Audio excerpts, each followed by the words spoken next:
I have not got the easy slides on the chairs yet. I have them, I just haven't put them on. Steve, how you doing?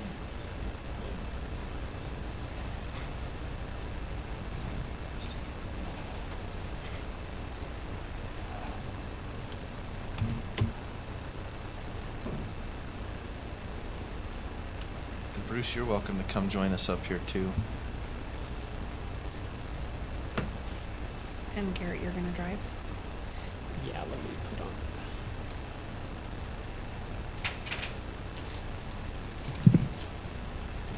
Okay, so the applicant canceled the work session with them just a couple hours ago, so they won't be here.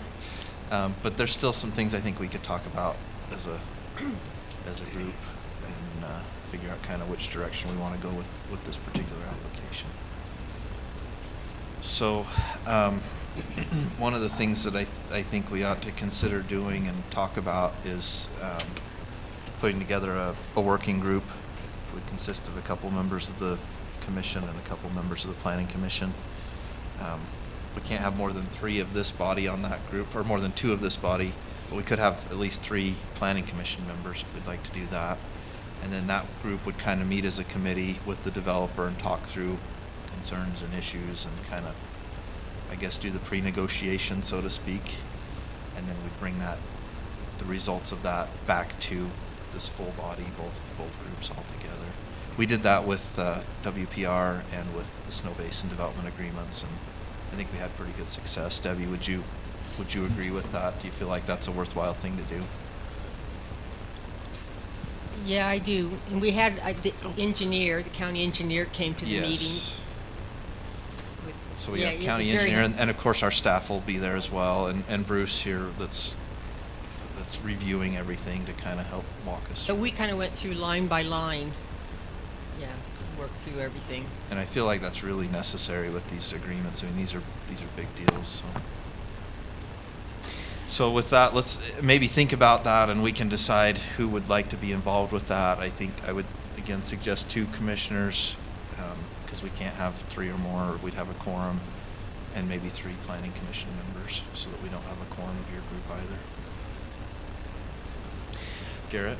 Perfect, and I think Bruce might want to speak to that a little bit as well. I was just texting Mark Miller. He had stopped coming when he heard the applicant was coming, but he may try to join us and Okay. be involved as well. But Bruce Parker has been great to work with. He came in, I would say, pretty early in the project when we were talking through the development agreement. Initially, we had Jake with City Design. That was he got the bid for the contract, and it was somewhat limited. And then after Josh got here, he started taking it forward, and then Bruce was brought in as well. Bruce has a lot of experience. I can let him maybe give a quick summary of his background, but known as one of the leading planners in the state, has done a lot of work with the attorney that is representing Nine Springs in other jurisdictions as well. And he actually drafted our development agreement code for the county as well, which is has helped give direction and added some good frameworks for the development agreements that have come through the county.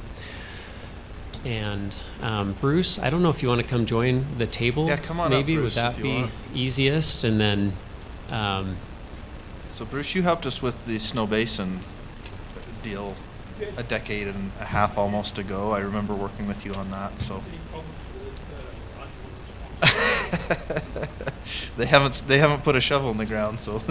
Not yet. No problems yet, but. And I'm sitting next to a friend of mine here that she seems to be great at meetings that I come to, so maybe it's good to see you again. I don't know if you know, I know all of you or you know me, but I'm Bruce Parker. I'm the principal of Planning and Development Services in Salt Lake City. I also teach small town planning at the University of Utah, which is my privilege. So, members of the commission and members of this commission, it's my pleasure to be with you. I've had the distinct pleasure of working with your with your county attorney, Garrett, and then Josh as well, and then Mark Miller and I go back quite a ways. I believe you're so lucky to have Miller with you and advising you on engineering matters. I consider him the best civil engineer in the state of Utah. He's practical, he understands his craft, and what he does is really beneficial to every community he serves. I hope he sees me similarly as the best planner in Utah. But I don't know. How good to see you again. And I didn't know how far you wanted to go, and I don't know the nature of the discussion tonight. But I thought I would sort of, it's my understanding in chatting with Jared, you know this project. But I thought I'd walk you through a few little things that sort of jumped out at me, if that's okay, and have you discuss them and deliberate, and then decide how we want to proceed going forward. So, Garrett, I won't address the issue yet of the combined work group, but I did want to sort of highlight some issues that I think are right before us today with the nature of this agreement. So, I don't know who's in charge of this. I'm in charge of it. And how far do you want me to go in? Well, let's I let Bruce know that you've seen their presentation a number of times, and so But you haven't seen my presentation. that's true. But So why don't you click ahead, Garrett, and we'll stop.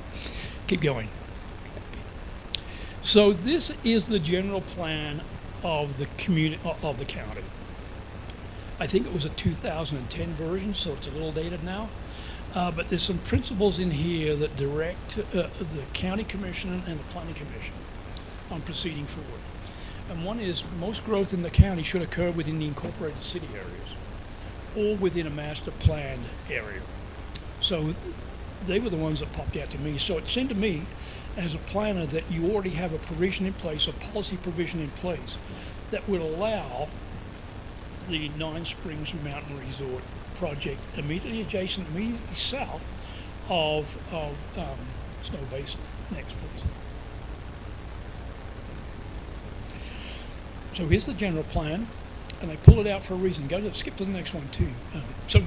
So here's the general plan, and you can see the area of purple, which I believe is principally Snow Basin. Yeah, there might be some gaps between the Snow Basin project and what they're asking to do now with Nine Springs Mountain Resort. So that's one thing I'm going to ask the applicant to provide to the county.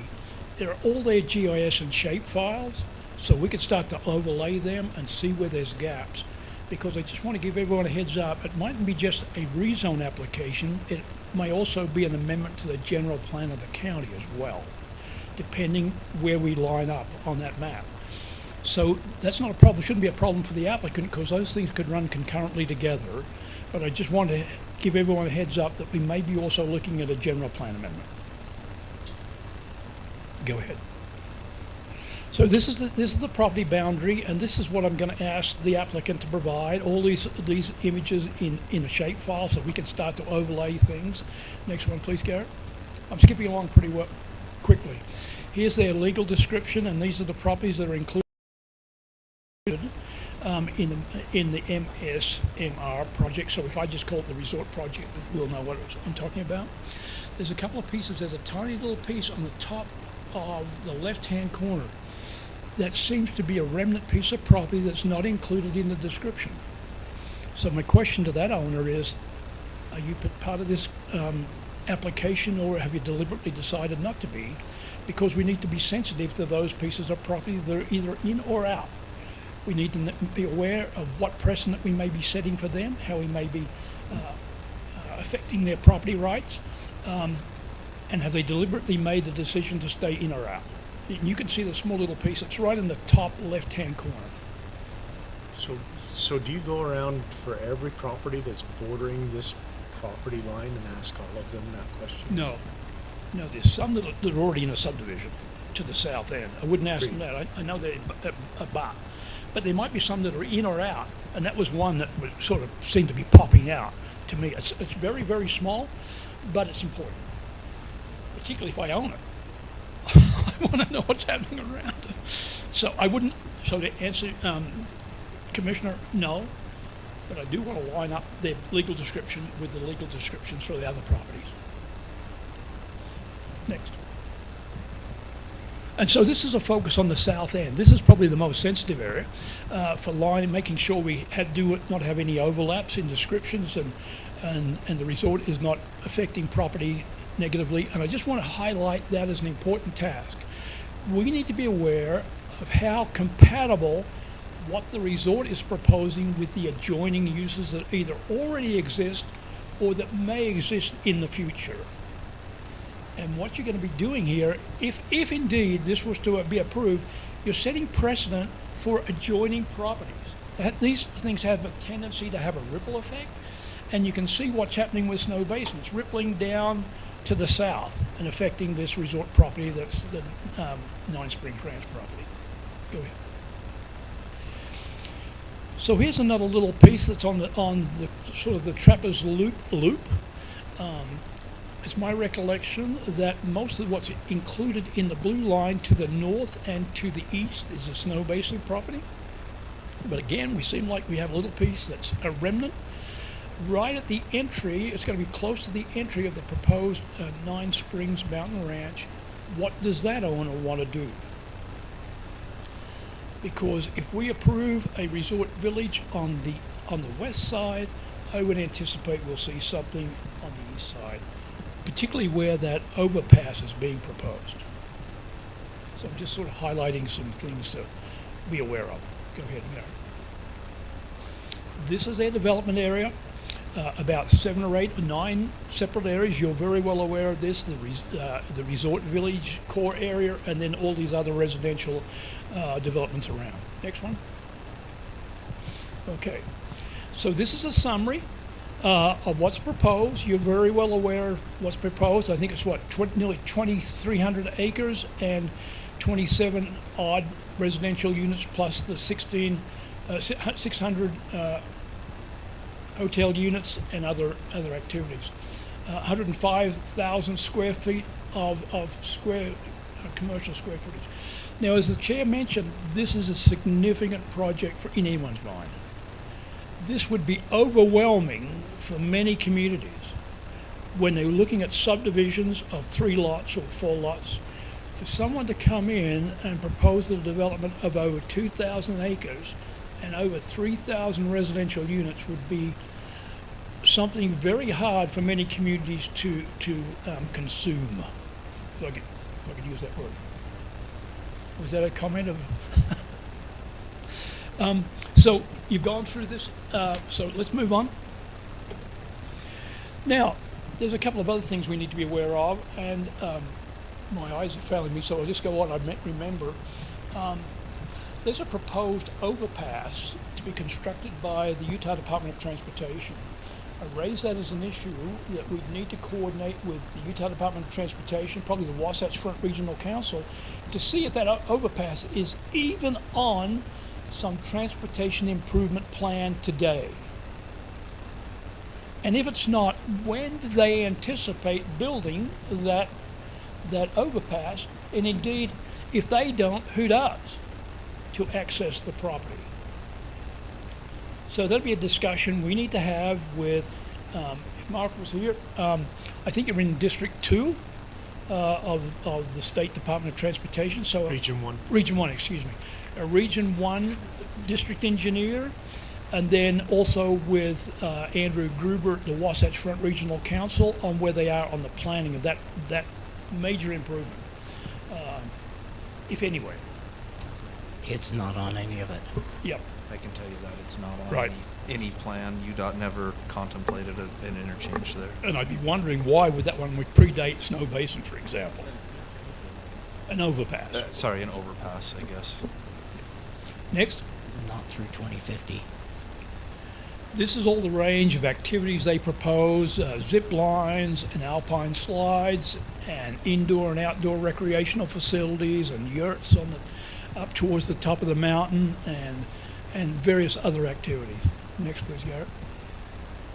So here's the breakdown of where they believe allocation should occur in these various, and I'm calling them development pod areas, if that's okay. These are those color-coded areas on the map. And one of the fundamental things they're asking for, and we need to be aware of, is if I don't build everything in one of those development areas, can I transfer it to another area? That's what the principle is that's being proposed. And whether that is workable or not, we don't know yet, because I'm sure they've maxed out most of their development area on each of these development areas, and if we don't use 1 or 2 units, can we transfer it? Well, potentially, maybe, or maybe not, depending on the nature of what's being proposed and what the situation is. So that should be woven into any agreement we talk about. Next one, please. So, sorry. Go ahead. Can I stop you just real quick? I Please. see a lot of people taking pictures of this. Is this available to the public? Yes, it is. Can we just, We can drop it. can we just kind of state real quick that it'll be available for the public and Yeah. where it'll be? Yeah, this is a It will be public available document, for the right? public, and I will put it underneath the link for comment. Thank you, Commissioner. I don't know why I called this one out, except potentially to show any linkages and connections to the existing developed property on the south side of this resort property. Overall, there's 8 trail connections proposed, and there's 3 road connections proposed, and the 3 connect into existing development areas on the south of the roads, and there's some connections for trails to the north into Snow Basin. But remember, I'll come back to this point, many of the trails that are on the public open space, or proposed to be public open space, are primitive trails. What does that mean? Wherever the deer have walked and created a sort of a wildlife trail, that would count as a primitive trail. Now, whether I can walk on that or not is another matter. But they're not maintained.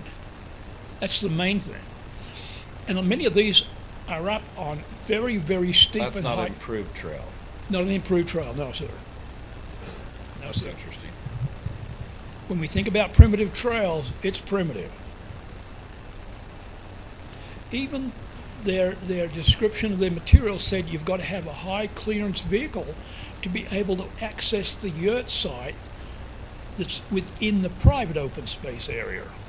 So I can't drive my vehicle up, get up there. I've got to probably check in at a hotel or administrative building down lower, and they will shuttle me up to that location.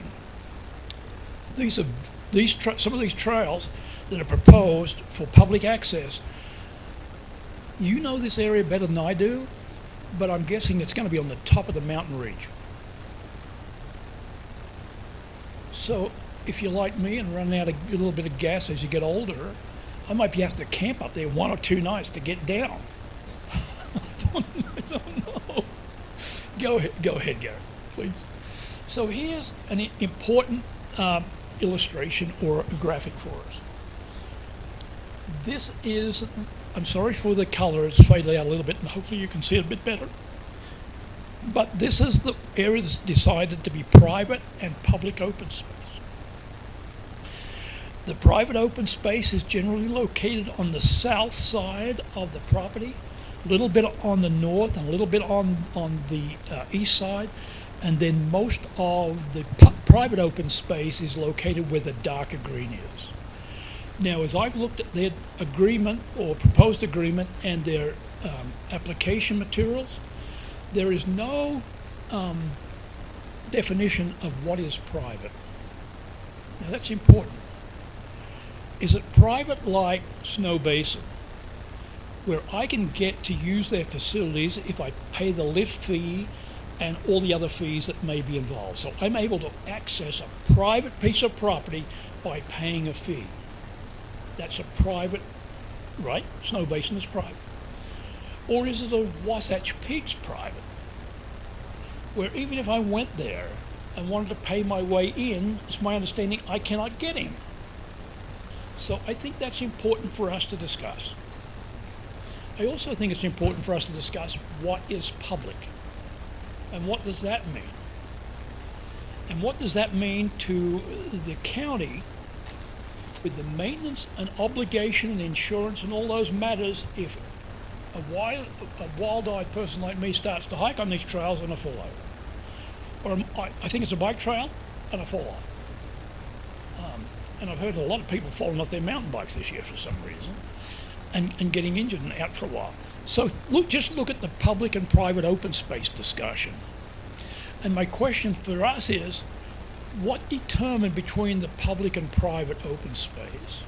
Is the private open space those areas that are mostly developable and accessible, and then the public is sort of the remnant pieces? And I think that's a fair discussion to have. Next.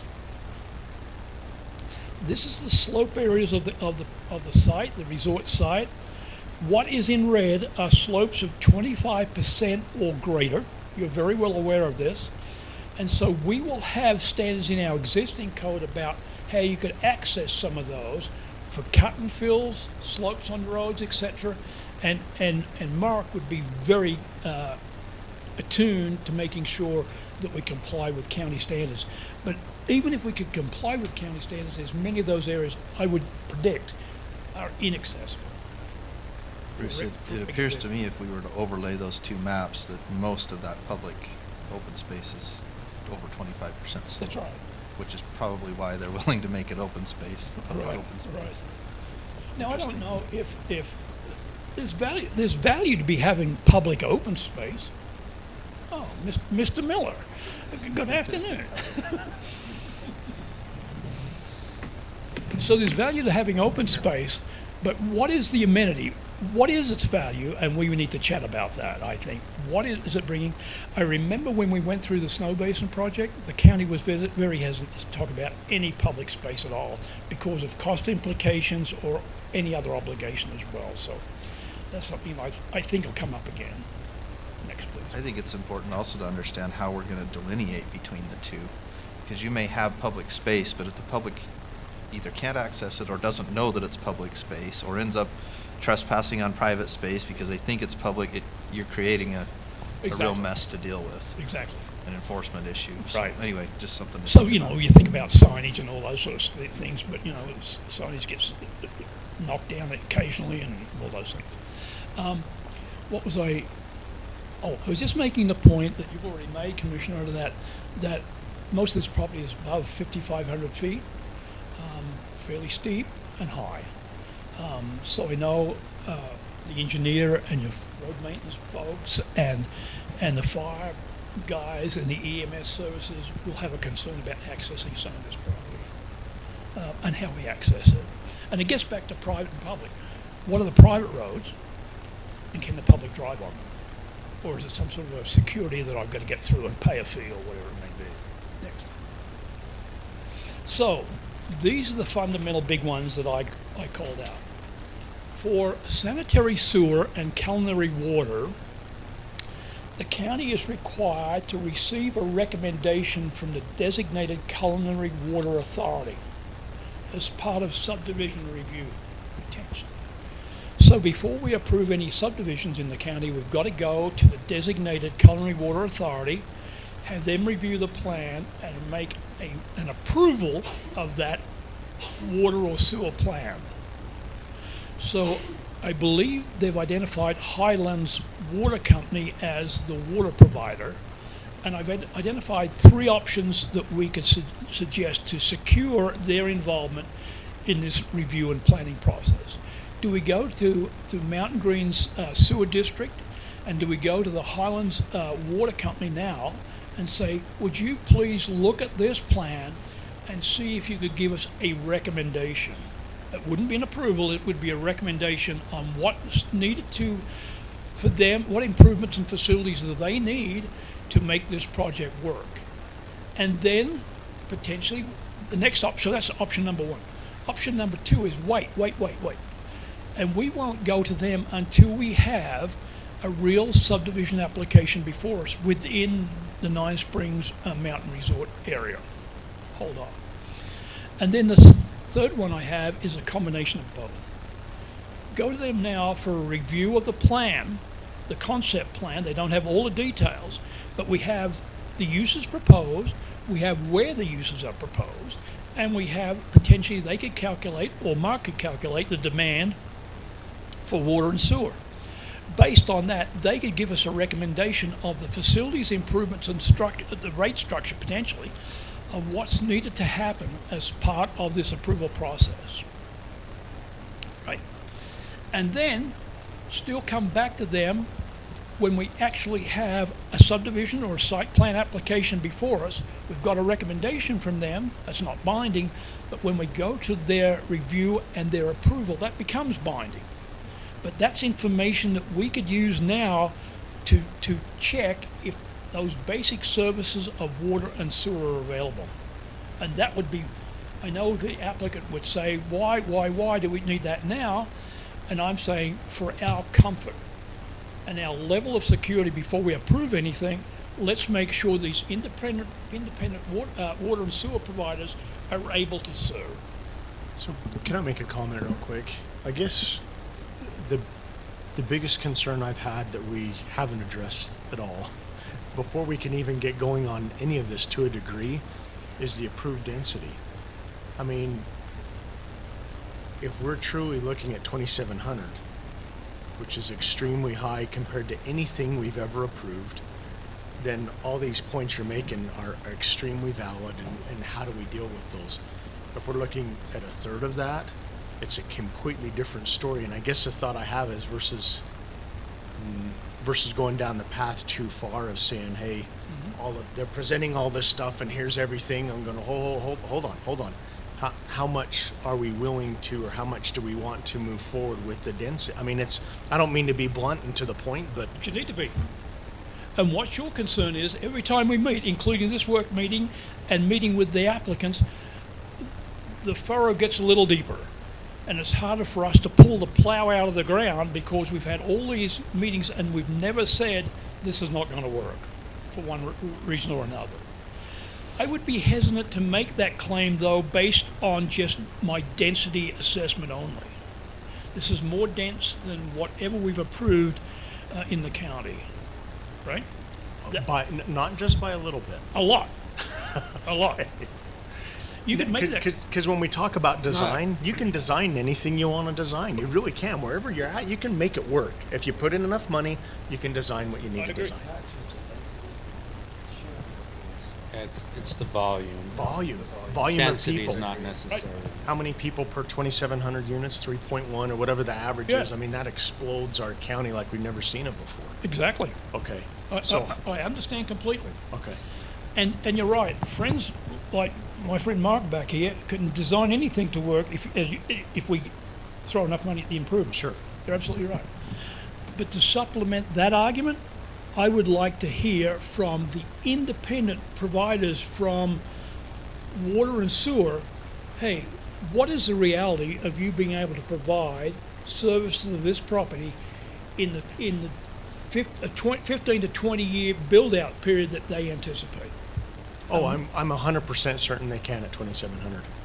All the money that they would be putting into that development, yeah, if they get that 2,700, they can afford to double the plant. They can afford to put in tanks. They Right. can afford to do any of that. So I guess that's a concern I have. I don't want to weigh it on, well, Highlands Water, can you provide? Well, yeah, if they build tanks and water lines, of course we can We can. provide. Well, Sewer District, can you provide? Well, yeah, if they add this and this and this, of course we can provide. Well, that's, I don't know if that's the discussion That we need to have? I'm more concerned initially with, okay, wait a minute, how many are we approving and providing for first? I don't, they might not even need to ask if they're only at, I don't know, I'm just throwing a random number, 900 units.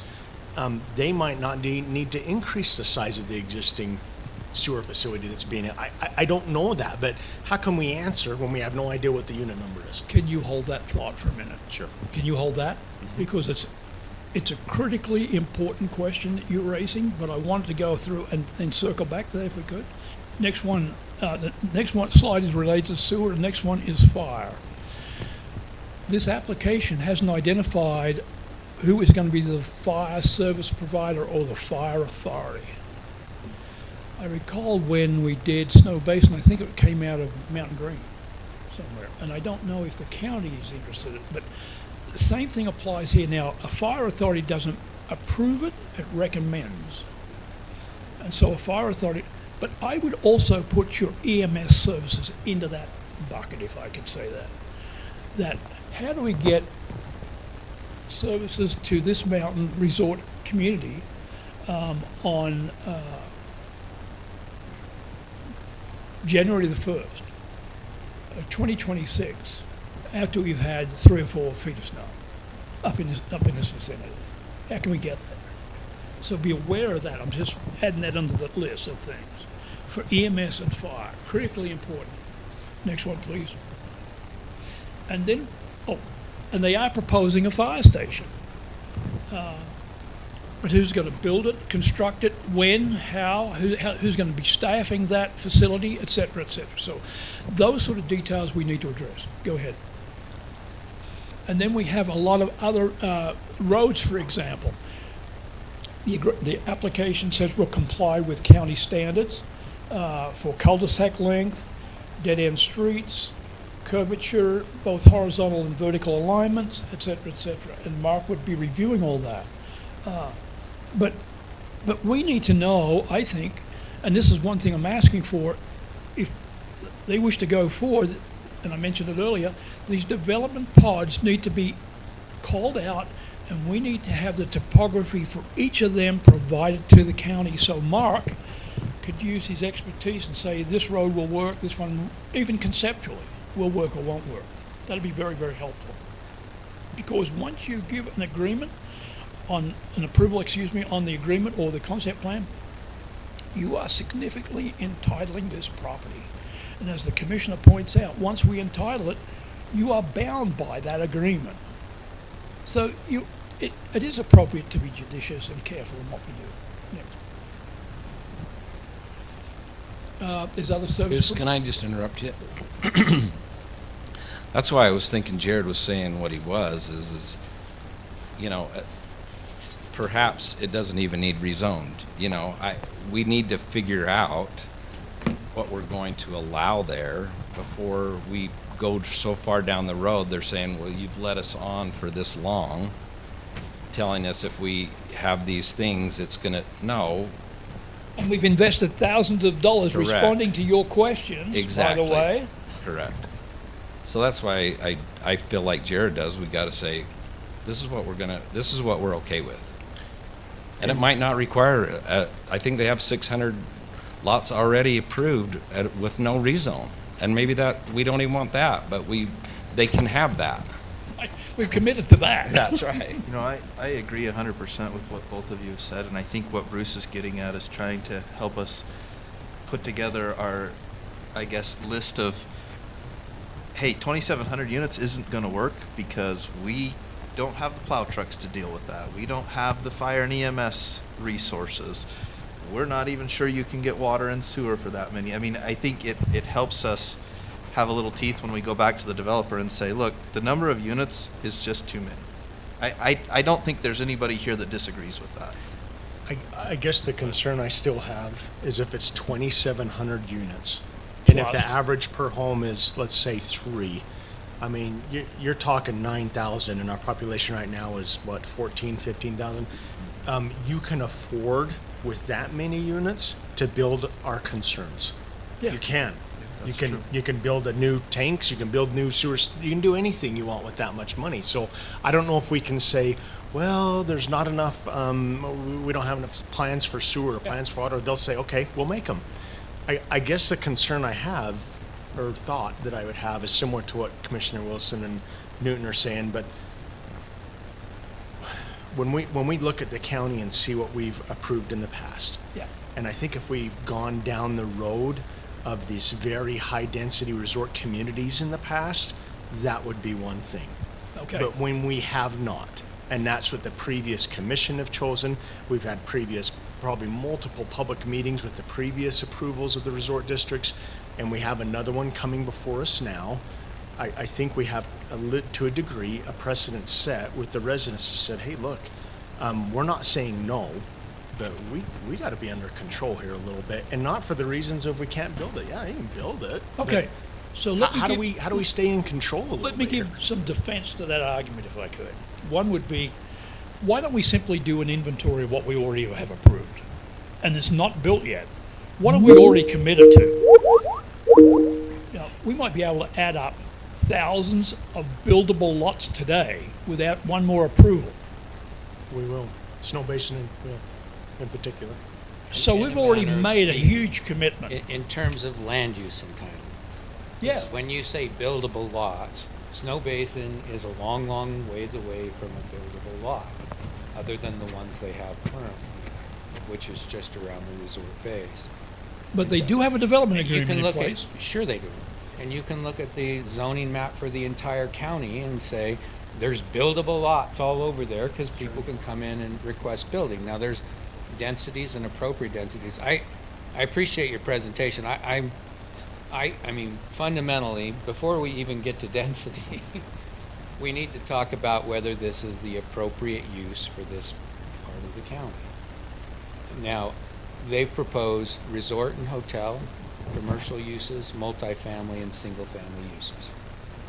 And then they have their open space and trails as their amenity package. And there are, you know, based upon the comments we've received, there are some people who don't even believe that some of those are appropriate uses on that mountain. And so one of the fundamental things we have to address is, all right, if density is an important issue, before we get to density, what are we talking about uses? Or is a resort use applicable, or something that we want to see there? Is a hotel something that we would want to see? If you allow a resort base, is multifamily around it a sensible thing? Absolutely, from my perspective, but you guys may disagree on that. You know, so I think we need to talk about the use, the density. You're covering the infrastructure issues, you know, the trails, open space, fire, EMS, all of those are great issues to discuss. But I don't think you can turn away applicants simply because other applicants, prior applicants, have theoretical opportunities to construct units in the future. Because that's always the case. Let me add one more thing to your list, if I could, Commissioner. This project projects 20,000 construction jobs during construction. You've read that in the material. And 1,000 permanent jobs during the life of the project, or the life of the resort. My question is, where do those 1,000 employees live? Yeah, I mean, we typically like to outsource our housing and send them down the canyon, which obviously increases the traffic, which is one of the main complaints that we receive. Yep. But we are at cross purposes with ourselves as a county because we don't want to have any multifamily or more affordable housing for people who work these types of jobs, which are important jobs to have, for them to live within our community. That's right. So And so a point I raised here, it is some of that multifamily housing, should it be workforce housing? and that was a question that I raised for the community and you as the commissioners and the planning commission, what is the obligation of Nine Springs Mountain Resort to provide on-site employee housing if indeed it goes forward? Yeah. Well, another thought too, listening to Commissioner McConnell, if the approved density is half, that's 1,350, maybe half their amenities are now removed. Maybe they say we can't do a hotel now. I don't know. So I think there is some kind of working financial mechanism in there where they've got to understand what's happening. Right. Next one, Jared, please. I'm sorry to maybe potentially bore you a little bit, but now I'm getting to the use tables. There's about 3 or 4 pages of use tables here. Every use that's proposed in this resort area is a permitted use. Planning Commission will have no involvement, nor will you. This would be administratively approved by your Director of Planning and Development Services. Every use. Now, there is one that's a conditional use, reservoirs and dams, but I didn't see that proposed. So, if we're going forward here, I would start to take a little bit of a look at this table and make sure we have enough oversight on these approvals of these uses sufficient to protect the interests of the county. For example, where do we build these 3 hotel structures? Where's the parking? Where's their employee housing, where's their, their rubbish bins and waste and all those things, and how do we protect that? So some of those, I think, should come into conditional uses, but for an applicant to present every use as a permitted use is something I haven't seen that before. I haven't. Their proposed use table. Yeah, so this would be adopted by development agreement if this. And this would supersede the county's use table. Next one. So where the uses are proposed is important for the surrounding community and the residents. Next. That map.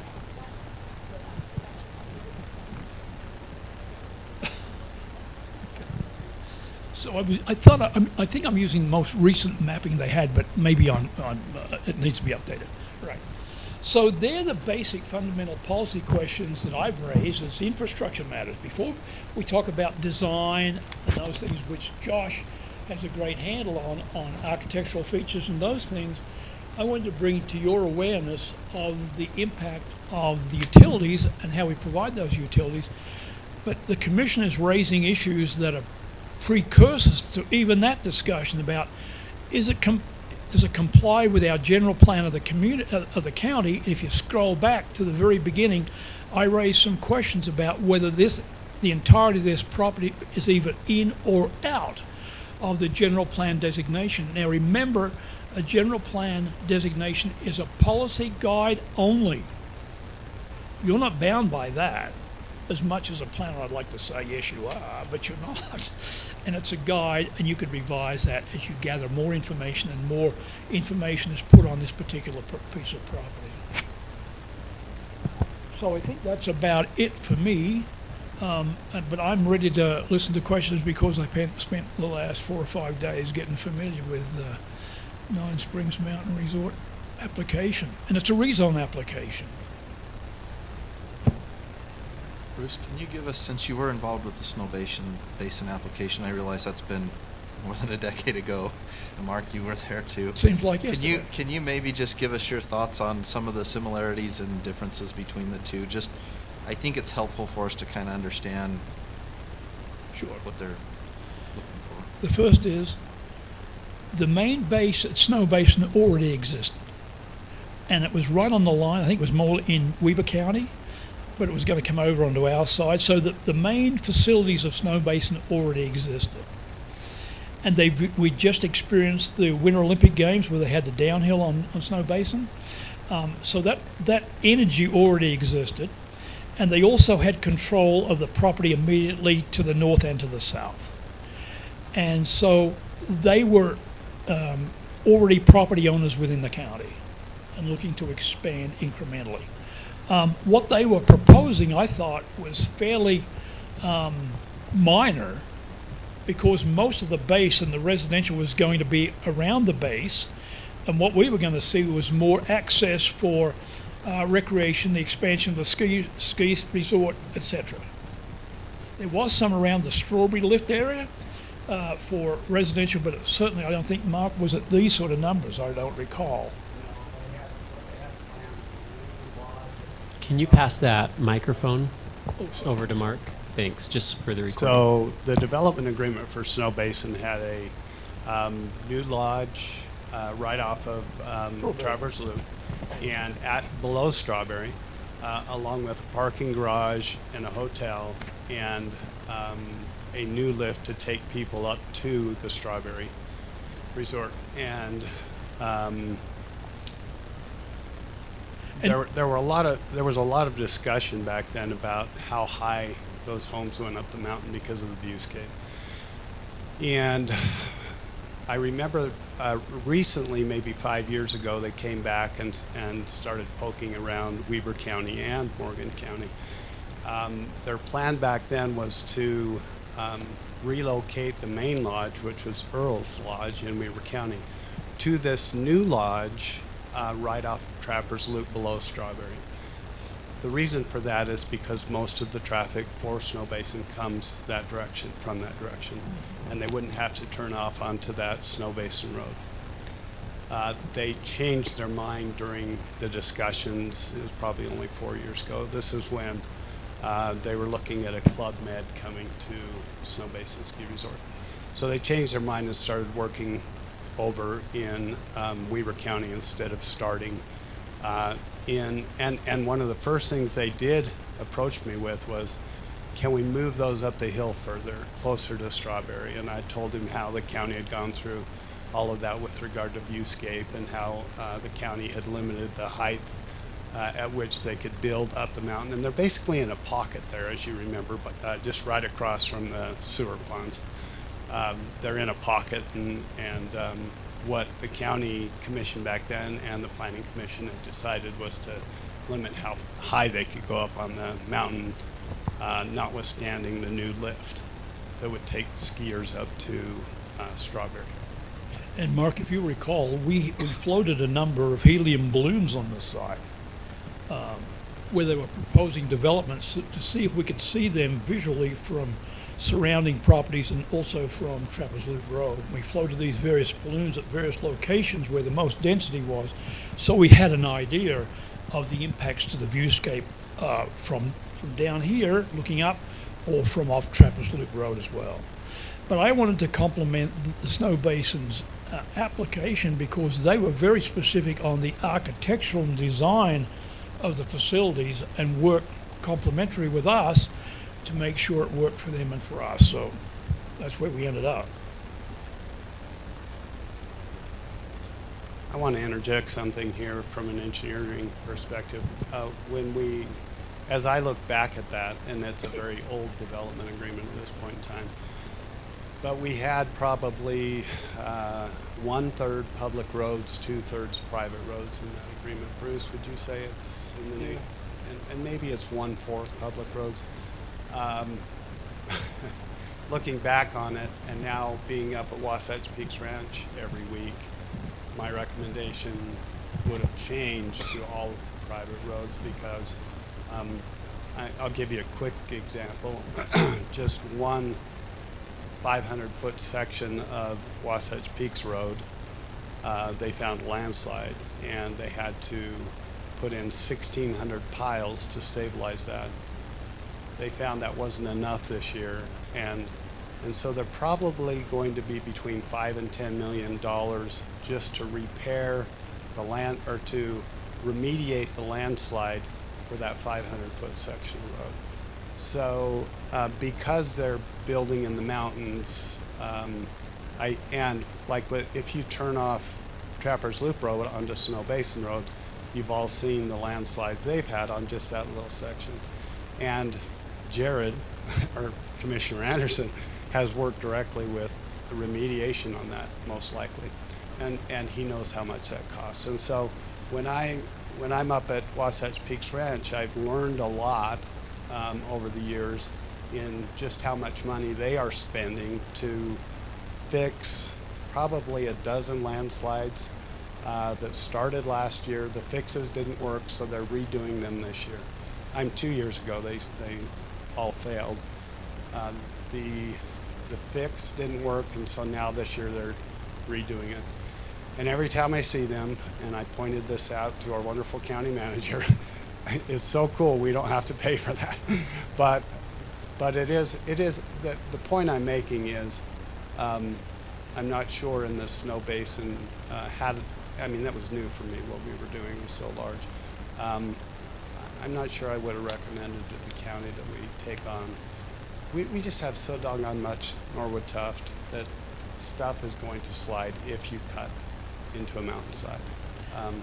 And just to add, Mark, it was not due to poor design per se. They designed it how they thought it was going to work. When you drive up and down the roads, all the riprap, everything's in place. You just don't know when those slides are going to hit and where. When we get on those mountains, that volcanic ash is always going to move on those steeper hillsides, and it's proven itself at Wasatch Peaks, and it's proven that out at Snow Basin. Mm-hmm. Sorry, Bruce. No. That's a great point. I mean, we get $600,000 a year in road funds for the entire county. If we had a multi-million-dollar collapse of a road that we had to repair, we would be in serious trouble. We'd have to take out a bond to do it. So that's a great point and a good concern. Mark, I made the point earlier that we need to be crystal clear on what is public and what is private. Not just for roads, but also for the open space areas and everything like, because we do have an obligation at that point to manage and maintain whatever is public, and are we getting the actual value out of that for the residents of the county? So, you mentioned forming a committee, and I think that's a great idea. But in terms of a recommendation from the Planning Commission, I just wanted to talk about a couple of things that I'd like for you guys to consider, and engineering and planning as well. I mentioned one earlier. One of the fundamental things we need to decide is a resort use a good use here? And it doesn't need to be the perfect use, but if you can make a recommendation with respect to that, I mean, I can certainly understand why, given the types of amenities they want to create, that they would want to put it on a mountain. And so and we've got a resort immediately adjacent to it, so there's certainly some precedent for having resort uses on that hill. If it is a resort use, then from my perspective, it makes sense to have some multifamily around it. It's going to facilitate it, it's going to activate it, it makes it something worthwhile and having. And then fundamentally, there's the density question that's obviously been raised. I think they're very rich on their density, and I think that was intentional on their part. I think they expect for some pushback on that number from us, and if they didn't expect it from the public, they were dreaming dreams that I've never had. So, with respect to infrastructure, so you mentioned the overpass. That's obviously a gating issue from my perspective, because that has to be the primary ingress and egress to this place. The other ones they're proposing come down through residential neighborhoods that have roads that wouldn't be designed in the way they are today as residential standard roads, and they're essentially proposing for them to become arterial roads down to the old highway. At least from my perspective, if you build that density, that's quite a bit of additional volume down those roads. And for that reason, I'm like, you need to come up with a second point of ingress and egress to Trappers Loop from my perspective. But I don't know whether or not that's possible from an engineering perspective when you look at the topography. I mean, I know anything's possible, but if you're cutting across a slope with so many switchbacks that the slope then just becomes this road, then that's kind of a nasty look, in terms of developing that. So I'd really like some evaluation of that. I understand why they're proposing it, and they are public roads, and I generally push back on the notion that one segment of the public can't use a public road because it affects other segments of the public. But in this case, those roads, through the highlands they're narrow. There's no sidewalks, so people walk on the streets. They're substandard by today's, engineering and design standards for subdivisions, and so that's an issue. I think sewer and water, I agree with you, Jared. Whatever we allow them to design, they'll probably come up with the dollars necessary to supplement those systems. I think, Mountain Green Sewer Improvement District is already contemplating density on that hillside. I think that's likely true of school districts as well.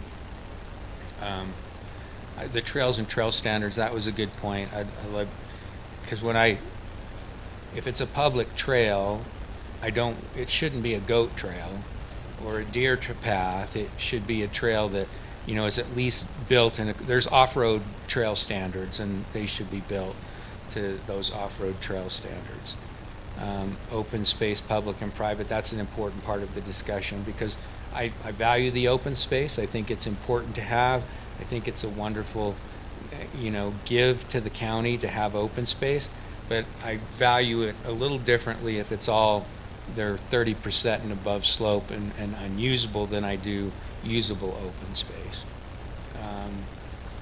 I think we ought to consider the fire EMS impact fee. We're already doing that. That would help with the fire facilities, obviously. And if they propose a station site and we get that, great. The fire impact fees, it's harder to use them for, new fire trucks, but it is,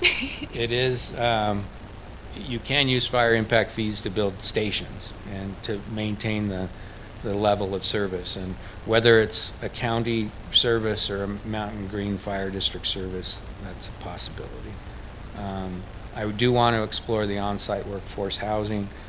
And then I think the analysis of the view shed also gives into my view of whether it's an appropriate use, and including the heights and so forth. You know, they did take us up a couple of years ago on site. There are some pockets up in there. I think you could hide a lot of stuff up in there. I have started to go through the public comments, and some of what I'm talking about is reflective of those public comments. I will say for members of the public that I am more persuaded by a supported argument than a bare statement of opinion. I know that a lot of people will just say, I don't like it, I hate it, and I hear it, that's a statement of opinion, and I've thought about putting together a spreadsheet, but it was pretty overwhelmingly, most people didn't like it, okay? But in terms of convincing me as a county commissioner who has to evaluate the applications as we receive them, I mean, they have every right to submit this application. And it is a legislative decision, so we'll have the capacity to say no if we can't reach an agreement as to what it is they're proposing.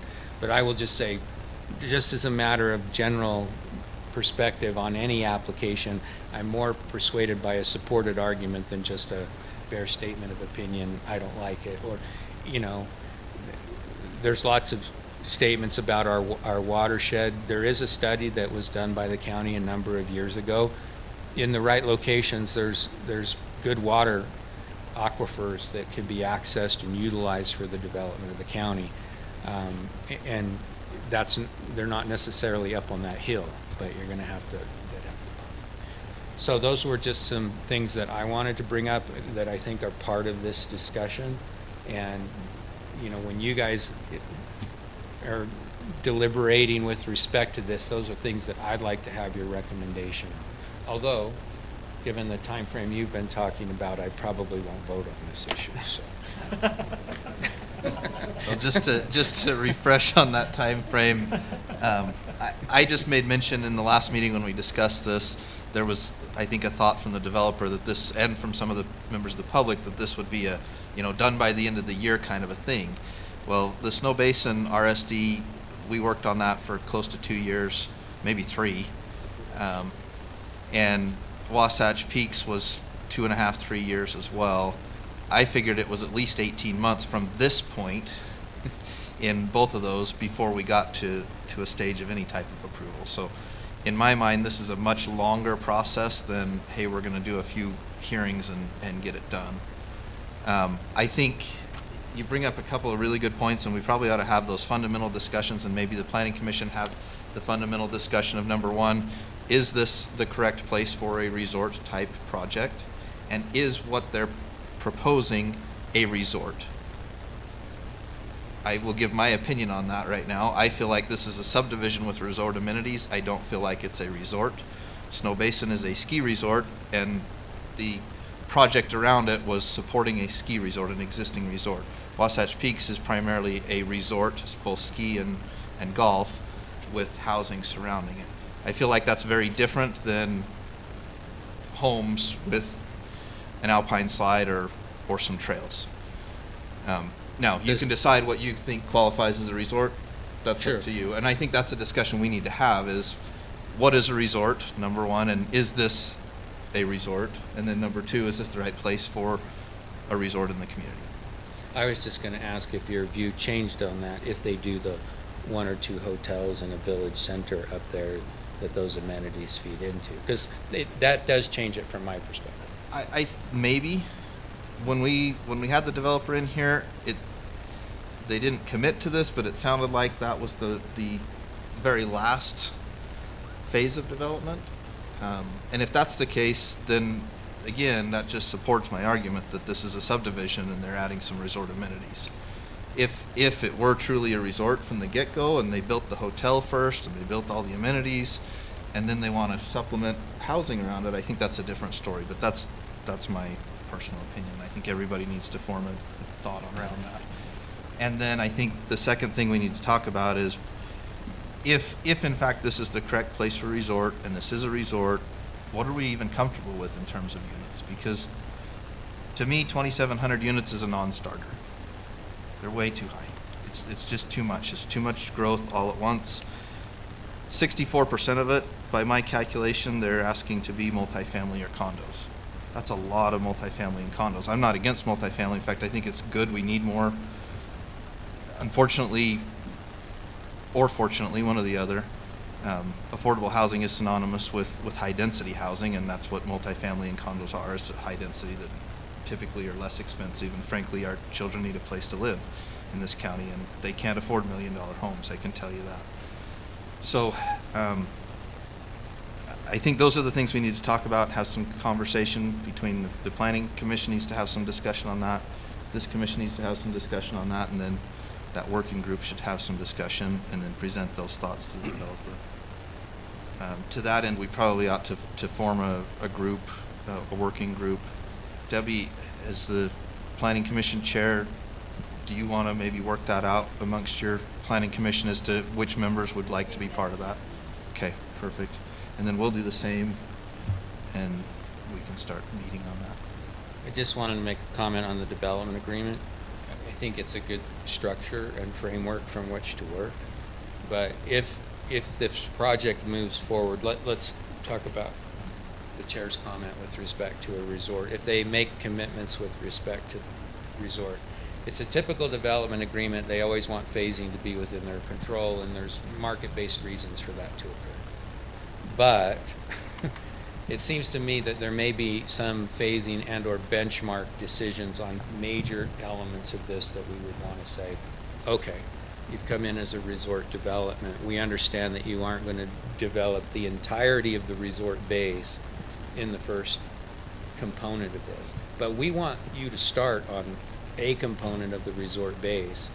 You know, the overpass, I think he said last time that was going to be something they would do as part of the first phase. I don't know anything about the UDOT approvals for that, but they said it would be a part of the first phase. There's none of those kind of benchmarking issues in the development. I didn't look at the one you sent today, but There's still not Okay. in that one either. that phasing, I generally am going to push to let the developer control their phasing because they have to respond to market conditions. But we can have some benchmarks that, you know, in order for this to work, you need to satisfy, you know, particular things. So for the community, thank you so much for being here. Just wanted to give you some clarification. So anything that says a work session, this is pretty much what it looks like. There can be no action. They can't vote on anything in a work session. They don't listen to public comment on work session. I had Garrett bring up the county website. If you go directly to the county website, bottom left corner, you can submit comment. They do get them all. They do read them. We've They do read make several comment hundred on of them. And so I just had our IT guy link underneath that PowerPoint, that full PowerPoint that was on there as well. There's obviously hundreds and thousands of documents on this plan. It's all public record and is transparently open to you at any time. My business card is on the back little desk right there. You're welcome to reach out to me and I'll send you the link to everything that I have. We just really appreciate you being here. We'd love to see you more often instead of things just that you hate, but we're just grateful to see your faces. So if we are going to close the work session here pretty soon, but if you have any questions for me, I'll stand to the side. Awesome. Bruce, did you have anything else, or Mark, before we close out? The only thing I Appreciate wanted you to, coming. the commission reminded me, this proposed concept plan and development agreement is completely void of any phasing discussion. There's nothing there about that. So that's a wonderful point. And then I'll visit with Garrett and Mark, but it sounds like we may be bringing back probably a couple of recommendations potentially for your consideration with the substantive arguments you're asking for. But that's something we'll work through with the working group. Okay, awesome. That being said, we're going to go ahead and end our work session. We're ending it just a few minutes late. We're going to go ahead and start our regularly scheduled meeting here in just a moment.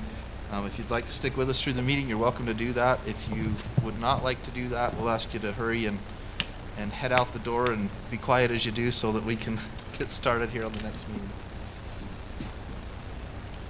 We'll give just 2 minutes for that.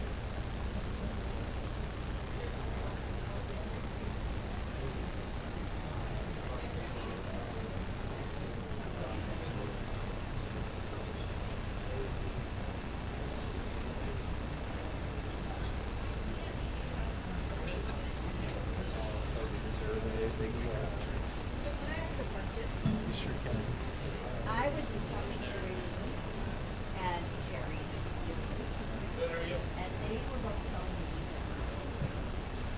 that hold out, is that accurate? Today, Just today, they just they were supposed to be here didn't come today. today. They canceled Oh, it was They just canceled pulled the out meeting of this today. this meeting today. They haven't withdrawn their application as far as. Okay, that's what they made it sound like to me, and I was like, then why are we still discussing this if Ray? No, they just canceled meetings. They were supposed to be here as part of this discussion today, and they canceled. Part of it. So we went ahead and had the discussion amongst just Okay. ours. I just wanted to get clarified, because I was like, this doesn't make sense to me, but, okay, thank you so much. Yeah, we wouldn't have kept going. Thank you so much. Thanks. Is Matt, what happened to Matt? Did he disappear? He said he had a short meeting to go to, and he was coming back, Okay. and then he put his shoes back on. What did she?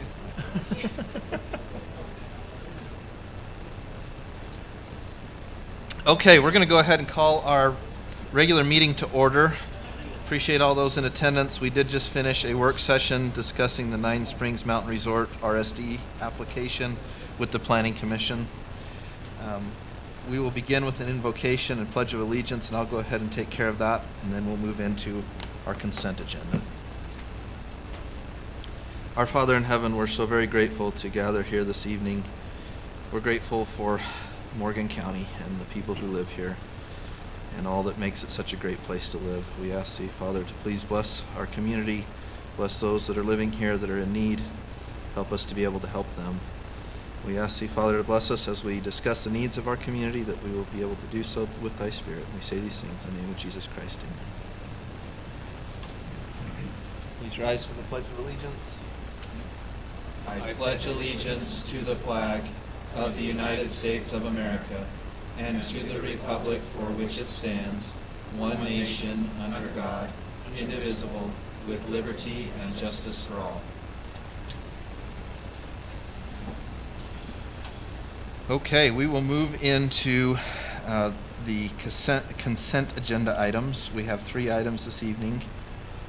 Are there any questions on any of those items? Okay, seeing none, we'll look for a motion. I'll make a motion that we approve the consent agenda items. Second. We have a motion and a second. All those in favor? Any opposed? Motion passes. Thank you. Declarations of conflict of interest for any commissioners on tonight's agenda items. Okay, seeing none. We will move to our public comment period. This is an opportunity for the public to address the commission this evening. We do not have any public hearings tonight, so this would be the one and only opportunity for the public to address the commission. If you'd like to address the commission, please come forward, state your name, and you'll have 3 minutes to address us.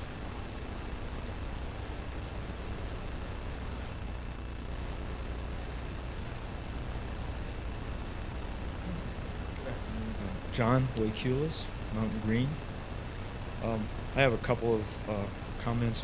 First is concern about access during the prolonged construction period that will occur to put in this many units. Just the existing 21 lot subdivision that's under development today is between 10 and 20 trucks hauling fill. And as was pointed out by one of the commissioners, the road in sections has no sidewalk, no shoulder, blind curves and blind hills with lots of pedestrians, dog walkers, people who are exercising. And I'm really concerned that if the Highlands becomes the main construction access, if that DOT is delayed in approving or building that Trapper Loop section, if the construction goes ahead, this will become a construction thoroughfare, and I think that would greatly increase the probability of serious accidents, impact on safety for the community. The second comment I had is, if you look at the three-dimensional LiDAR plot that was in the satellite or flyover type altitude, I think that map was briefly flashed up there, but it shows all the high-grade, steep sections in red. And yet, if you look at the so-called pods in their general conceptual map, if you superimpose those two, you'd find that there's very narrow areas within those pods that are really buildable without, going on these slopes. And so I would say that just visual, I don't have the GIS software, but just visually, it would appear that if you tried to cram 2,700 buildings into the areas that are sufficiently flat, in those pods, that you'd be difficult to avoid having very high densities. And the existing density of Highlands is around, one home per 0.8 acres or something like that. And then the last comment I have is, again, water. I know there's deliverability, good wells, good aquifers, but at the end of the day, we're dependent on Mother Nature delivering a certain amount of snowpack. And that's the majority of the water, and has been for many years based on the records that are online. And to count on that as an infinite resource, just based on the deliverability of some existing wells, and the fact that if you pump out of that river aquifer and pump it uphill, that's fine, you could deliver the water, but rights down flow from that gravity below that, and people who rely on the river water would, where do those rights? It's not a zero-sum game. There's only so many water rights that are out there. Anyway, thank you very much for the opportunity to comment.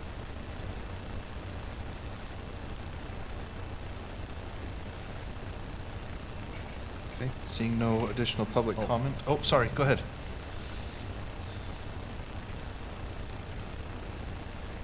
Len Peterson, Mount Green, Utah. So my question is the last time I was up here and they showed their presentation, somebody on the board here asked, how much are we going to be able to see this resort up there on top?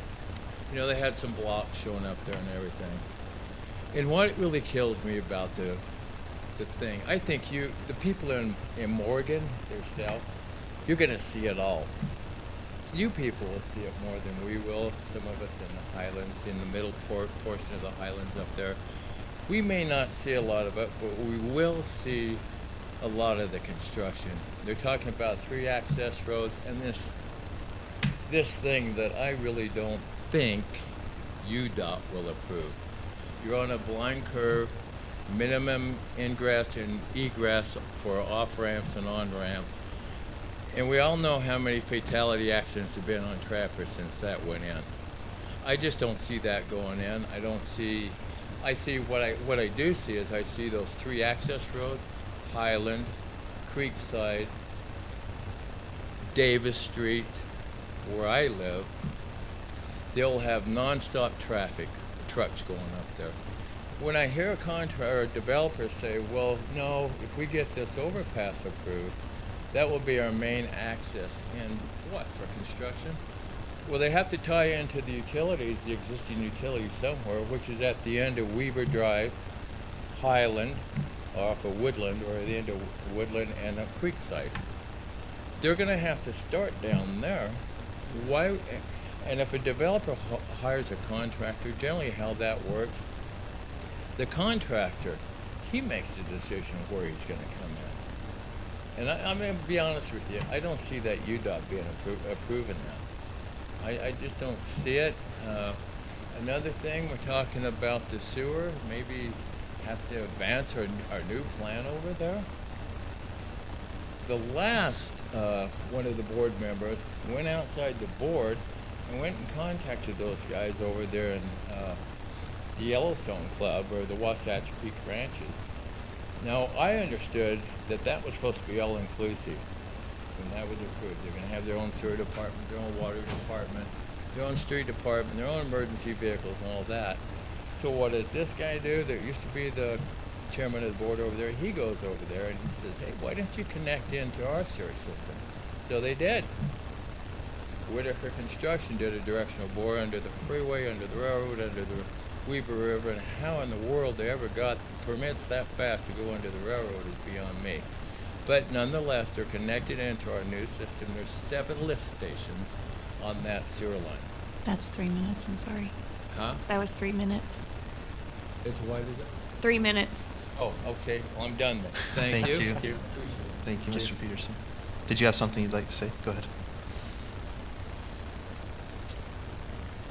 Hi, I'm Elizabeth Chan from Mountain Green, and I wanted to address the water situation. And I know they talked about the fact that there was aquifers up there that they can tap into, but seriously, 2,800 houses, that is mind-boggling.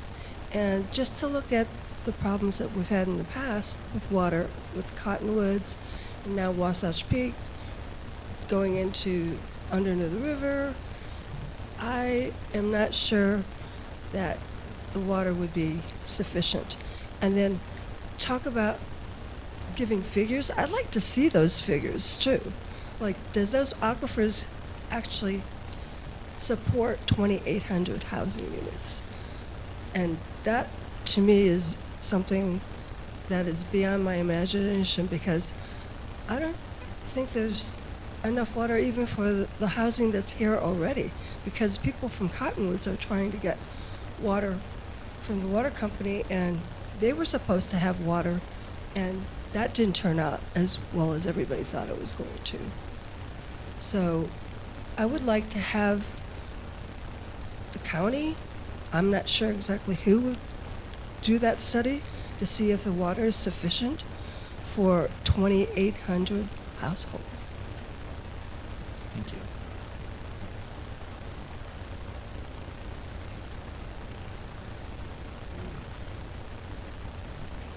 My name is Brad Wynn. I am in the Highlands, and I appreciated the presentation that we sat through, and that was very informative. I've been around long enough that I remember when Mountain Green as a whole wasn't wanted by Morgan County, right? We all and so I think, you know, I'm not against growth. I don't think that I remember when they first paved the Highlands, and I was riding on my trike, and it wasn't bumpy, and it was awesome. But we were sort of not really, there was concerns about that growth, right? And then when I was in the Highlands, they developed a new area above us, and we were concerned about that. So I do recognize that once you're in, you kind of want to stop everything else, right? But I do want to just, so I recognize that growth is something that we probably ought to contemplate carefully, and I appreciate that that's what you're doing. But just from a concern that I have is the traffic up through the Highlands, and I really appreciate your comment saying that it would be nice if they had a second egress. It would be great, from my opinion, if anything were to happen up there like this, if it were kind of self-sufficient, not relying except on emergencies through the Highlands.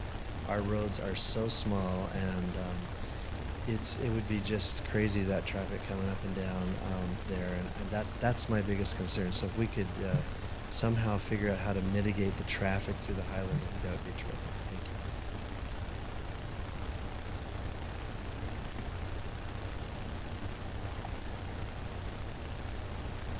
you. Okay. You're fine. Good evening. My name is Dave DeGuanco. I'm actually from the Highland Drive also. And again, this past year, I think I've seen more trucks going up and down the road while I walk my dog. And try to avoid some of them while they're, speeding up and down the hill. And I think it's, personally, I'm surprised nobody has gotten run over yet. But it's just the way, those heavy trucks are, they accelerate going up and down as well.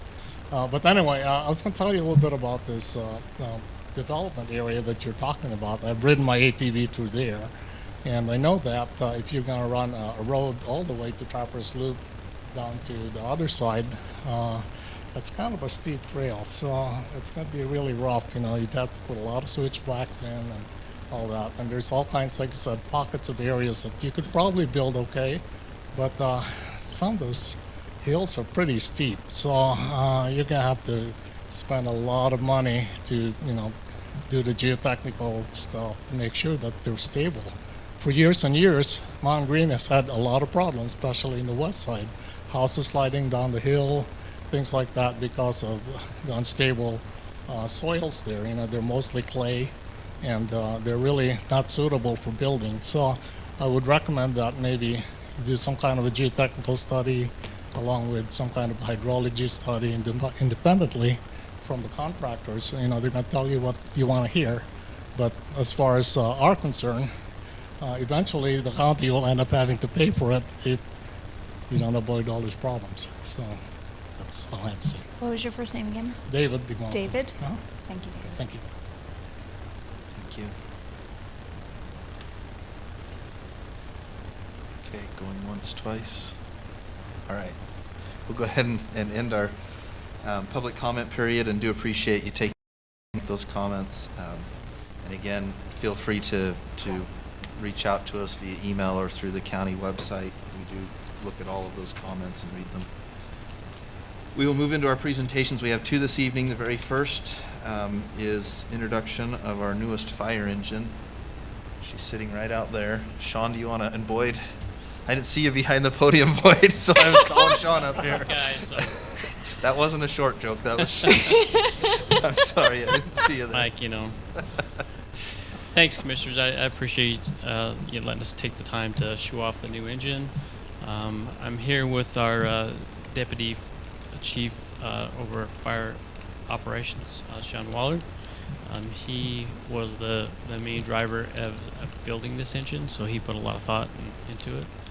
So back in October of 2022, you remember that's when we first got approval for the engine, the purchase of the engine, and here just 2 years later. So it's a great engine. It's built for public safety, and it's no thrills, just bare bones workhorse for us. So we're here to show it off a bit. If you have any questions, we'd love for you to come out and see it and walk around it if you'd like. And or if But there's no, another you time. cannot drive it. No. Drive it, run the siren. Nope. No. Have any questions on it? It replaces a 31-year-old engine, our first out engine. So it's been a while. It's been a very long time. It has. Yep. We're thrilled Very to nice have it. engine. Yep. It's They're not 2000. cheap. They don't give them away. No. No. they're So not it's a cheap pretty at all. big investment by the county, but we're really excited about it. And, Yes. hopefully, you don't have to see it in your neighborhood. Hopefully. Except maybe on the parade route. Yes. But if you do see it, these guys are going to be there taking care of business, and we appreciate the work that they do, and all of our volunteers. A lot of people don't realize that Morgan County Fire and EMS is volunteer staffed. So these are people who spend their time, their weekends, their holidays, their nights, staying up late to protect the people of this community. So when you call for an ambulance, we do have a couple of daytime staffing during the day, the weekdays. But outside of that, it's volunteers that are coming to your rescue, and they do a fantastic job. They're very professional at what they do. They might be volunteers, but they're experts and professionals. And we really appreciate the work they do. So. Absolutely. How many gallons does it? 1,000. Yeah, it's a 1,250 gallon per minute pump. Carries 1,000 gallons of water. So You could go through it really fast. yeah. Yes, you can. Hooked to a hydrant. What was the price tag? So the price tag on this was $635,699. And It's tax? that's, yeah. No taxes. We're a government Taxes. entity. If you price the same engine today, it's $970,000. So buying it 2 years ago, we saved $334,000. Half the cost of the engine. Yes. So even on a new one, if we were to order another one today, it'd still be 2 or 3 years or 4 years out. They're still 2 years out. They're getting a little caught up, but it's still a ways out. New ambulance is the same way. We're 2 years out. 2 years out. And what are those up to for a full deck? 270. That's up about 100,000 from when we purchased the one in 2020 or 2021. 2021, I think. And the whole county has 2 ambulances? Yes, we have 2 ambulances, which they run nonstop. Yes, it does. Yeah. One other thing is on that engine, when it came over from the car wash the other day when they just got it here, I said, Boyd, I says, this thing is quiet. So, when it comes into your neighborhood, maybe you won't even hear it, except for the siren. Correct. You'll hear the siren for sure. I just want to thank the council and Sean for sure, and all the hard work and support you guys give us. So we really appreciate you. For sure. Thank you guys and Sean, excellent work on the design of the engine. Every engine is custom built, so they worked heavily on the design and of exactly where everything would be, every cupboard, every little part of it, I guess, is custom designed. So Yes. Yep. hopefully it'll last us a good long time, and we're excited about it. So Do you have a date for your push-in ceremony? Not as yet, but we'll push it out for everybody. So once we get that date. Thank you. Okay. Thanks, Boyd. All right. Thank you. Thank you. Thanks for letting it get rained on. Yeah, now get her back in the garage before she gets rained on. Roll the window up. Awesome. Do they shrink if they get wet? City Manager, Mr. Bailey, thanks for coming over to this building from the other one. Yeah, you bet. I'm actually here as the executive director of the redevelopment agency. So Awesome. At the aware. So just as a reminder, it's redevelopment agencies in our historic downtown area. We're into the industrial park. We're in an interlocal agreement with the school district, the county, and the city. That makes up the redevelopment agency. So you're a big player in the goings on there. And I agree once a year to come and give an annual report, so you get to listen to it once a year. So, I don't know if in your packets you have the report. If you do, we'll just start on page 5. On table 2.2, that's kind of where I want to start. In the description at the bottom of that, we've had a good year. Had an increase of 37.12% in 1 year growth. So the investment and the growth that we put into the RDA does show results. That's outpacing the natural increase in valuation. So if you look through those numbers, you can see the value of the area, the assessed value. On page 6, it just shows you the amount that the RDA has received over the years, and it just goes up incrementally as the values increase. There's a few years where we adjusted the formula. In 1995 is actually 100% that the RDA collected. Now we're at 75-25, so we keep 75% in the RDA. On page 7, there's a description there of the current and anticipated project development area.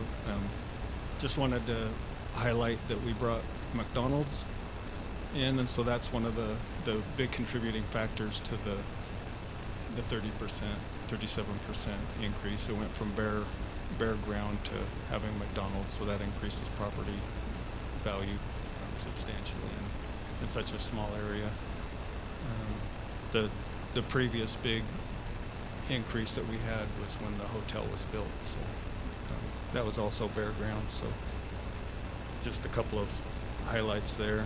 The other part that I want to talk about is the next project that we're working on is to build an alleyway behind Commercial Street, so it'll increase traffic flow, and it'll include some patio or some gathering area to support the businesses down there, and it'll also prepare the vacant land behind Commercial Street for development. So it's kind of a first time thing for the city to lead the way on development.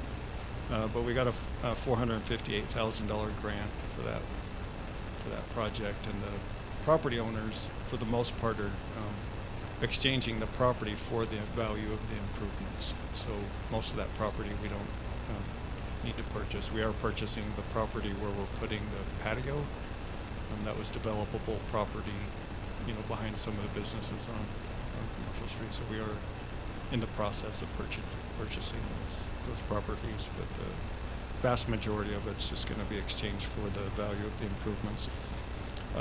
It'll also accommodate additional parking, so if the Vallis hotel finishes, the first floor will be event space, and right now there's a limiting factor on approving event space because of the limitation on parking. So this will provide ample parking for that. Page 8 is just the breakdown of how much is collected and how much is returned to each entity, and page 9 is kind of the map. It's the map area of the RDA. So that's my annual report. It was submitted in by June 30th to the state as required. Any questions for me? I just have a question if I can. Sure. And you're going to need to explain a few things later anyway, but okay. On your page 6, in that report, it says the amount you received was $254,000 some odd dollars. Does that go into a special fund Yep. to help other people that need money within that area, or what happens to that? So it is in a RDA fund. It's separate from all other funds in the city. The RDA board is made up of the city council, but they have independent meetings, and they publish their meetings as RDA board. They decide on the project. So for the last several years, the only project was for capital improvements, and we've done 4 building rehabs at about $40,000 each, and we're getting ready to retire that program because we're putting the rest of the money into the alley concept. So they do approve the match money and decide like what we do as far as projects. The city council acts as that board. Prior to renewing the RDA, there was a program where they would help with rent assistance and look at business plans and a whole bunch of stuff that was over my head. I don't know how to make a business successful that way, so when I came, we changed it to just a capital improvement. So basically the projects increase property value, which is an immediate and direct return to the taxing entities on property tax. And then the sales tax and tourism tax and all that is just an added benefit. I don't know if that answers your question. Yeah, that did. That's Thank the you. whole, Appreciate it. the way that works. Any other questions for Mr. Bailey? Is it still your intent to dissolve by the end of 2028? 29. So 28 is what it says in here. that's when it expires. Well, let's do 29. I'm just kidding. So when we renewed, it was for a 10-year period, and then it does have an option to renew. One of the things is because our RDA is so old, and last time when we renewed, the RDA keeps 100% of the taxes within the agency. If you created a new one today, then 10% of it has to go to some housing, some affordable housing offsets, and so you don't keep as much of it. So that's why we decided to renew. It's kind of up to the entities if they want to renew after it expires in 2028. Sorry, I was thinking of the hotel incentive, not the arcade. It started in 2019.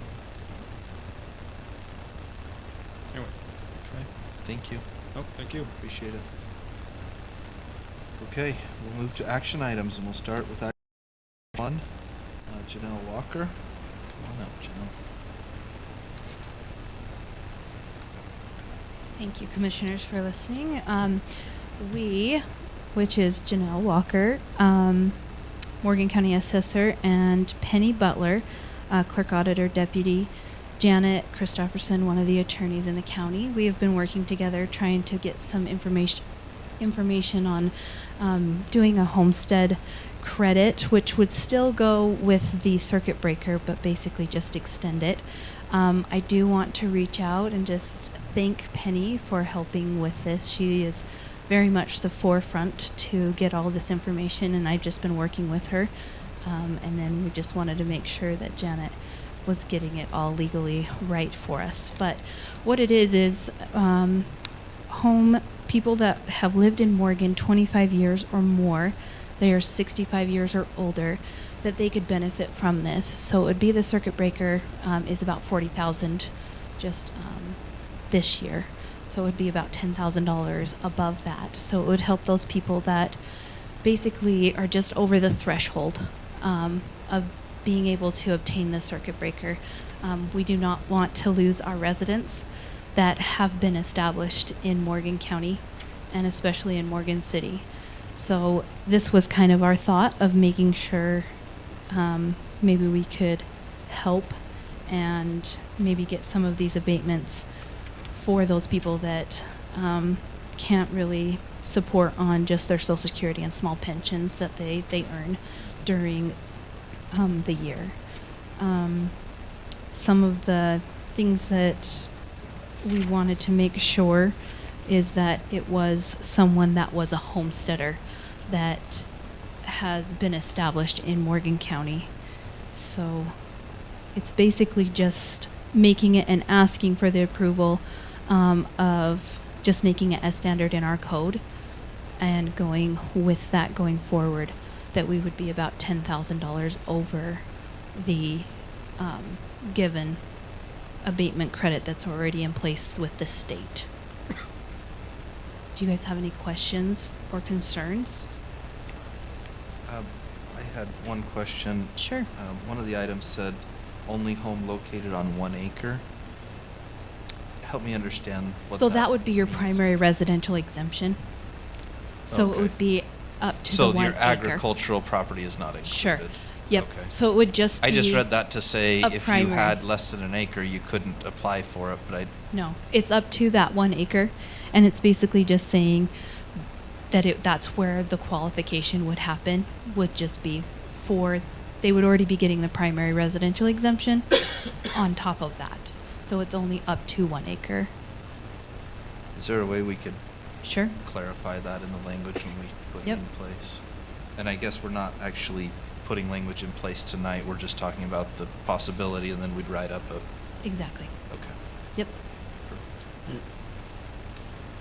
I have a few questions. Sure. I've already gone over them with Penny, but there's a couple things in the law that states that, let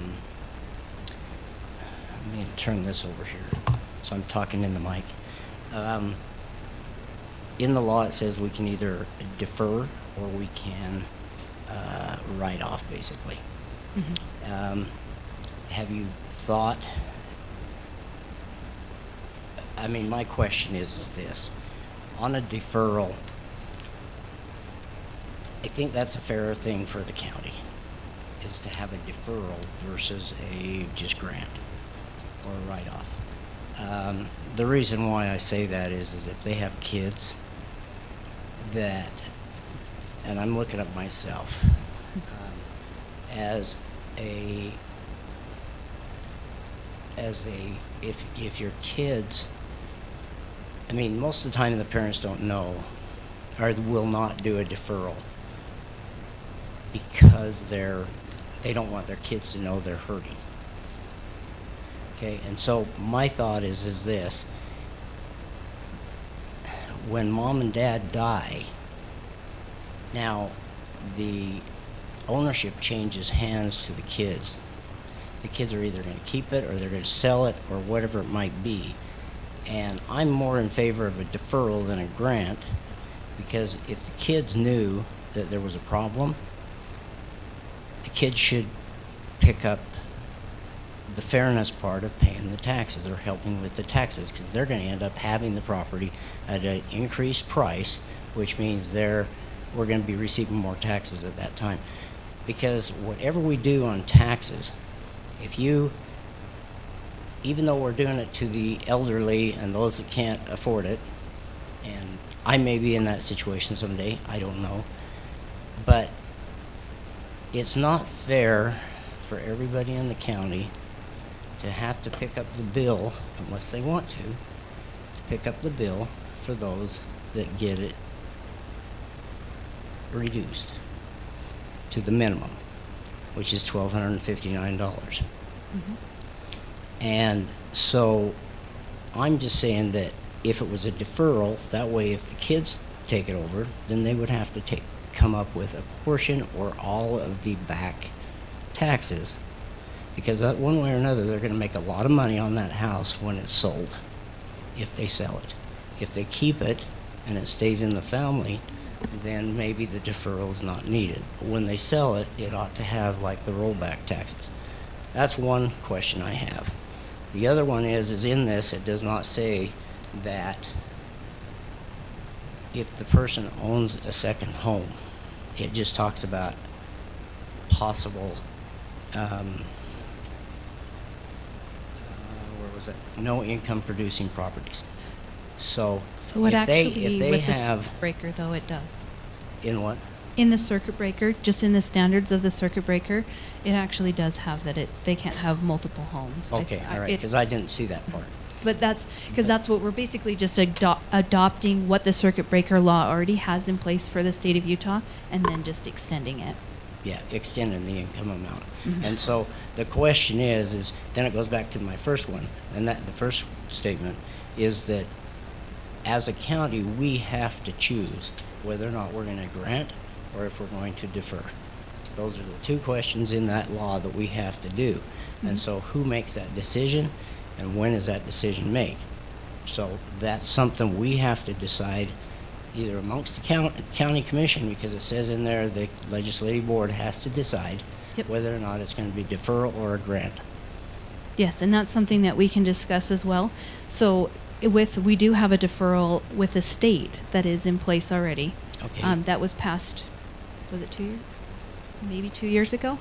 But it is 75 years or older, and they can defer. And anyone, it's not, doesn't have a cap on it or anything, but they can defer their taxes towards the end of the life.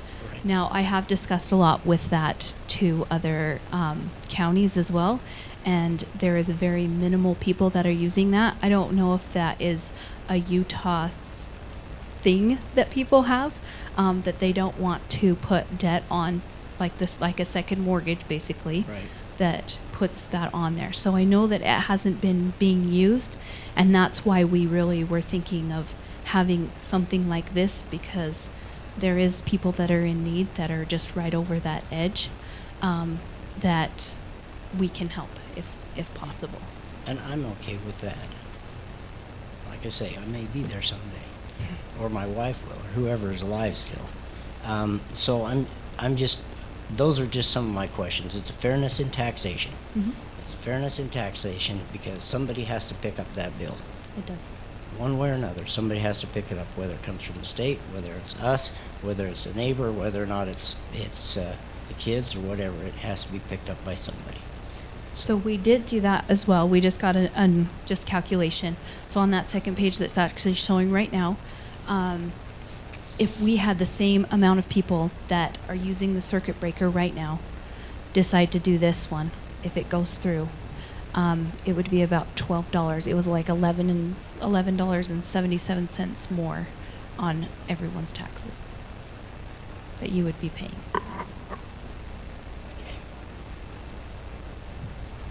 And that's mainly because some of the people cannot get that threshold. And so that's the main reason. Correct, because it basically it's limiting the amount of people that really are qualifying for it. Yeah. I think even then there's a lot of people that maybe are in the $60,000 range that won't qualify. Right. So there won't be. So when you're talking these numbers, and I was going through it, 2024 revenue or the 2023 revenue is $1.8 million. Where did that number come from? Because that's not the numbers I looked at. That is from our treasurer's office, that they just said what the revenue was of just taxes. Of just our county general fund? I'm not sure exactly what she gave me. She just gave me the number. So I think it was probably So- in it as a whole, because And it so would as be. it goes up, is it going to increase this amount here? No. I mean, the amount that we will be making as well will basically cover the costs for it. Okay. Do you guys have any other questions, concerns, comments? I think overall, I think it's a good idea. I want to try to protect those who live in the community and may have a difficult time being able to afford to continue to live in the community, so I think it's a great idea. I don't know that I have a lot of concern over it. It looks like we're talking about $54,000 difference from the current abatements to what could be based on our projections, which I don't think is a tremendous amount.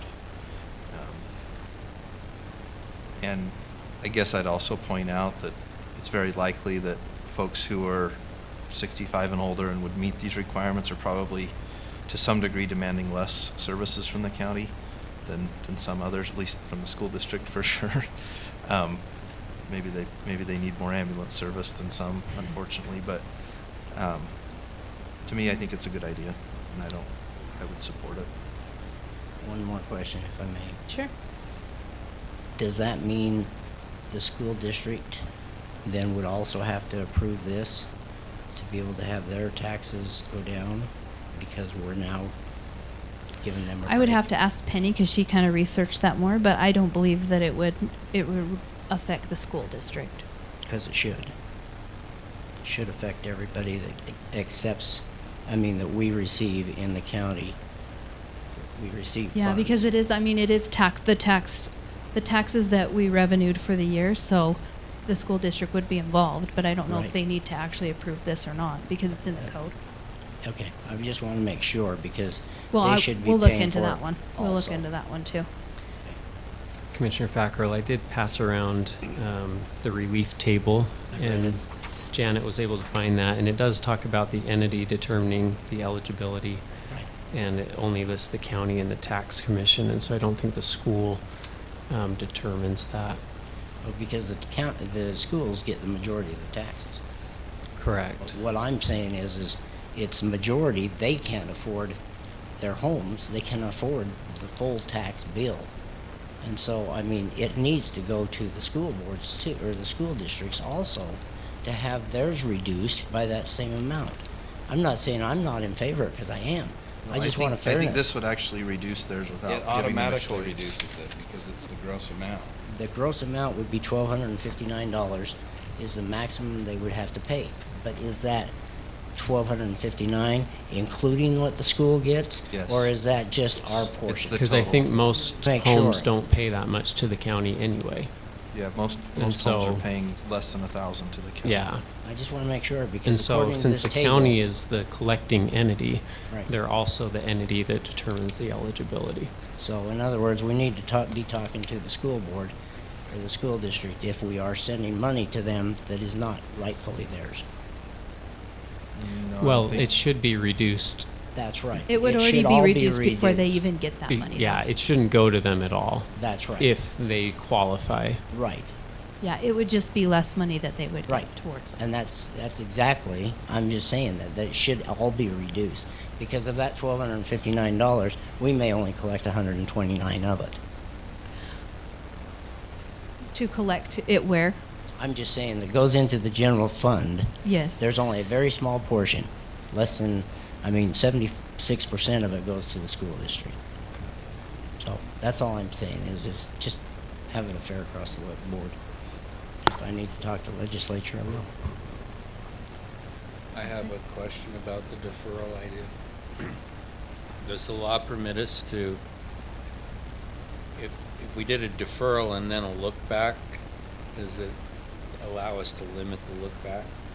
So on farmland assessment, it's a 5-year look back. And that seems to be, that could be a reasonable. Yes. And I think it would just be more going forward, that it would just be the current year that they're in. Because with the circuit breaker, they have to qualify it for it each year, and they have to fill out all the paperwork. So it Yeah, would but if just somebody be for the year. qualified for 15 years and then you Yeah. look back for all 15, it could be a fairly Yeah. sizable amount. But if- And I don't think we if should did go like back. a 5-year look back, then Yeah. that's. Maybe It's persuade more only a people to use that 3-year. option is what you're thinking. Yeah. I feel Yeah. like, personally, that these people have been paying property taxes and their impact is very small on our community versus, and they've paid it for years now, many, many, many years, helping other individuals. So we can pay it forward. We don't have to beat them up over. I know that, over and that's 5 why years. I'm in favor of it. But I'm you in wanna favor, defer but it I want, 'cause no, you I'm think the just kids are saying, gonna make some money. there's three years look back. And what I'm saying is, and this is something Penny was telling me also, is that when we were looking at it, or when you guys were looking at that, it was, if we look back for 3 years, then you can't go and determine, okay, did the kids did they transfer the title partway through that to get the lesser taxes, even though they still live in it? So, did they transfer it to them? And so that means, anyway, there's a lot of ins and outs. I'm Sure, just but saying that aren't I we agree splitting with hairs you. at that point? What's that? Aren't we splitting hairs at that point? It's not that much money. So your preference is the waiver? I, personally, that's just my feeling. I feel like we're overburdened taxed.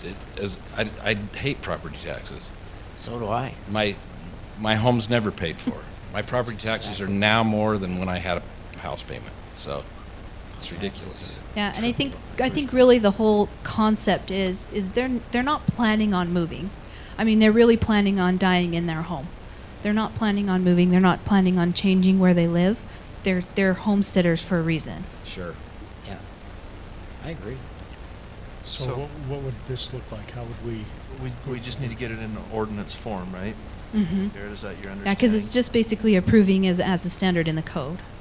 So we create an ordinance to add it to our code as this is an option, and then we notice folks, and those who qualify could apply for it and go for it. Do we make a motion tonight on this?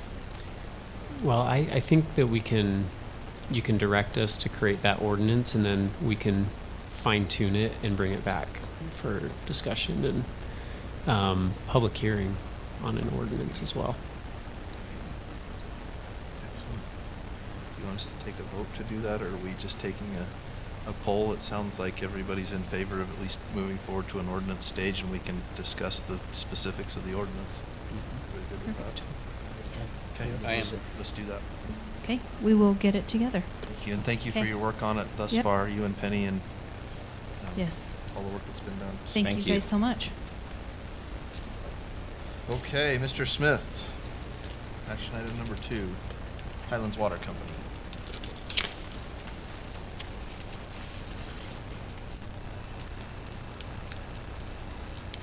Smith with Highlands Water Company. This is Nate Hadley. He's our water operator. Noticed in I think the planning department's been enforcing the right-of-way requirements under your county code. A little bit of a burden on us as a water company.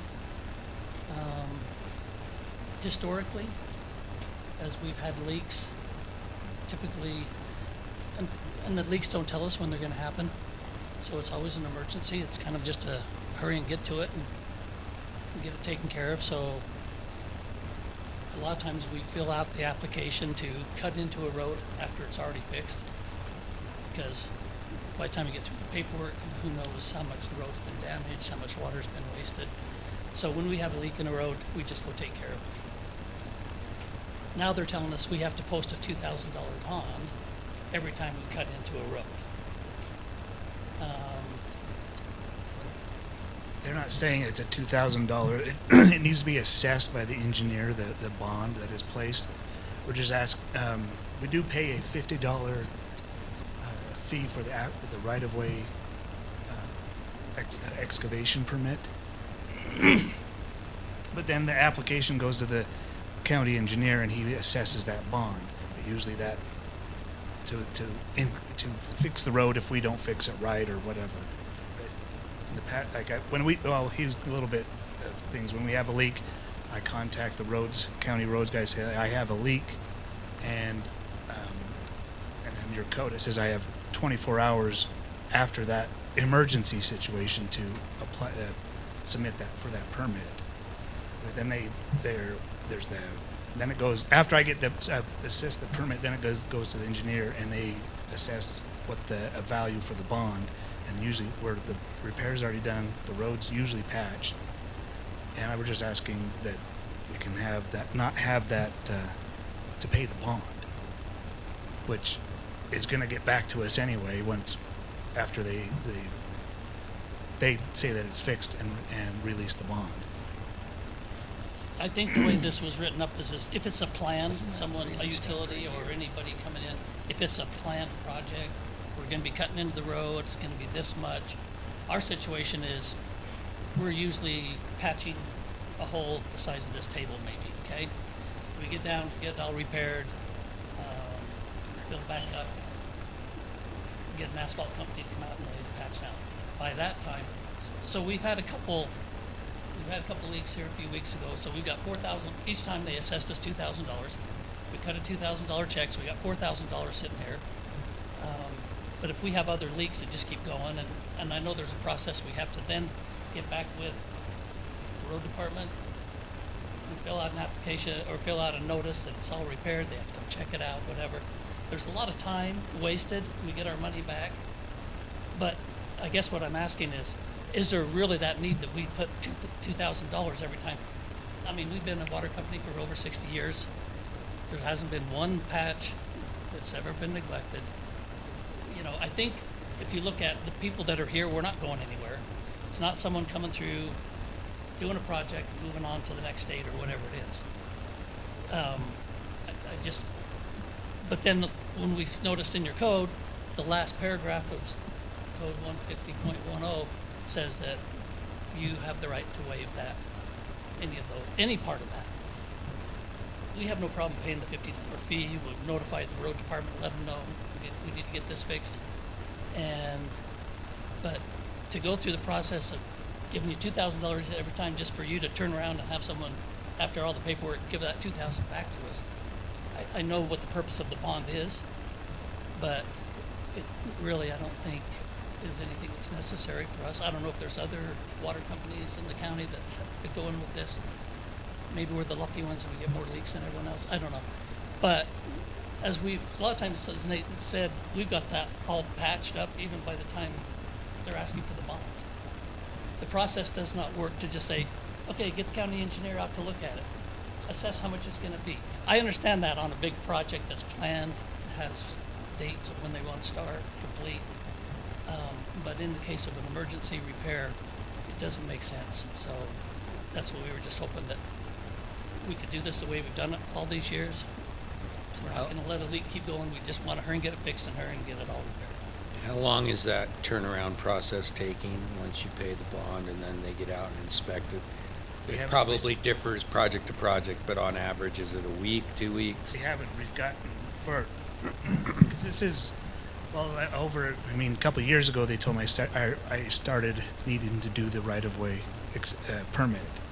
And then it's only been a few months that I was told that we need to do this bond. And so we've had 2 leaks.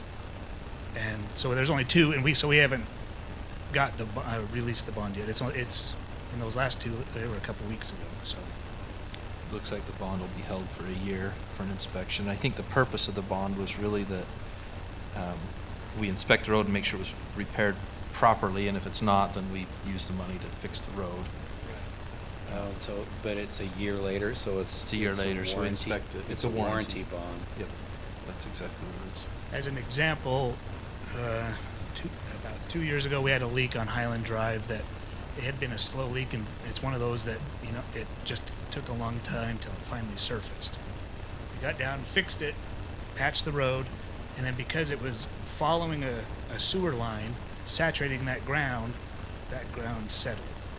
And it was under a new, recently paved road. Brett called me up and said, hey, it's sagging right here. We came out, cut it out, and replaced that portion and got it compacted to where it wasn't sagging like the rest of it. So it would match the rest of the road, I should say. And I think that's been the only time I can remember in I don't know how many years that we had to go back and redo. Most times the patches, everything's compacted. You bring in all your compactable fill, everything's compacted. They come out, they put in the patch, and it's good. So I don't think it's going to be a real serious situation that there's. But there again, I mean, if something fails in that or settles a little bit more, if Brett and John get a hold of us, we'll be out there fixing it, doing it, whatever they need done. So, I mean, we're here, and we're not going anywhere. So it's not like, I don't know if the purpose of the bond really serves anything other than if we wait a year. I don't know how many leaks we could have. I mean, unless you want $10,000 or $20,000 from us, I don't know. Sitting there waiting to come back. I guess my thoughts, Bart. Well, the purpose of a bond is, like Commissioner McConnell mentioned, is for warranty, and unfortunately, we don't have a Bart and a Nate that'll respond just like that in every circumstance. So I think this is definitely a generalization of, if you're going to come in the road and cut the road out, we need to have a bond because we're not sure how that patch is going to work or if it settles or not. We might not even be able to get a hold of you in a year, and that money would help repair that. So I think that's more of a general ordinance. And that's where I think this code says you can look at everybody on a case by case. Yeah, and I guess that would be. I don't know that you're setting a precedence if you take a utility company that's been operating here for 60 plus years and say, no, we're going to treat you like the broadband company that's coming through and gone, and we don't know what kind of warranty we have on that. I don't think we need. I mean, yeah, I understand what you said. There is that warranty there, but there's no way that if the road department gets hold of us, we're going to tell them, nope, we fixed it once, we're not fixing it again. We will go out and fix that, but we're just saying it's never happened. Well, the one case, yeah, but we proved ours to the department. Yep, we'll get out, we'll get that fixed right away. So to have for 1 year have a warranty like that, I understand that if something new is going down, if you got a big project that's going to involve a lot of the road, I just don't think it's necessary. So what if we were to have a certain amount of bond in perpetuity that sat there in case of a patch or something like that? I mean, I just can't imagine that they're going to have 10 patches in a year or anything, but if you had enough to fix one patch, if that were the case, and so we're not holding a bunch of their money, I don't know. That's just a a thought. question I had for Josh, that if we put something that just was there to revolve. There is a revolving. I wish Josh was here because he could kind of go through the code as the zoning administrator, but I have talked with him about another project where this was coming up as an issue. Section 150.06 is the guarantee, and in subsection C it says, prior to an applicant's commencement of construction, financial guarantees for excavations shall be in the form of a cash escrow or performance surety bond equal to 15% of the engineer's cost estimate for the project. So this is that idea of the revolving. We're going to come in, we're doing multiple projects. Well, for the whole project, you just have to have that 15%, and that's going to stay in there. And then you may finish a project, move to the next one, but then you've just got that 15% that revolves. And it does say a developer may post a revolving security on an annual basis. So that could be kind of the criteria that Commissioner Wilson's talking about. Financially, for our treasurer, I would prefer that than us just holding on. I know it's dumb to like us release you, say $2,000, and then you turn around and pay it back again, but it also reestablishes for you and for the future commission, this is what we're agreeing to. So I would prefer not to just hold it in perpetuity. Well, I don't know that this, oh, I see what you're saying. This falls in line with our code without going to the exception of the 10. I have a question on the cutting into roads less than 3 years old is prohibited. If you have an emergency, you're going to have to. But in this, it says that their refundable, non-refundable rates will be quadrupled. So what can we do about that if there's an emergency that happened in a new road? My understanding, the way that Josh has handled it, is if there's an emergency, then they get with the Public Works Director. So they get with Brett, they go in, and then they kind of go through that, the right-of-way excavation permit after the fact, but still have the inspection at the end by our engineer to make sure that it's brought back. There's also other utilities within the right-of-way, and so the bond isn't only just that it's repaired right, but if there was something damaged, so if broadband was coming through and they break a water line or a sewer line or something, there's some money there that can help fix that problem. So what my question is are we going to continue to quadruple, have it non-refundable?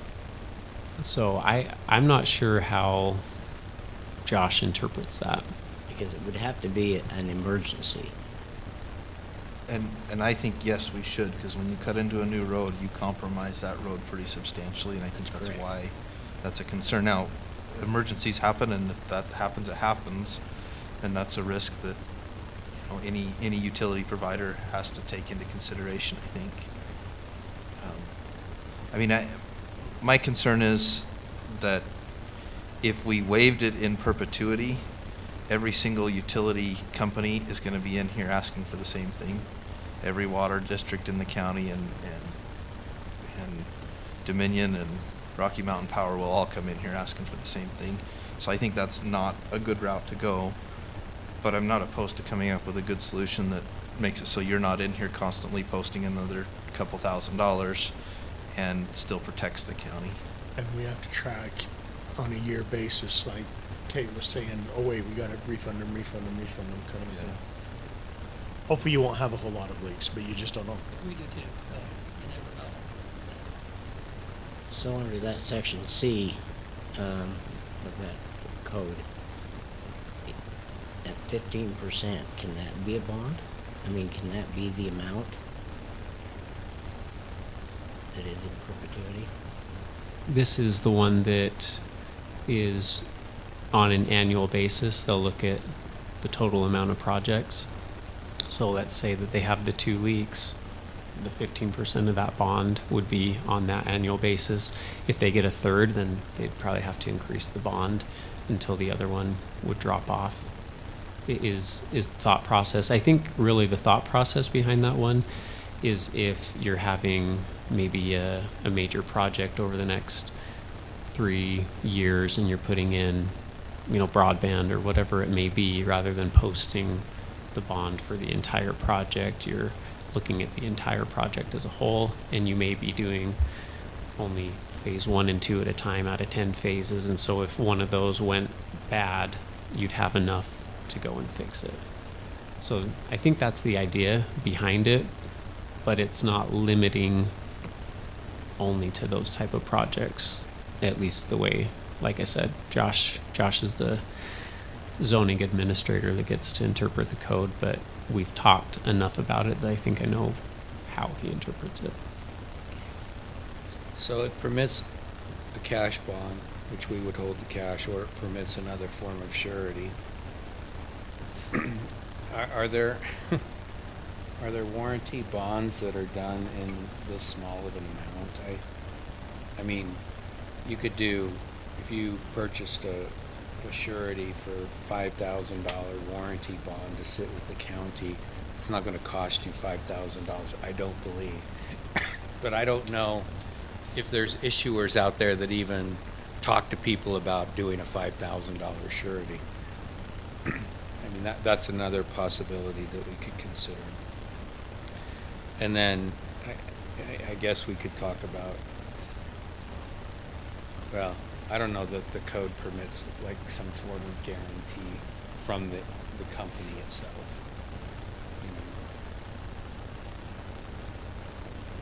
Not that I'm aware of. We would 'cause- get the same response that the chair was concerned about, though. I mean, Rocky Mountain would come in and say, of course you'll take our guarantee. You know, we're massive. You know. Right.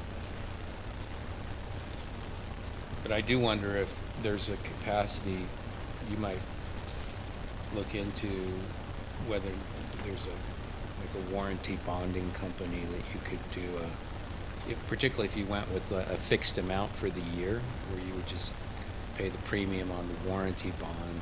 They're looking at your credit, they're taking the risk on your credit, they charge you a fee, and you're not out, and you don't have to keep coming in and renewing it and all of that sort of thing. Would we be able to do a public-private partnership under the Public-Private Partnership Act? To provide the warranty bond? Well, just in general, in lieu of an interlocal? I don't know the answer to that. I'm not sure off the top of my head. What if a bank, what we use for community bank, what if the bank had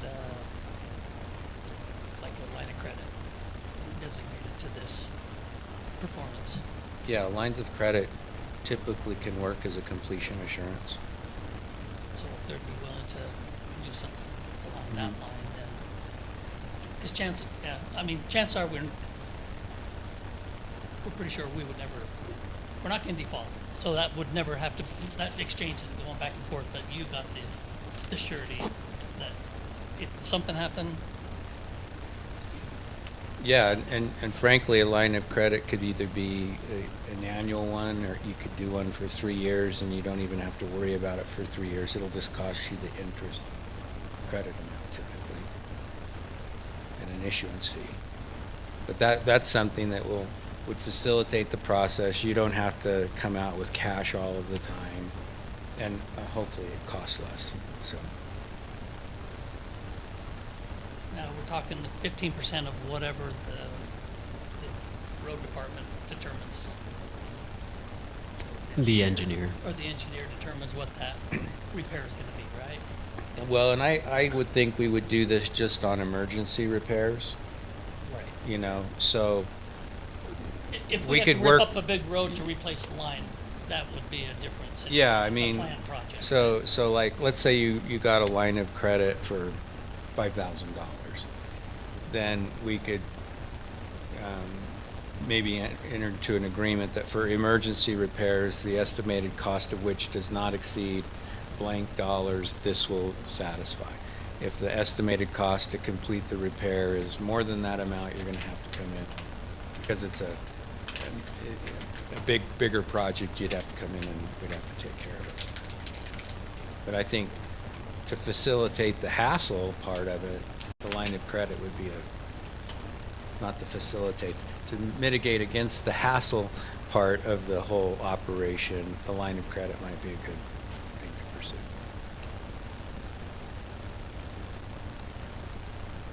We proceed that way, do we need to see if we can get that lined up and then come back, or is that just something that, who determines that? Just if it's something that Josh feels comfortable with, or Brett, I don't know, or Mark?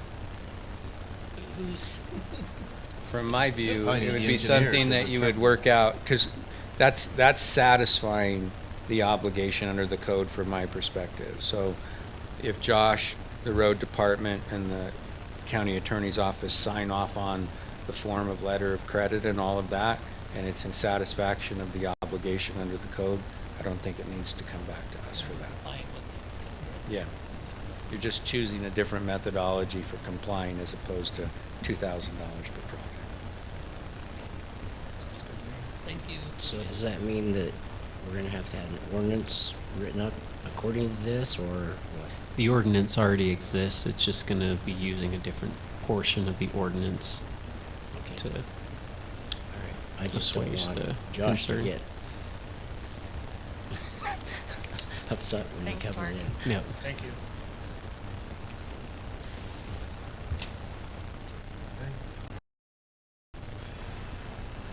Well, let's move to action item number 3. Brenda. This is a request to abate back taxes on a parcel that was created in error. Honorable Brenda. For 4 more months? Yeah, 4 more months. Then she'll be Coming off with tired that. honorable. Talking to the mic if you can. I'm asking for an abatement for serial number 03-005-104 with the parcel number of 00-0002-7258. Jeremy, Well- can you advance the packet?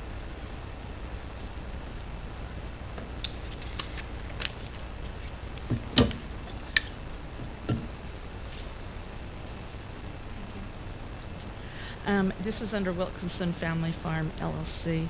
Kathy Collins, who gets the tax notice for Wilkinson Family Farm, had approached me to say she felt that they had already deeded out everything they owned on the property, and wanted me to take a look at it again. She'd talked to the treasurer's office and wasn't paying the taxes because she felt they didn't own it, was going to let it go out for tax sale. So doing the research back to when it was original, before they started splitting things out, like Gardner Cottonwood Creek, and looking at their description, it went southwesterly instead of bearing in distance. So it was a kind of an ambiguous description to know what they really was, where the property lines really were. And then I pulled Browning Arms Company's description there before they started deeding some of theirs out to Northside Creek. And theirs went the same direction, but they had a tie point to the county road. Looking at the Northside Creek subdivision and other surveys, I come to the conclusion that there is not a piece of ground to be taxed. The part that shows on the GIS shows it encompasses within parcel B of Northside Creek, who Wilkinson had already deeded to Gardner Cottonwood Creek. I felt comfortable to go in and delete this off to be assessed, not be assessed any further, coming to find that there was back taxes owed, so the program coins will not let me do so. So I'm coming to the council to, commission, for your blessing to be able to waive those back taxes, but also for this year's taxes as well, since they will be due in November. Any questions? Brenda, what's the total dollar amount on that? Do you have that? Well, going looking currently, they didn't pay in 2023, which with interest in that is now at $394.22. 2022 they didn't pay of $88.73, which makes $482.95. With today's taxes being sent out based on the tax records, it would be for this year of $341.59. So, correction, you don't have authority under the statute to abate the taxes for this year. It would have to go Okay. through the Board of Equalization as an assessor adjustment. Okay, thank you. I did not know that. But So we can just do the the back last tax. 2 years. You can do, yeah. We can up do the until refund of the last 2 2024. years. Okay. All right, then they can go to the abatement. They could do an assessor. So we're talking a request. little under $500 in the last 2 years, Yep. 480 something. Yes. Any questions for Brenda then? So that would be taken off of the records then from now on, starting in 2025. 2025, yes, and she would have to abate the taxes for 2024. And once it becomes current, I can delete it, but if they don't get that with the Board of Equalizations, it will continue forward after I've deleted it off the record. I'm pretty good. Well, they don't have to come Okay, in. thank you. They won't have to come into the Board of Equalization for that, right? She can take care of it for 2024. Not for 24. It would have to go through the Board of Equalization because it's not a delinquent. So under the statute that we're quoting for this one, that is the erroneous assessment, or I'm sorry, can you go back 2 pages, please? It's been a minute since I read the statute. It's an error and omission in the assessor book. Okay.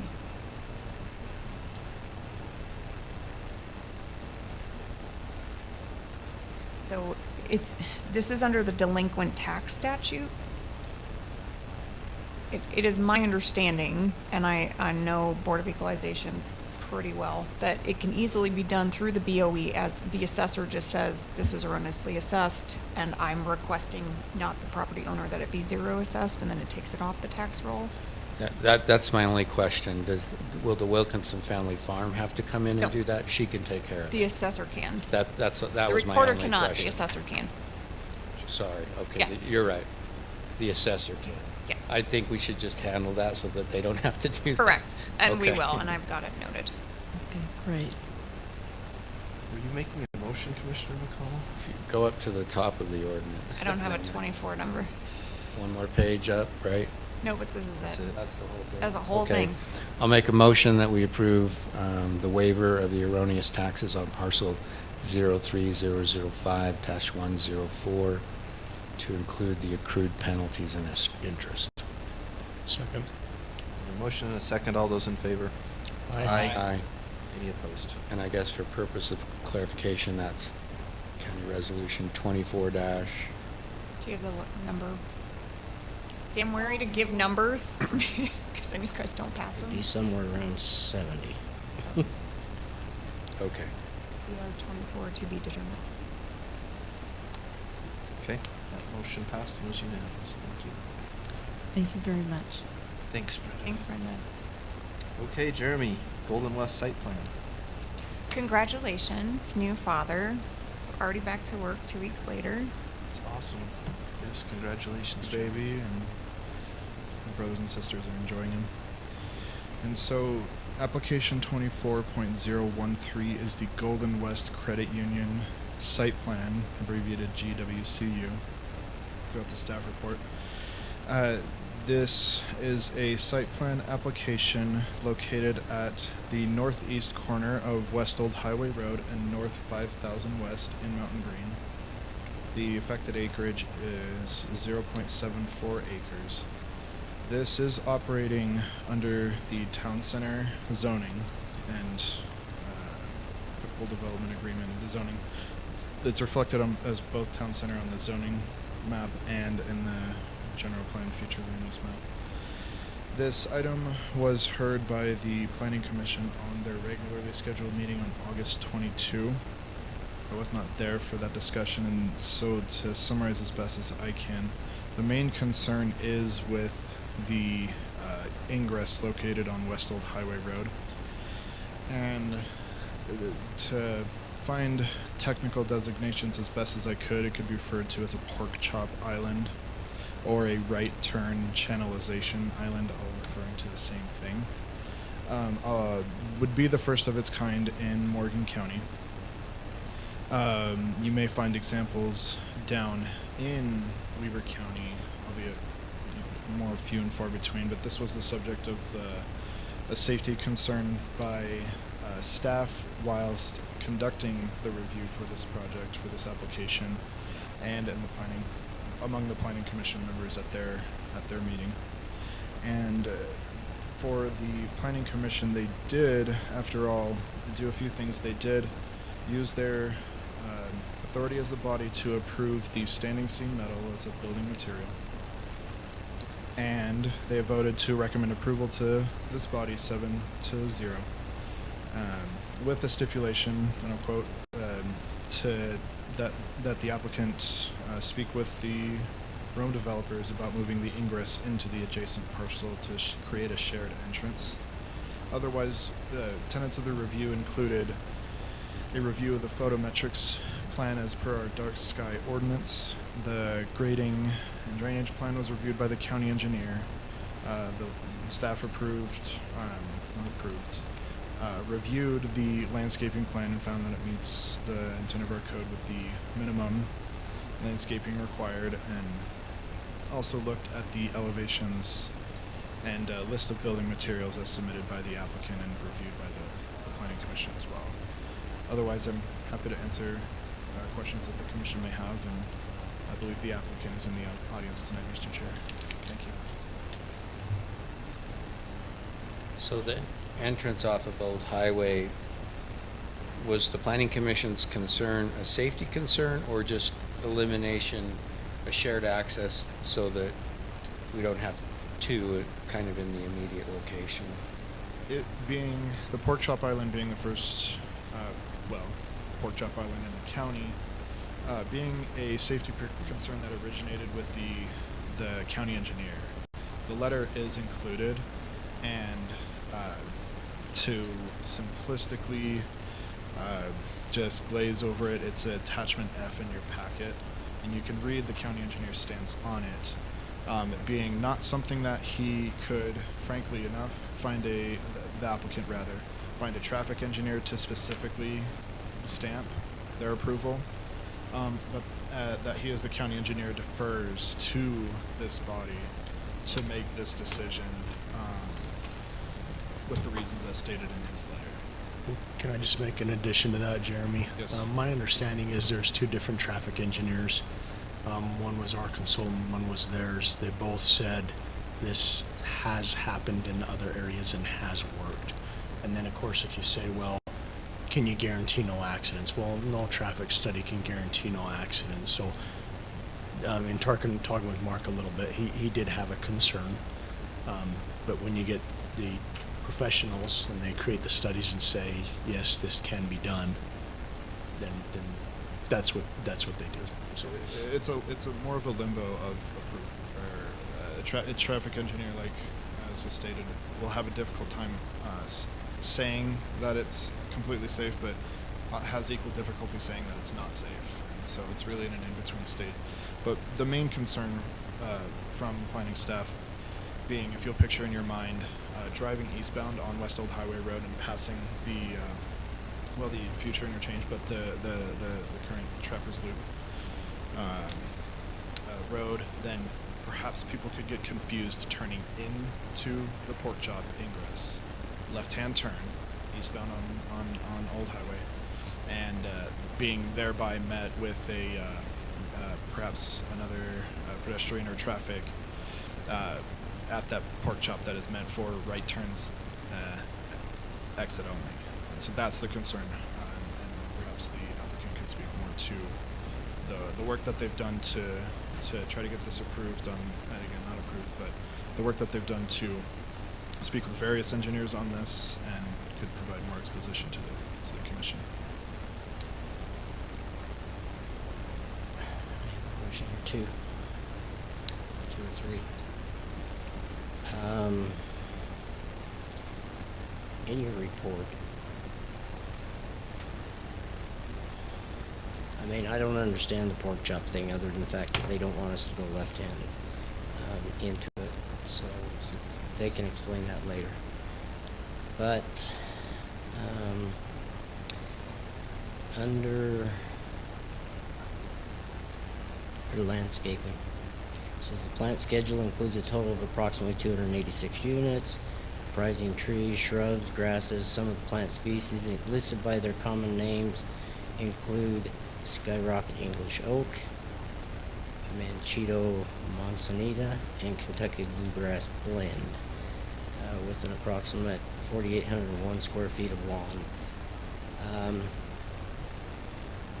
If that is our requirement as a county, we need to look at something like that, because there has been enough research done over the last few years that says that Kentucky Bluegrass Blend requires a lot of water, and now Weber State University they have replanted most of their grass in their college or in the university to a drought-tolerant grass, and I think they need to look at that, which is also a drought.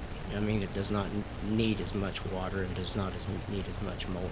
So you may want to consider that before you put in the glass or grass, and before we require it as a requirement. Then it says that, and the same with evergreen trees. Evergreen trees, yes, they grow tall, but they also require a lot of water.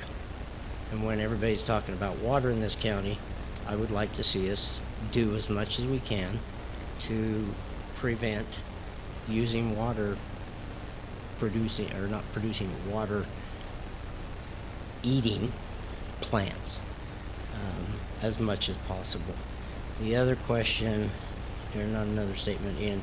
Well, shall I speak to your initial question? So I believe there's already been a request, a directive from this body to staff to look at the landscaping code, because currently contained in that code are specific species that we should look at or not consider, or that cannot be approved or anything like that. That's not language in our code right now, and I'm struggling to remember if that was already a directive from this body. Okay, so if it is a directive, I then I think think it it is. What I'm saying is I hope this is not, I'm hoping that they will follow code once it gets put in place, instead of, this is their proposal to use. And so that's just my 2 cents worth. I would then encourage a discussion with the applicant and Okay, and I will. Then in our paperwork, and maybe it's just a misprint, in MCC 155.352, talks about the lighting, and under H. Page? I don't know what page it is. What section? What's the heading of the section? Under lighting. Lighting, got it. Okay. Okay, so it'd be under 7, page 7 of that portion. And it says promoting and supporting agro-tourism. I think that's supposed to be astro-tourism, because I don't think they're promoting agro-tourism. That may be a typo and therefore requiring legislative Yeah, action. we don't, unless they plan on putting in cows and all that other stuff, which I don't think they are at Golden West. So I just thought maybe we need to look at our writing and see if that is us in our code that we need to correct. So, just for you guys. Okay, then the other question.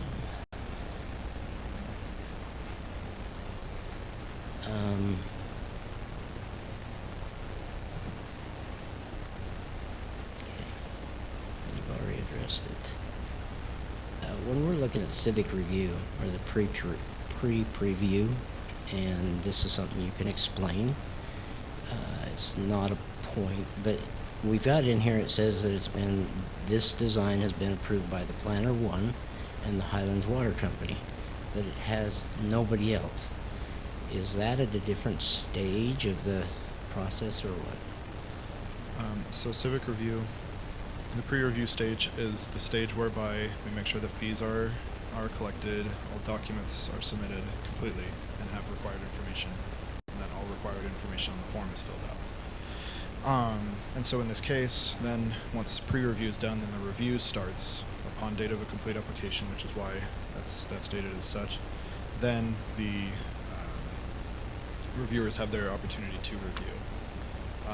But where I am a bit of a shepherd of the process to try to encourage people to do their reviews, I don't always get reviews timely or things like that. And so upon zoning administrator making the decision to bring an application that has been reviewed, insofar as it has been reviewed to this body, then sometimes it can reflect that there's still reviewers that haven't left their comments. Okay. That's commonplace, though. All right. I've noticed on a lot of them that have come through is that it seems like it's only one But to person. turn that coin around, reviewers are seeing projects for the first time. Let me think of a good way to say this. There may not have been a lot of projects forwarded to reviewers previously, but with the civic review as a application, as the application software that we're utilizing, they'll get pinged on the projects that apply to them, and it just depends on maybe part of the county, if it's Mountain Green versus Morgan or things like that. The appropriate reviewer will be routed in, and they can see it. They have access. Okay. All right, that's all I have. Any other questions? Okay. Any questions for the applicant? That pork chop means. Well, just to point it out, and I wonder if this laser. It's just the way that the road enters. Okay, so is it just like the Golden West at Kaysville? Oh. Yes, and there's also a Maverick in Layton, if I'm not mistaken, that has a similar turn-in. But Okay, again, alright. I don't know how you can see that, but again, So that drive is at an angle to discourage people from making a left-hand turn. They're making a right-hand turn. then only into they'd it. make an people awkward wouldn't do it. left-hand turn if they attempted that. So in other words, we're trying to make the traffic go down, make a U-turn in the road, and come back on the right-hand side. Is that what we're trying to do? No, they'd make a left-hand turn onto 5,000 West and turn in the back way. Well, there's no entrance into it from 5,000 West. Yes, there is. Yeah, it's at the back of That road is at the back of the property. Because they go here and They'll here do are it the stalls. Oh, okay, I see it now. Stalls for like self-serve Okay. or the. You might not make I just didn't see a number on it, so I figured it wasn't a road. Thought it was an adjacent parcel.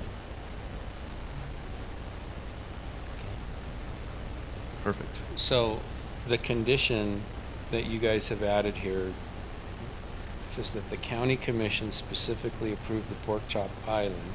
I got that part. But then it says by ensuring that it meets all applicable traffic safety and operational standards. So can you address that how it meets all applicable traffic safety and operational standards? Because that's the part in the condition that I don't have the inherent knowledge to understand or opine And on. we don't include the word insure in contract documents for a reason. You never insure totally. So are you the traffic engineer?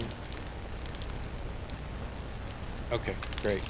Maybe if you could address that, that would be helpful. Perfect.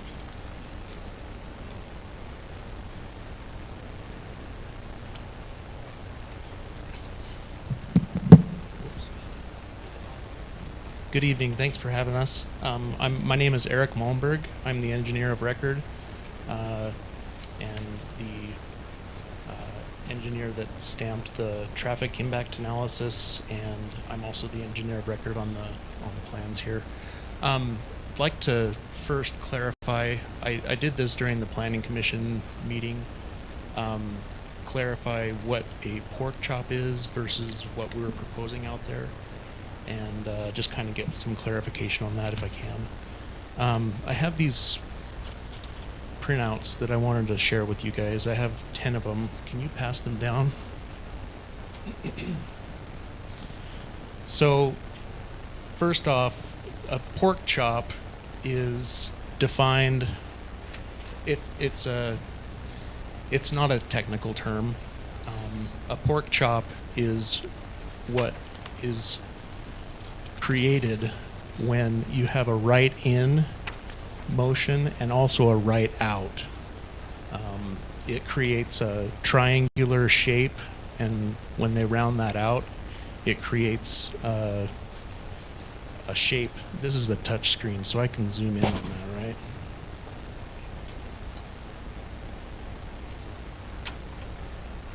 Can you zoom in right here, please?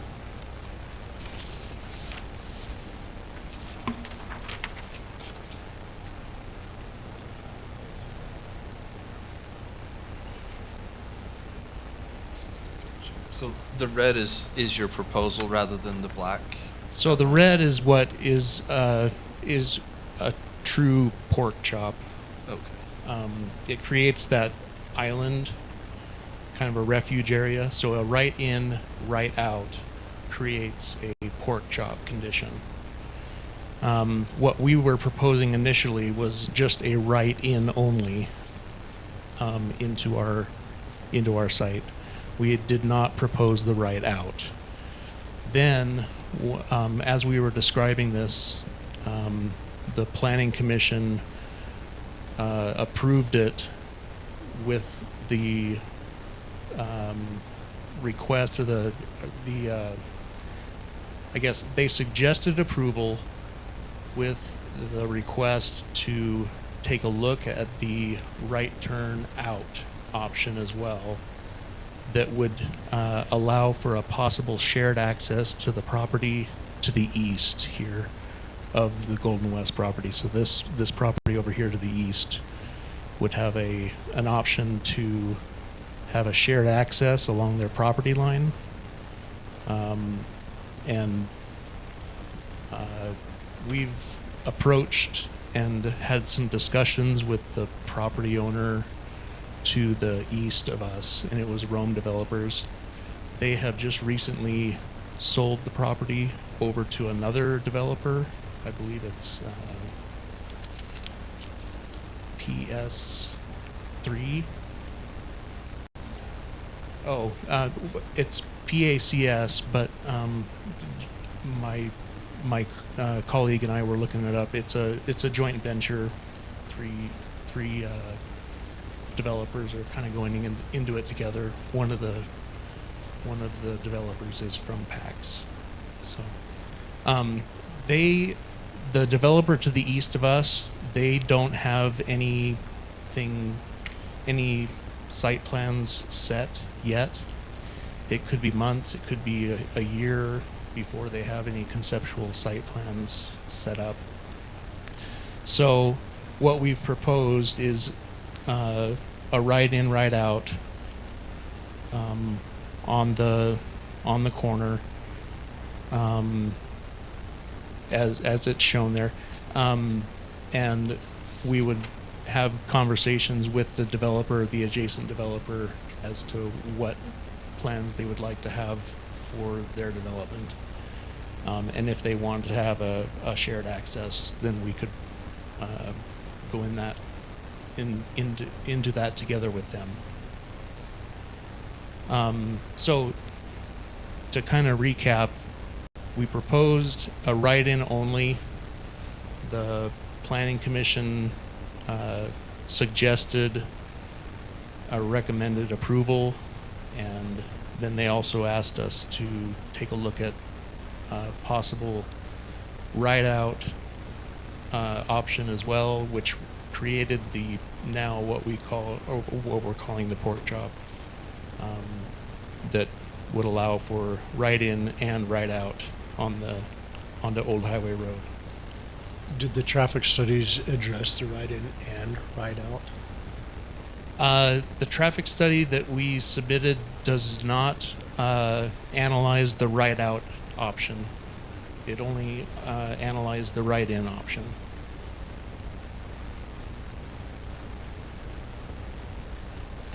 And Golden West preference is? We actually prefer the write-in and the write-out, and we would prefer to have it provides more access and traffic flow for our site, but also the site adjacent to us. We initially thought we wanted to do the write-in, write-out initially, but then we thought, well, let's just ask for the write-in only. We didn't know if we were going to be able to ask for that much, and then when the Planning Commission suggested that we look at it, we didn't turn it down. So maybe I can fill in some gaps, because Jeremy wasn't here for Planning Commission and Josh isn't here tonight. I think the write-in, write-out was supposed to be further down across from the main access to Lee's. Is that correct? That was my understanding, is that it would be further remote from the edge of this turn here, because if you see the red lines, as far as the remoteness from another access, the standard from what I gathered at last meeting is that it needs to be at least that 150 feet. That's correct. The engineer for the county came in and said we would prefer it further away just because we feel it's safer, but that would require it being It would have to on require the it strapped other to the property line. the other property. Well, even further down, I think is what the Planning Commission wanted, is that it would be across from a main entrance further down to cut. Jeremy, I don't know if you can go to a zoomed out where it shows the parcel to the east, but it wasn't to have a right-in, right-out as designed here. It was to be further down so that it would be further away from 5,000. Oh, so you're not saying further down going west, you're saying Further down going east to the other property. That's the shared access that the Planning Commission was discussing. I don't recall that being the case. Well, I was there, and I mean, they can speak for themselves, but it was never about having a right-in, right-out from there, from what I took from the discussion. I could have missed it. But I think what the Planning Commission was always also asking is, could we verify the distance from 5,000 to where it is? Because there was a number like 156, but that was a bearing, not a distance. It was the Right. 146. Okay, and so that was a bearing. And what this is showing here is that they've actually attempted to assuage some of the Planning Commission safety concerns by making it a harder curve to discourage left-hand outs. They've turned it, and then it also makes it even further, the 163 feet to that corner. Is that what I'm seeing from your drawing here? It was always 163 feet. But it wasn't showing it on what you submitted, and so that's where the Planning Commission was saying, it looks like it's only 146 and it needs to be 150, and they were confusing the. It was always 163 feet. But what I'm saying is they were confusing that, and so what you've presented tonight is more than what they looked at. Well, can I step in real quick? So, yeah. Just my thoughts. I'm just giving the background because it's not being presented exactly how I understood it. So my biggest thing is that when a traffic engineer looks at it and creates a study and they say this can work or can't work, right? It sounds like that happened with the existing drawing, not the red drawing. That's correct. So even though the planning commission said, hey, let's look at this, we haven't had a traffic engineer. I have my own concerns, but I would rather have the traffic engineer say, yes, this will work. With the right in, right out. Yes. Okay. And we don't have that, as my understanding? That's correct. We don't have that right now.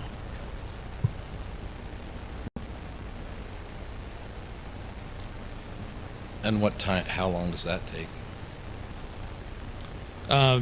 We can have the traffic engineer take a look at it, and we can do it in a matter of days. We could do it subject to that. So, there is a trail in front of that area where there's a current trail. Are you going to be making sure that stays there, or are you going to add that to your plan here, is to make sure that it's the same width as that current trail? Yes, yeah. That's shown on the, so It's the sidewalk. this plan right here is the same plan that you're looking at on your paper copy. I've just taken the right turn, right out, or the right in, right out, and I've laid it on top of the plan that was approved by the, or that was recommended for approval by the Planning Commission. And you'll put crosswalk or whatever through that? That's correct, yes. Thank you. It'll be a refuge island kind of in the middle of the pork chop. Refuge. I appreciate it. Thanks. Okay, any other questions for the applicant? Oh, we were going to address your question regarding the landscaping. Okay, Butch Campbell, Golden West Credit Union. So our desire always is to be a good corporate citizen, and we don't want to have plants and a ton of green space that is thirsty. So on a lot of our landscapes, we do a zero-scape, and so I think it was required here that we have some green space, right, which we're happy to accommodate. If there's a grass that's less thirsty, we're happy to put it in. I will go and get that information and send it to our planning department plus you, or they can send it on to you because I don't have your information. Okay. So I will send it to the planning department as to who to contact to find out that information. But it's has a couple of different seeds in it, and it's not Kentucky bluegrass because that eats water. So yeah, we're here for that. A lot of our plants are kind of a drought tolerant. We still have scars from before the last two winters from that, and we've removed a lot of green space that at other branches and corporate offices. So happy to entertain it. Okay, all right. One more thought is, this is really Plan A. This is option A for us with the right in only. We're happy to have that. It'd be just icing on the cake if we had a right out as well, but not to the maybe detriment of schedule at this point. We're trying to push forward and get some progress going on this. We've got about 1,000 members in the area right now, and we just want to get there and get help in those members. Okay, any other questions? Just had one more comment if I could. Sure. Just to reiterate, we want to keep the option on our own property of the right-in. And if we can, like Butch was just saying, it'd be icing on the cake if we'd also get the right out. The traffic impact analysis does take into account the level of service created with the right-in. It accounts and it speaks to the safety of the intersection and the proximity to the other, or the driveway to the intersection.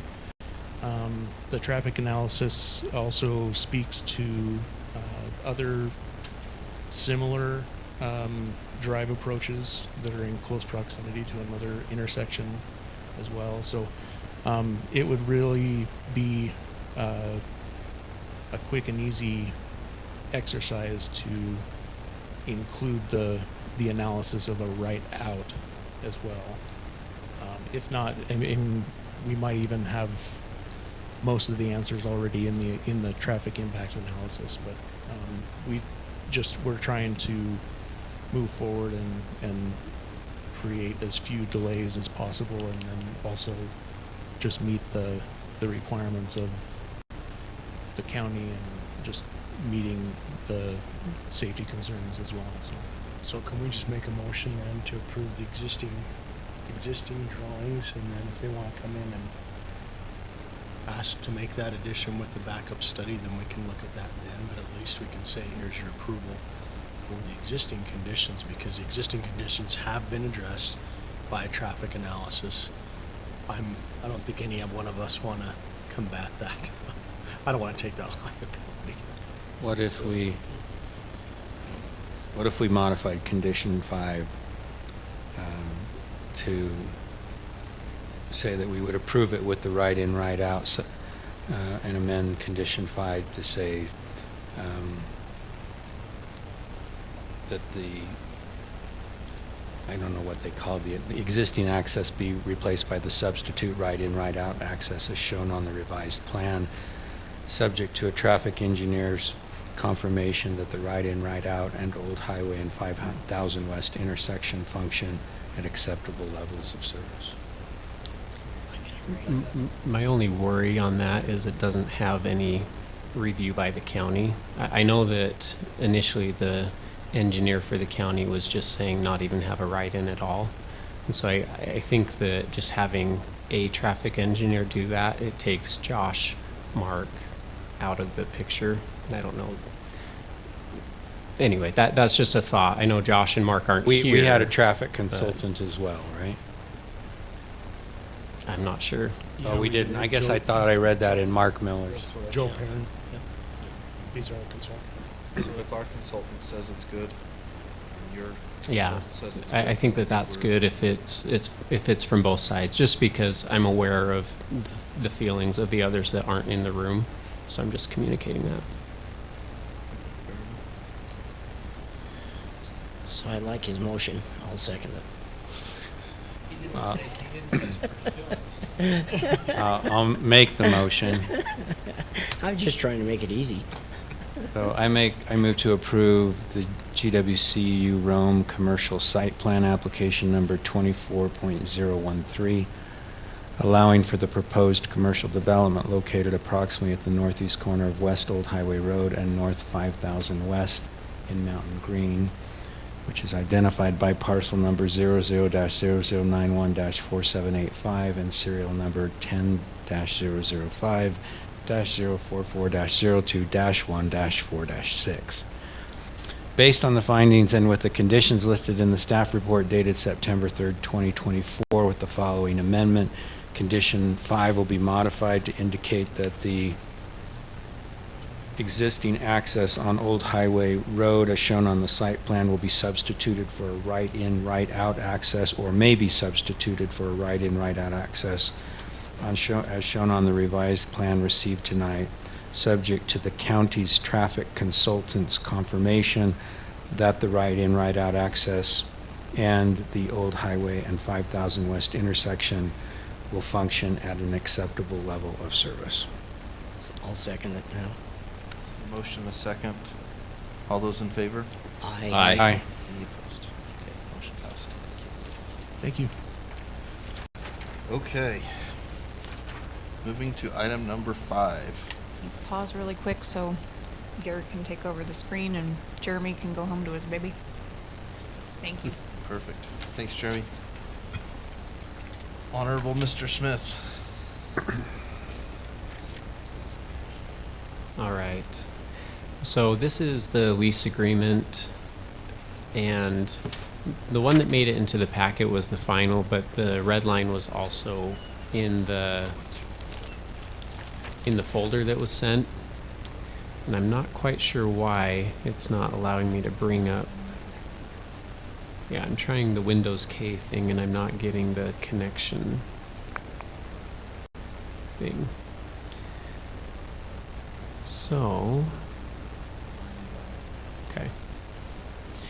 But really what this is, there have been some leases that had been lost in the past. There's been desires to assign and assume leases, but part of that assignment and assumption is to attach the prior lease as the exhibit, and if the lease doesn't exist or it's somehow lost somewhere, we can't do that. And so I thought it would make it easier if we were able to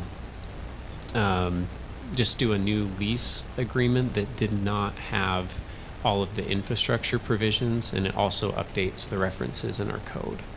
So we'll see if this will pull up. If not, I'll just go through the changes and point them out. Okay.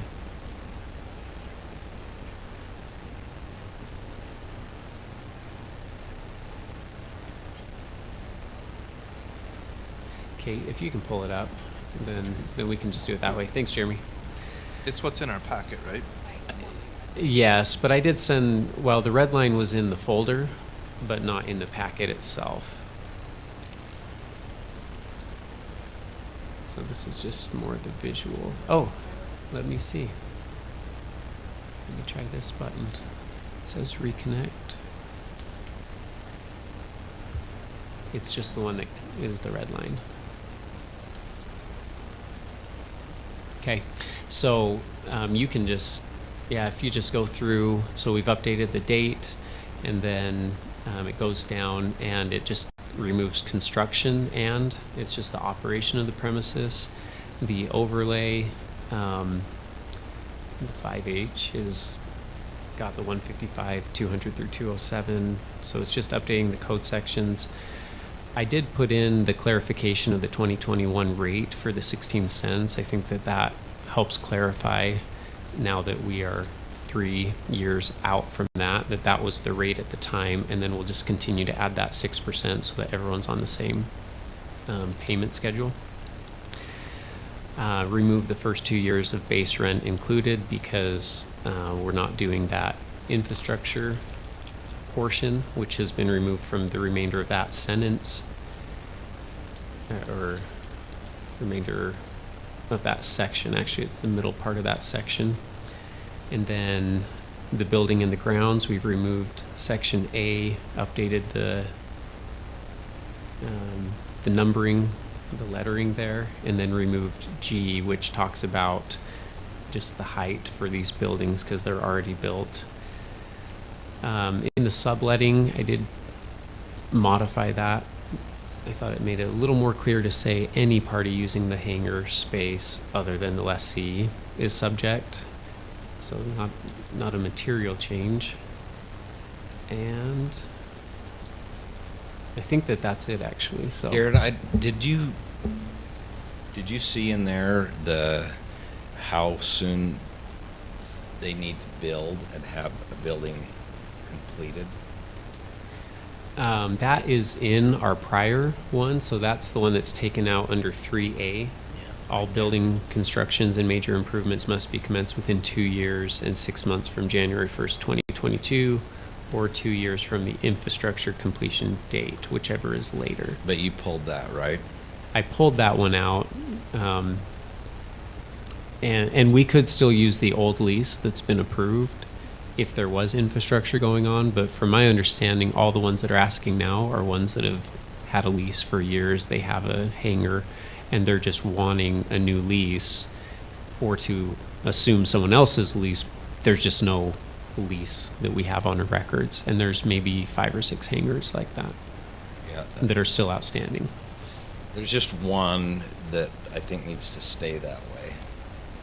But they signed a lease back in December, so that one will remain. This is only for Those leases that have been lost. Okay. They're trying to get into it, but they can't do an assignment because there's no lease to attach as Exhibit A. All right. The leases have been lost and the hangar structure has already been constructed. That's correct. So Yep. But there's quite a few that have reached out, and I thought if we could just get a form like we did on the last infrastructure one, then they don't have to come in for each request. It's just they sign that lease that's already been approved, and they're going to be bound by the same terms as everyone else. What did you do with the term? Would they have the same term or the remaining term from the I did the same term, existing lease? and I know that there was some discussion on that if there was ever a time to move away from the county running the airport, that we'd want everyone to be on a similar schedule. And so I didn't change that term, but if you want to, we can say 27 years with an option for 30 renewal, and that would put it at least in line with the ones that were approved at the end of 2021. That seems to make sense to me. But I would think so. Okay. So that would be under subsection 2, where it says term and rent. We'll just say lessee agrees to lease the premises for a term of 27 years, and then they still have that option to renew for an additional 30 years. Does that sound good? Yep. Okay. And then my only other question, I think it's covered, but I'll just ask the question. So we've taken out the construction requirement because the hangar's already constructed, but we don't want to open up the possibility of them modifying the structure to increase the heights. The footprint's pretty limited because the lease premises is limited. But do you think that's just covered by the provision that indicates that they have to operate in accordance with the rules and regulations of the airport? Because the airport overlay zone limits the heights on that, and so I don't know that we'd necessarily need to have that in unless we could unless we add in, take that G.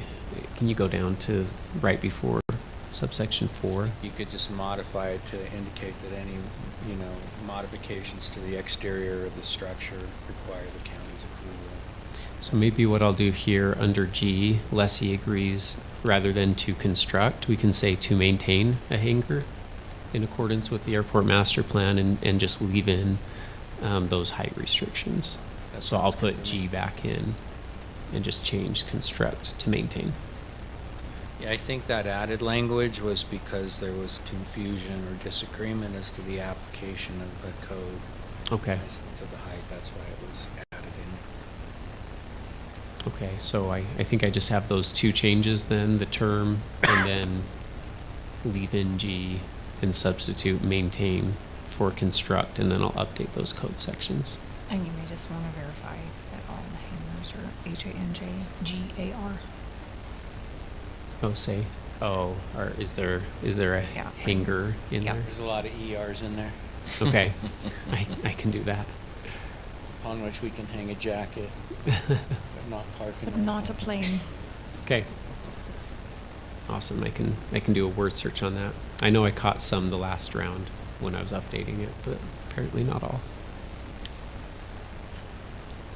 Question, and this is more for, well, for all of us here.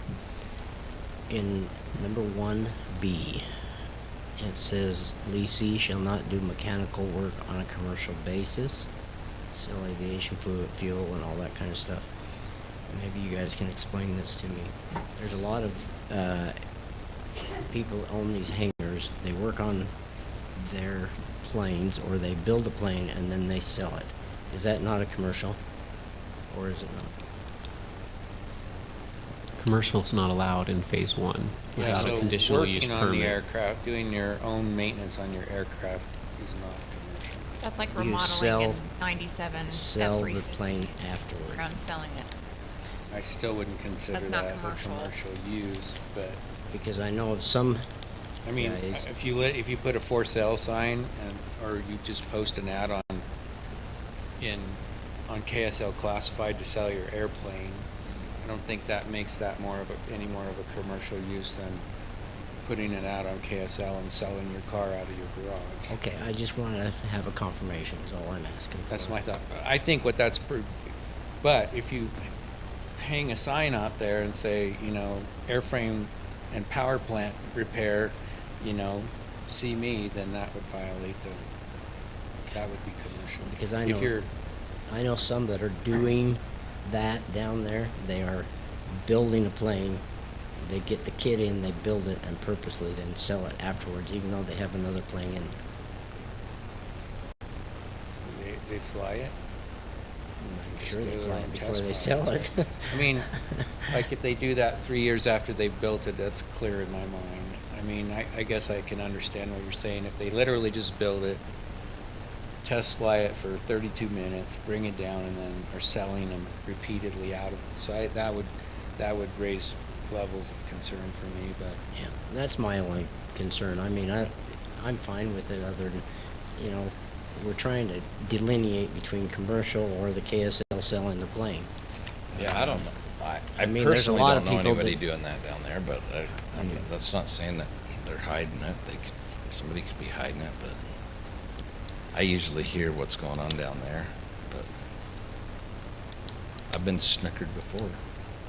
yeah, I mean, if somebody's first of all, the guys I know that are doing it takes them years to Yeah. do it. It's Right, like- it takes them years to so- do it. So it's not like a big manufacturing No. operation. So I'm just bringing that up is all.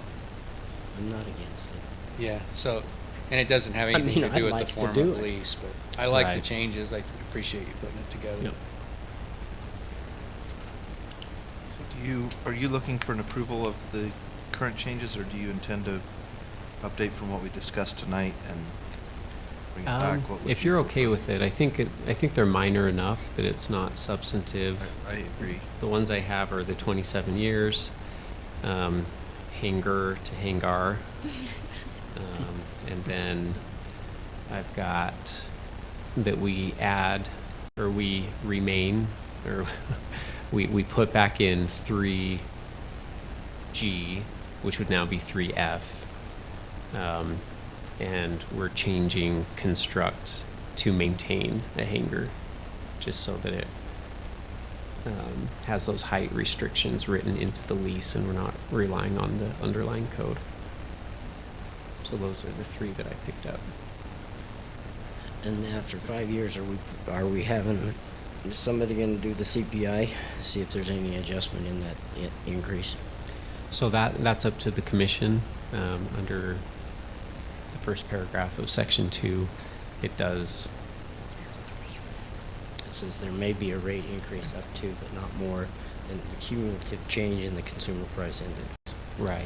Over the 5-year period. Well, we're not at the 5 years. No, yet, we're so we'll not, have to do but it. I'm just. And so, and I don't think that it would be an issue here, because we do say the 3% annual adjustment will commence as of January 1st, 2022. We talk about the 2021 rate, and then we have every 5 years. I think that we can say all of the leases are on that same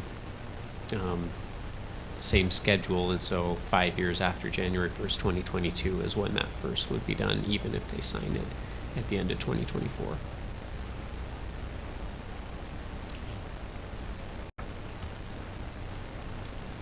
Mr. Chair, I'll make a motion that we approve the updated Morgan County Airport General Lease Agreement for existing hangars with the changes and modifications discussed this evening. Second. A motion and a second. All those in favor? Aye. Aye.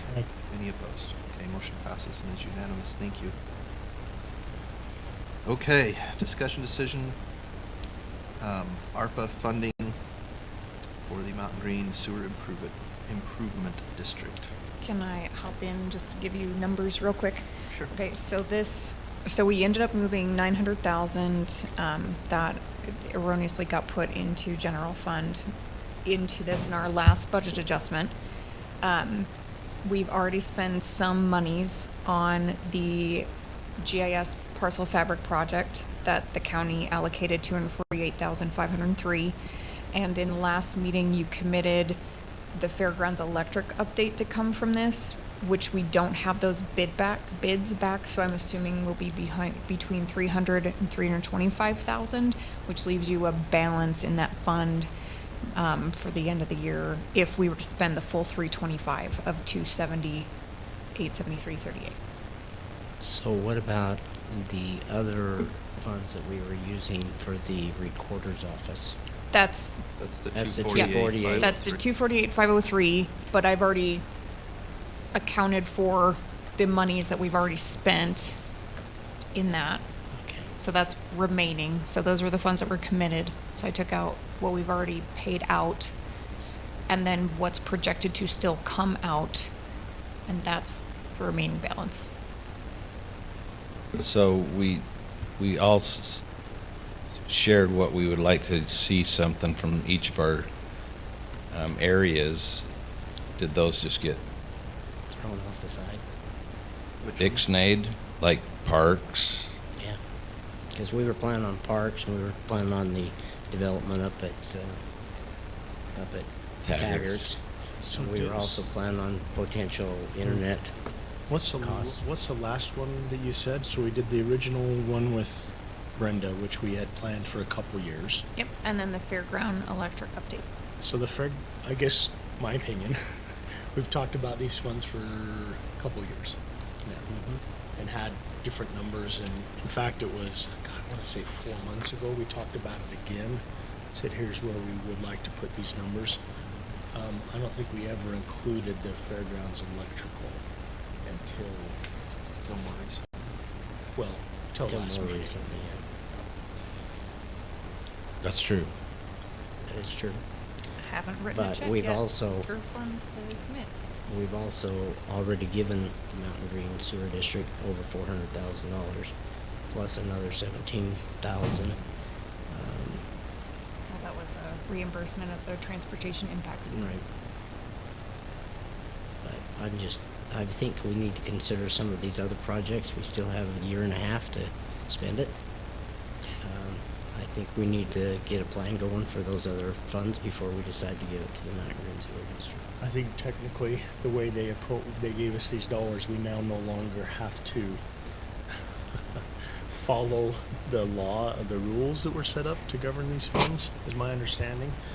I also think if we do our best to follow what was set up, and that would be good too, but I know what was set up. In fact, I want to say it was this year, end of this year, we're supposed to have been appropriated, period. No. And then they have to be 2026. spent by 2026. So I worry that we continue to prolong and From back to the first part of your comment, my understanding is our auditors showed all of this as going towards salaries, and that's why it got rolled into the general fund balance. Correct. So as far as the feds are concerned, we've satisfied the requirement for ARPA. Correct, Correct. because it was all No. coded. So my second So part of the comment this was, maybe I is- still wouldn't mind us trying to follow how it was set but up. it's not as encumbered as, No, I don't it's know that not. we even have to worry about the 2026 date We don't. So we do not, because these were designated as. I think we should Yeah. use them and not just let it sit, but. We was under the lost revenue clause of the ARPA funds. So, yes, our federal designation is done. We're good. So these are essentially general fund So- monies. It's just they're, We've we keep earmarked calling for them other- ARPA funds, so. So yeah, in essence, basically what we're doing is we're giving to the sewer district monies from the general fund, if you look at it that way. That we got from ARPA, correct? Yes. All I was saying is I think we said we had some money and I had some asks from the different parks to do things that are needed, and so I would not like to just lose it because we have given money to them, and I'd like to see those small asks taken care of. I agree. As a side note, completely not encompassing this action item, but is that a future, I've got bids on some of them. okay, that's what I'm saying, like, is that something I need to put on an agenda for the future? Should these funds still remain available? Because I think again, they if you need have estimates, or I don't want them to fall through the cracks. I would like it to, me personally, I would like to see it stay allocated to the ones that we've determined we need some money for. And, I mean, for the Taggart area, Mike and I have not got together on what we want to do, and that's something we need to do. We had kind of a cost had- estimate, but that's been Yeah, years ago. it was quite a few years ago, and it was, at that time, it was, I'm just thinking 130,000, but then so was the dome project. I'd really like to get things settled with the property as well. Yeah. Yeah, I guess, and I'm, well, it's not my area per se. Oh, is my screen It's not actually far? Commissioner Wilson's, Commissioner Bagel, and Commissioner McConnell, but Is my that, screen that does service a third of the residents, and it's very, very impactful, and without that, you know, fees raise. So we're doing our best to keep the fees down for a third of the residents. So I think, I know you guys aren't saying no to that. I would also say that we've discussed it and even had the chair here and said, yeah, we think it makes sense. So I just want to make sure that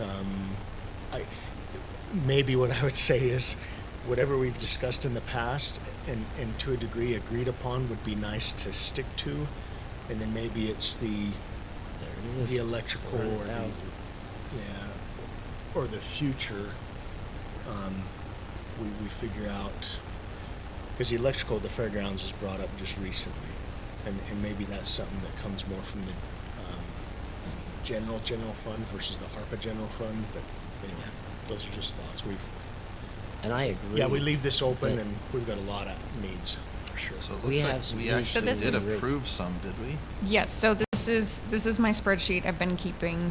So these are from the meeting minutes, so this was what you estimated in the work meeting back in July 1st of 21, July 20th, 21, August 9th, 21, 11/8. Again, was redone in April of 22, and then this is my year-to-date minus the ones that were just committed.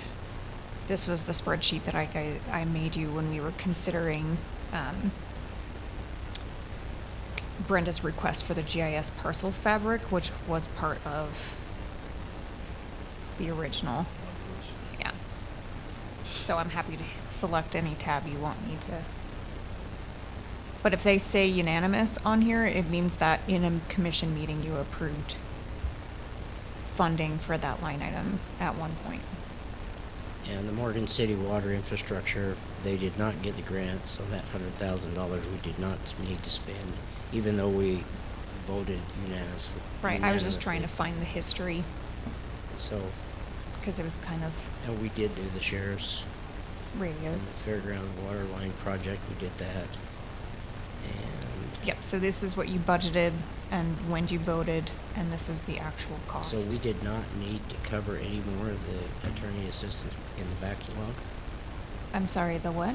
the backlog of the attorney's office. That's all we've used Still- so it's far. ongoing. We've Okay. Use 6,000. we've tried to do as much as we can in-house to avoid going beyond that, but Okay. yeah, so far that's all we've used. Okay. Just want to make sure we Because you still just got it used there. some in the last couple months too, right? So if we used up everything that was in the budgeted item, 16 million, I wish it was 16 million, 1.6 million, we don't quite have 867 left. No, this was before you approved the parcel fabric. Right. So this is your,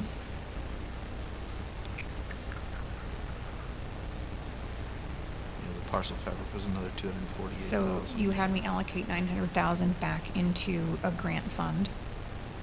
And you've spent 66,230.89 so far out of that and committed.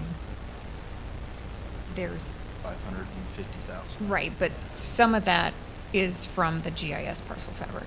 Again, and I know we need it, and I love the idea of fairground electrical update. I honestly do. That is something that's new as of last meeting. And so my preference would be whatever we have discussed multiple times and haven't had too many dissenters, but have kind of been on the same page of, hey, this is what we should want to do. We want to probably stick to that as best as we can. So are you suggesting instead of doing the fairgrounds electrical improvements, we give another 300,000 to the sewer district? I guess the thought I have with these dollars is what kind of effect is it going to have on how many residents? Well, I think no matter where we use these dollars, it has an effect on residents. Because whether we spend, for example, and I'm going to use the fairgrounds project just because that's what we're talking about, but whether we spend 300,000 from here or we find 300,000 to do the project elsewhere, it certainly impacts the residents. It's coming from some form of tax dollars. Don't disagree. So I'm not sure that saying, well, if we just give more to the sewer district, that affects more residents. Maybe in some way. I'm just trying to understand exactly what your suggestion is here. What we've suggested the past year and a half, every time. We said, Which is? Well, we initially gave them this amount back in 2022. Their bids came back millions of dollars more. So they said anything else we can get would be great. There was one meeting we had where we said that was 900,000. Chairman Coots was here. And we said, well, it makes sense if it affects a third of the residents, that a third of the 900 we could appropriate. We never made a full decision. That was a discussion we had. So I thought the ball was rolling in one direction, and it doesn't feel like it is. Was that the meeting this year? Because I pulled the meeting minutes from it. Is that the one from this year? There was 2 meetings this year. One, he came early on and mentioned it, and we talked about that. And then another one was, 3-4 months ago. March or so. So we have one in April. Oh, I'm sorry. You had talked about it back on the September 19th meeting. And then it was supposed to come forth in the October meeting, and I put the October meeting minutes in here because it wasn't on the agenda. And September 19th. when and then Chairman April. Coots is here, that's probably what that is. Yeah. It was discussed in April. I just think we ought to hold off. That's all. Doesn't mean that I'm saying no to it at a future time. But right now, I think we've got those other needs that takes care of the other 2/3 of the county.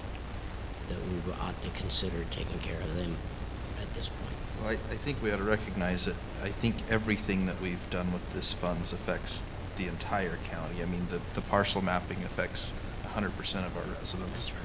So I don't think it needs to be a matter of are we benefiting a third or are we benefiting 2/3. I think we're benefiting everybody. Yes. You know, the sheriff's deputies, that benefits everybody in the county. The radios, frankly, the audiovisual here benefits those who Oh, much better. attend, right? So Better. I don't want to make it into Right, that's what I'm an saying. us versus I them, because agree that's with not you. what this is by any stretch of the imagination. It's just, it's a good point that the sewer district affects a third of our residents. However, I don't think we need to make a choice between the third and the 2/3. I think we just Right. do what's best for as many as we can. Because I guess you could say the other way, well, why are we only benefiting a third of the county and when everything else benefits everybody in the county as opposed to only that? I mean, I don't benefit at all from the sewer district down there because I don't live in it, and that's okay. I still think it's good to help the sewer district, and I think we have to a large degree. So I'm not opposed to giving them more help. I guess pointing that out. We're catching each other's typos. Got typos in there. Assistance. Assist. It's like our casualty. Okay, so where are we standing on this? So was this supposed to be a motion to approve the 300 tonight, or? That's what the agenda request was for. So that's what Is that from the district or from the sewer district? it was from a commissioner. Yeah, it was from, I've talked to them recently and they said, hey, where are we at on this? So maybe it should be a request of, let's make up our minds at some point in time. Yeah, I mean, I'm not Yours. opposed to, obviously, I do benefit from the district. I don't mind giving them some more of this fund, whether it's 100 or 200 or 300, but I recognize that there are other needs as well, and I can identify other needs in Mountain Green if you want, but this is. And I know our general fund's healthy too. Well, I mean, that's maybe we another have this option. list and Maybe we say, look, if we feel comfortable with this whole list between ARPA and some in the general fund, let's get it done. That's Yeah, a good point. and go into the budget Let's process. go We've through the added well budget. over $1 million to our general fund balance for the last several years each year, so there's sufficient money there if we wanted to allocate some of that and say, hey, we're gonna pull another 500,000 from it and let's get some of these projects done. I'm not at all opposed to that. In fact, I think that's a wise thing to get some of this stuff done. Let's see what our budget hearings. Yeah, let's see what the budget hearings hold. I mean, we may But I have to did pull not from the fund budget- balance to balance the budget. I did but- not budget for any of this money to roll, knowing that it probably will I think I projected for the. Well, the deputies and the attorney assistants, right? And the, oh, good gravy. The GIS parcel fabric, that's not set to complete until October. So we do have, yeah, we will be spending some of it next year, Well, just we're gonna have because some it's budget allocated. discussions here this week. Let's see Yep. where we go. But I do agree, it would be good to reach a resolution on some of these things and instead of just, I mean, it's just sitting there, it's Kicking kicking around around. for a while. Okay. Okay. So is that where we're at? Yes. Is everybody comfortable with, we're gonna wait till, go through our Discussion. budget hearing and have some more discussion, and we can discuss this as part of the budget hearing for sure. I agree. Okay, moving on to item number 7, Kate. Okay, my A through, what do you call it, my A through Z, Matt? It's a little shorter this week. Right? If it gets too long,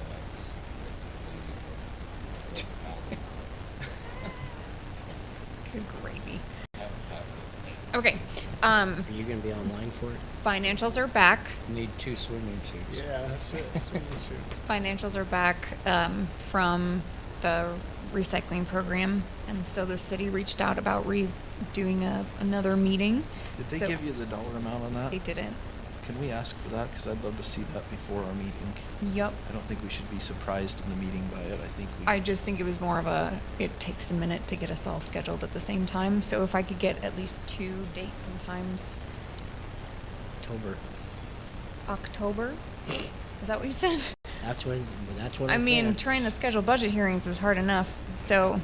Well, and Because Jared's gonna be Supposed to gone. get back to us on an amount. Thought They that did. was the They did, but assignment. they got back did. to the city. They got back to the city, has gave them the number, amount. We just don't have the And number now they yet. want to do the joint work Well, if session the city has it, how again. come we don't?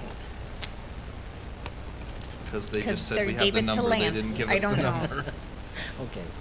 Is there a reason we couldn't do that at our next, Meeting? Our next commission meeting? yeah? Let me pull up my calendar. The city has their commission meetings on the opposite Tuesdays, right? Correct. So I guess that could be an option too. Did they say We they would- currently don't have a work session scheduled For the 17th? for the 17th. Yep, and they do have commission, their council meeting is the 10th, because I'm speaking at that. I'm gonna be gone the 17th. The Holy Ghost or baptism, or what do you speak of? Father, Son, and the Holy Ghost. And Catholic, we all three.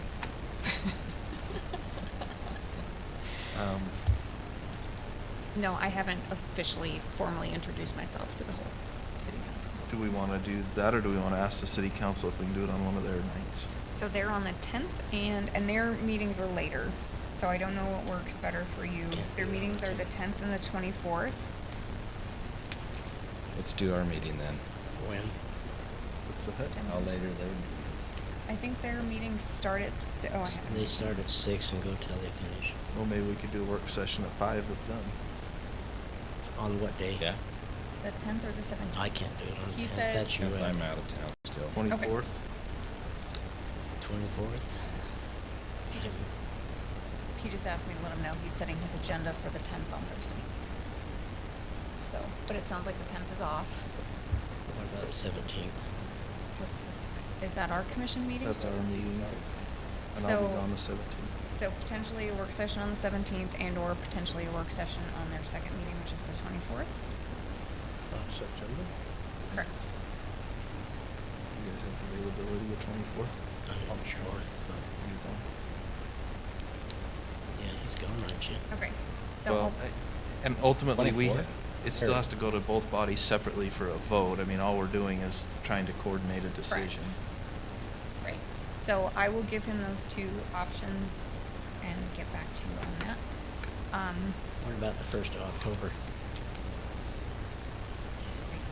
Thought we were on a time frame a little bit. No, that'd be fine, I think, still, because we just have to have it implemented by July.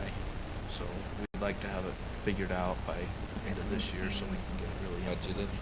budgeted and all that stuff, yeah. Now, we'll be okay budget-wise, I think, because we've got enough in the enterprise fund. Okay, we don't have a work session yet for the 1st, so those three, but preference would be I would our prefer next, October 1st. our two meetings. So Because then I don't October- have to miss anything else. Okay, so our two meetings and or theirs for the work session. Okay. I will. So October 1 is our second one, which is what, September 17th? Or their 24th. Okay.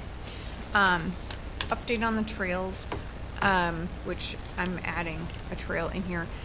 Cottonwoods Trail reached out about that payment. They sent me the address to pay out of, but when I looked at the agreement, it just says 27,500 before March 15th of 25, March 15, 26, March 15, 27. We didn't budget to give the 27,500 payment this year, unless you're wanting. Was a payment due on execution. I think it should be We if were you gonna just do the transfer it to a fund. addition. Yeah. September 30th. There should have been one right. Oh, right here? Yeah, right there. But that's when they're Oh, supposed that's to when we have complete to it. bring it up to code. Yeah.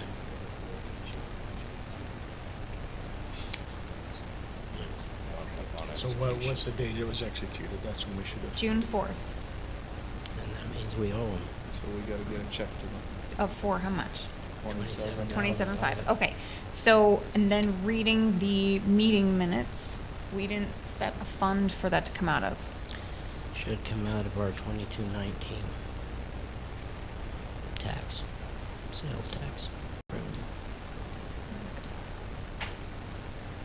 That's not expense fund, you have to transfer. it. Transfer it. We'd It's have to just transfer it over. To an expense To fund, another- which would yes. probably be just a non-departmental fund. Have we transferred that to an expense fund yet? No, So it's just sitting. it's sitting there, earning interest. We would talk about that in our budget session. Let's use the payment. We would discuss that during our meetings. Okay. Budget So I'm meetings. sorry, where do you want it to come out of?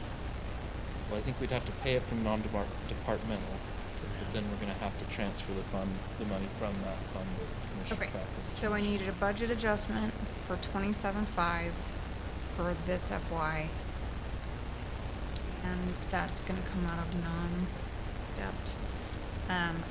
Transferred from the 2219. And then a that's going to eventually come out of rec? No, it's gonna come out of 2219. Sales tax. This is sales tax. It's a restricted, yeah, it's a, Sitting, collecting interest while we're We didn't budget a 22 that's fund. right. We did not budget it. It's just there because it's been collecting. It's been coming in. Revenue line item. We will budget it this year. Well, we'll budget some of it. Hopefully. Okay, so I guess I'm confused. So Okay, we're gonna pay for it out of non-departmental. for now. Then I'm gonna do a budget adjustment to take 27.5 out of fund balance in 22, put it in an No. expense line in 22. We're not gonna take it out of fund balance. It's a restricted fund. So it's a It's a fund 22. balance. That's what I'm saying. It's a restricted fund balance. Okay, time out. Let me finish. Okay, so I'm gonna pay for it out of non-departmental. And I'm gonna do 2 budget adjustments. One is to debit 27.5 out of the 22 fund balance, and then take and expense it out of 2219. No, No, you're just gonna, you're gonna reimburse. reimburse the general fund, or the, That'll be a journal entry, how do we get to do it? Well, it's still a, but it's gonna come out of the A budget Fund 22's adjustment. fund balance. At the end of the fiscal year, it needs to show that it came out of Fund 22's fund balance. right. Thank you. Alrighty, so there's that one. Actually, that's, there should be a fund that is considered 2219 and a 2217. There should be 2 different fund balances. If we don't have that, we need to sit down and I'll show you where it's coming from. Okay. Fairgrounds is, they're finishing up design, high visibility crosswalk. He's working with the state, he being Brett, our public works director, is working with the state on the design for that as well, to include drainage. And then he sent me an email about the enterprise. He would like to go out for bid. Let's see. So, okay, just to Yes. go back one step, the high visibility crosswalk you're talking about is across Yeah. Trappers Loop. Mm-hmm. When you just mentioned, which I haven't heard before, to include drainage. Yeah, we've got to make sure Someone said it needs it a needs, pipe underneath it's a the- pipe. So Because now there it's is- not just a crosswalk, it's drainage, and are we paying for any of it? We're just paying for the, to my understanding, which we won't know until we get the agreement with the state, which they won't do until we get an estimate, is we're paying for the trail and they're paying with an ADA access, and they're paying for, where they're waiving their fee for us to do construction and they're putting in the high vis. Yeah. Who's putting in the drainage infrastructure? That's the That's first I heard something- about it tonight. That's what we discussed last time. But what it is it has to do with, I'll show you a picture. The corner of Sinclair that has a failing Yes. drainage infrastructure, and they want us to fix it for them. Well, Is that's that what we're talking about? No, we're not doing it for Sinclair. It's for the state roads, and that's where we have to talk with them in our next RPO, which is next week. And see if I can find it here. Yeah, that was the first I'd heard about it tonight, was the drainage, but while he's looking that up, this is what he submitted for, he being Brett. So I talked to Brett because we have, so our impact fees by statute have to be spent within 6 years of them being captured. And we haven't spent some of these since 2016. And so in discussing because regional park, what is it? Regional park is fairgrounds or community park is fairgrounds? Regional what park it is is, fairgrounds. regional. So community park fund has about $330,000 sitting in it. And so this is what he would like to propose to do with those impact funds. I don't think you can use impact funds to resurface. This isn't resurfacing. This is like, and I'm gonna, The so parking lot. it has to be, yeah, it has to be infrastructure improvement. And so he's widening the parking lot, widening the trail, And in the process of widening both to make them both ADA compliant and get more parking spaces, it will get repaved. So, I got a thought on this. I thought that we had multiple parks that need irrigation. I mean, I think we've got a lot of things that are needed in each of the parks, this being included. And I guess I want to make sure that we all agree on how we should spend the impact fees on the regional parks. Do we have any idea on the cost for this? That's what he, I guess we don't yet, right? well, this is all he'd like to go out for bid. Yeah, it doesn't look like he's widening the parking lot. I think he's just resurfacing it. He is, No, he wants the parking lot of Enterprise. He is widening it? No, he's not widening it, he's just resurfacing. So that's not an impact. Okay. That's a improvement. okay, that's, So, but he is widening the trail from what he said. Was he? I thought he was it just was gonna my understanding resurface that it. he was doing both, but I'm not Brett, so, Yeah, from what that says, 2 inches thick of HME oil. So he's just overlaying it. So, I was just gonna say it's not in the RFP if he's widening it. I don't see where he's calling for it. I didn't know that he was widening it. When I talked to him, he wasn't. I'm not widening the parking lot. Widening the trail. That parking lot has curb and gutters that we call them. Yeah, he's not planning on widening anything, it was just an overlay. okay. Anyway, yeah. So, So we need to just confirm on that. well, regardless, it Go doesn't for it. sound like you guys want to action the plan. Well, we just don't think we can spend it out of Okay. impact fees if we're just resurfacing. Yep, and that was That's- just his question. So we need to Why ask can't that it be done question. out of impact fees for community parks? It can, it's just, it has to go under our, parks, the impact fee, oh, good grief, I'm so tired. The impact fee study, thank you, that What- matches the fee, and so it has to be listed in there. That park has to be listed. And it Which is. And it is, all of our parks are. I really like that Brett's taken action, and I think we need to also. Yeah. I think we need to say, here's the 4 or 5 parks, here's all the needs for each of the park. What do we want to do? Let's get these money spent. That's awesome. Okay. So, That being said then, Matt, parks is kind of your thing. We all kind of live in different parts of the county where we know of needs at parks. Can we send you lists of the things that we know of that need to be taken care of at those facilities? And Yeah, and I've you got can the list buy- from the other people too. Got them so. from people too. And it sounds like we've got one more from Brett. And I'll send you the bids that I just got before I could get them on the agenda, so. And it shows the layout and how he planned on doing stuff and things like that. And I thought, Kate, do you have that pulled up? I didn't think it was every park. I just want to make sure we're doing this correctly. Maybe it is. Just community parks.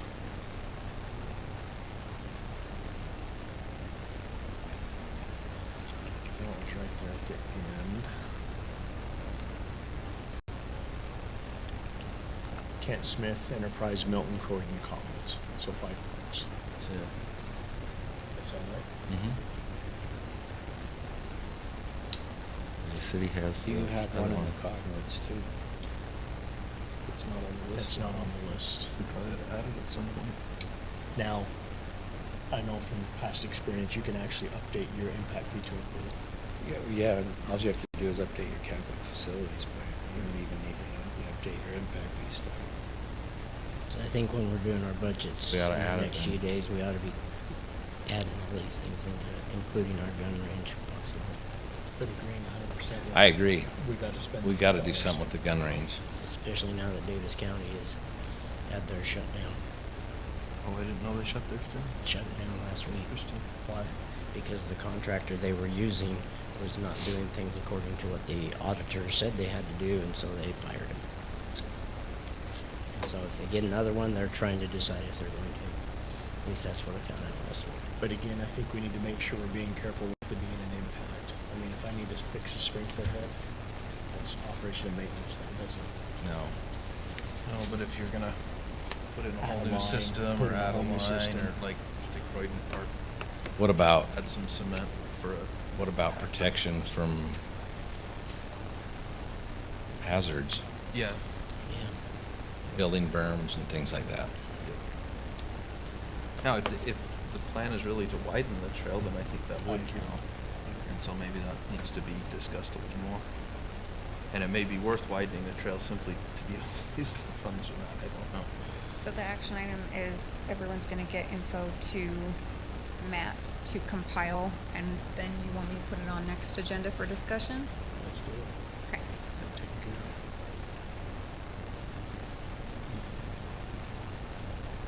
I just want some. Okay. So our UAC basket, you gave me a budget of $500 for that. This was my idea. I have not been, so I don't know. But since we're a floating county, I thought we could do this type of cooler and then do, I've already asked them and they said, no, there's no way that they can, if, like I would just fill the rest of it full of meat from Bingham's, that they could keep it cold, but we could do a gift certificate. And Bingham's would ship. I love making them come to town too.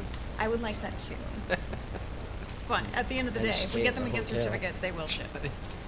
So, I'm really cheap, so I found a coupon. I can get this $50 off on a different site. But I just wanted to make sure that, and then of course we could sticker it with all the types of Morgan Valley, Morgan County. I want to put all the different products we actually do in Morgan County in it. I have like 3 days to do this, so probably not. I think it'll have stickers. So are you taking it down, or are you? I'm not taking it down. I'm not going to UAC. I am. I mean, you could do a couple of the other local businesses potentially, like some of the honey. So I did that for the swag bags for the senator and congressman, and they ended up being about $50 a piece for seasoning and honey and coffee and other stuff from local. There was something else in there. There was something from Mountain Jack Green. Drizzle. What was the Mountain Green one? Flapjack drizzle. Oh, the Flapjack. That's what it drizzle. was. Thank you. The pancake syrup. Yeah. I was like, I know there's something else. So.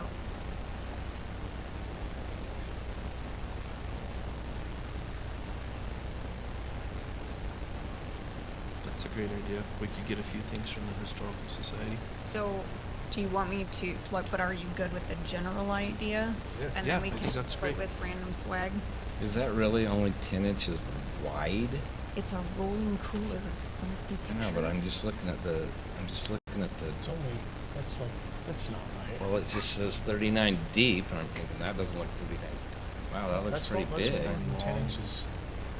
10 wide and 23 high. I That just thought it was doesn't- cooler than a 40 How about quarts for long? 200 pounds. standard everyday cooler. Long, wide, and deep. Oh, yeah, depth is the 10 Yeah. inches, huh? I guess, but why would it say You could wide? always go talk to Browning and see if they allow somebody to come and shoot in there. I have 3 That way days. they come to Morgan. Okay. I think your idea is great. Okay. I do too. Well, because you said some of the last ones sucked. So I was like, well, Who said that? we do some of the last baskets Oh. weren't awesome. Just the very So- last one. I was like, this is different, but Lord knows They we were love just a our little on the coolers here lean in side. We Montana. just felt like they were a little on the Yeah, lean we side when we we got supplemented a little bit. there. We started seeing some of the other baskets and we were embarrassed. I mean, It's the truth too. I'm here for ideas on what to put in it, but I also know who my audience is. Okay. Okay, so there's that.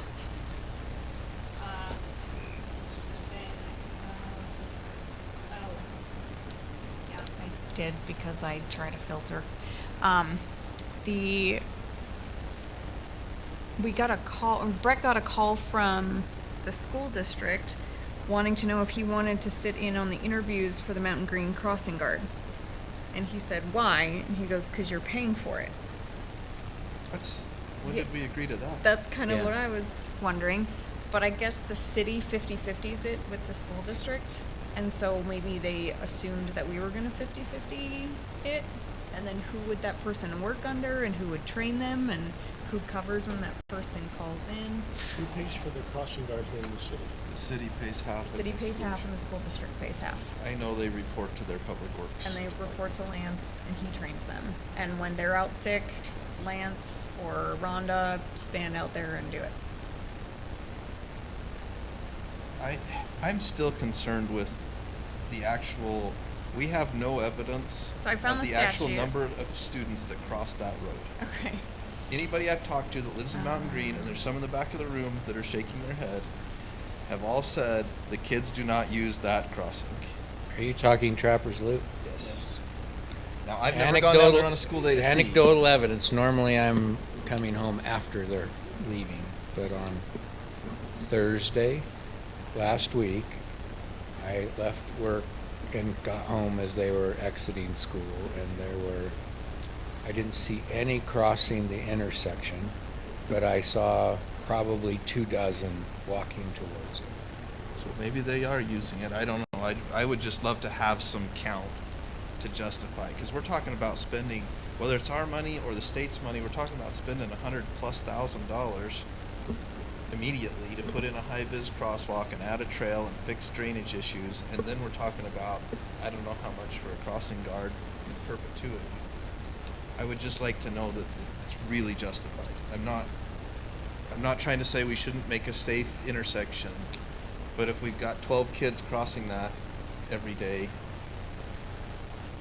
Is there a crossing guard engineer out there?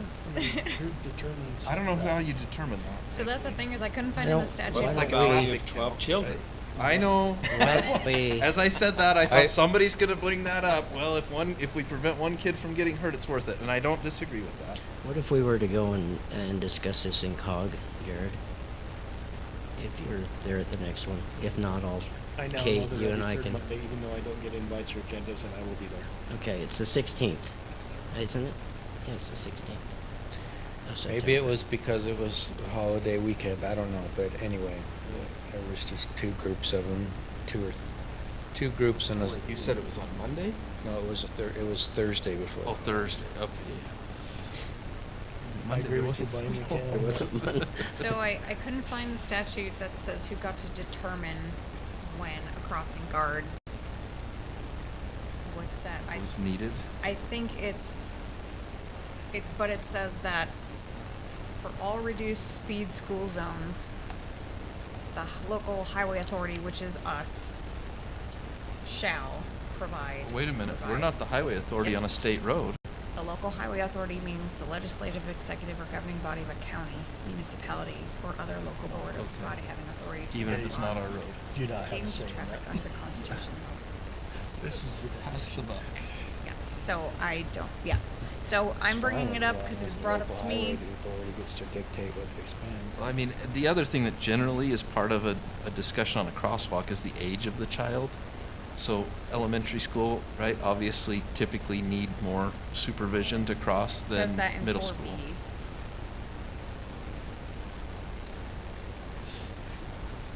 It was the Don't middle they take the school. bus from the schools? Can I ask these three? Don't they take buses from the schools to the different locations where the people live? Why would they be walking through that area?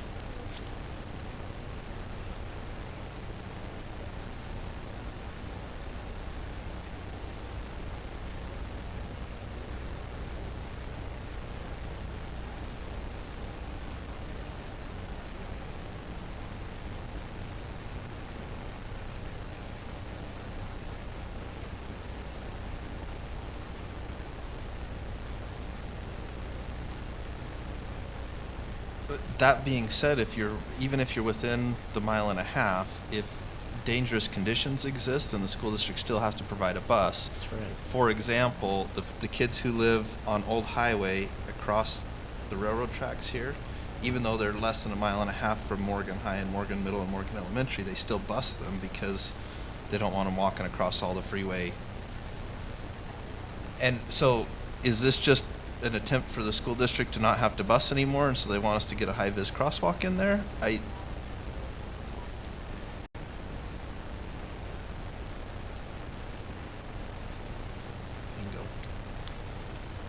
I'll go talk to Corey.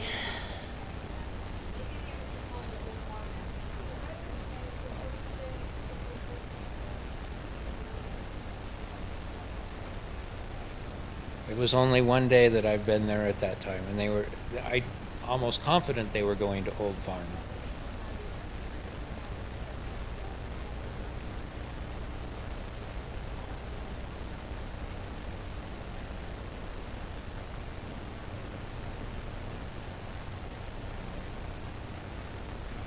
Yeah. There's a trail once you get past the St. Clair. But we got that 130 feet. And sorry, I couldn't find the pictures.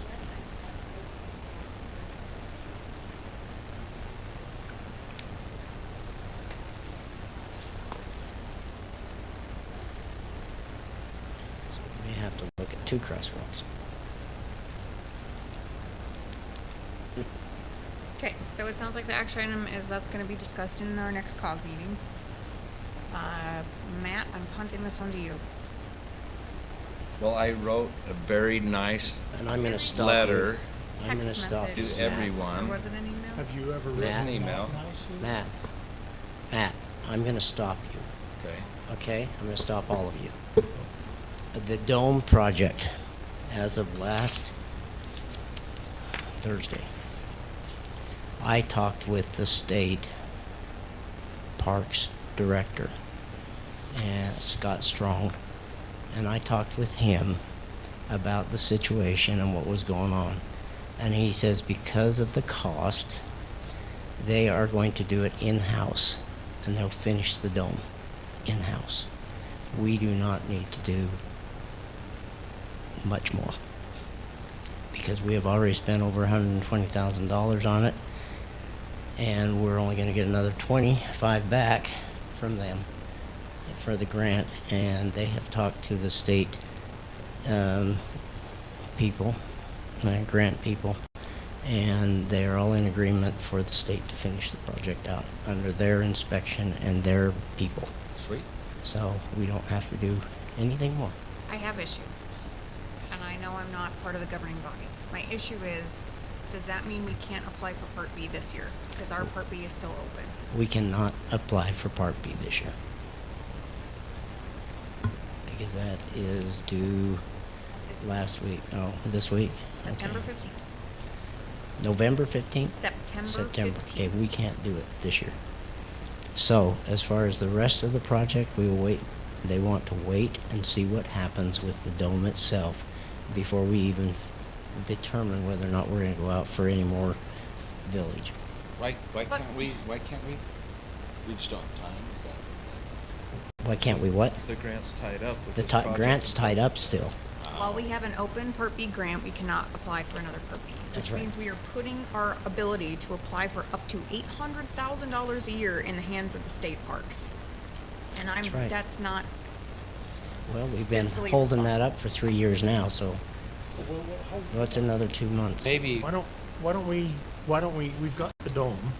Yes. Why don't we make an official statement to say we're not going to accept this grant, we're not gonna move forward? But then we would have to pay back all 84,000 or 100 and some odd thousand dollars. we I would don't have to want pay back $75,000 to the state, which is what Yeah, they've that's given right. us. That's all we've received.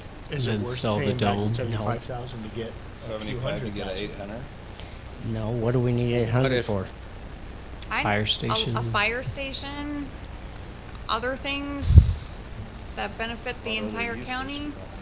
What if we were to modify the agreement with the state to indicate that our $75,000 expended and giving them the dome completes our part of the project and that we can So apply see if, for Part B funds? like, see if they'll let us transfer it, the project?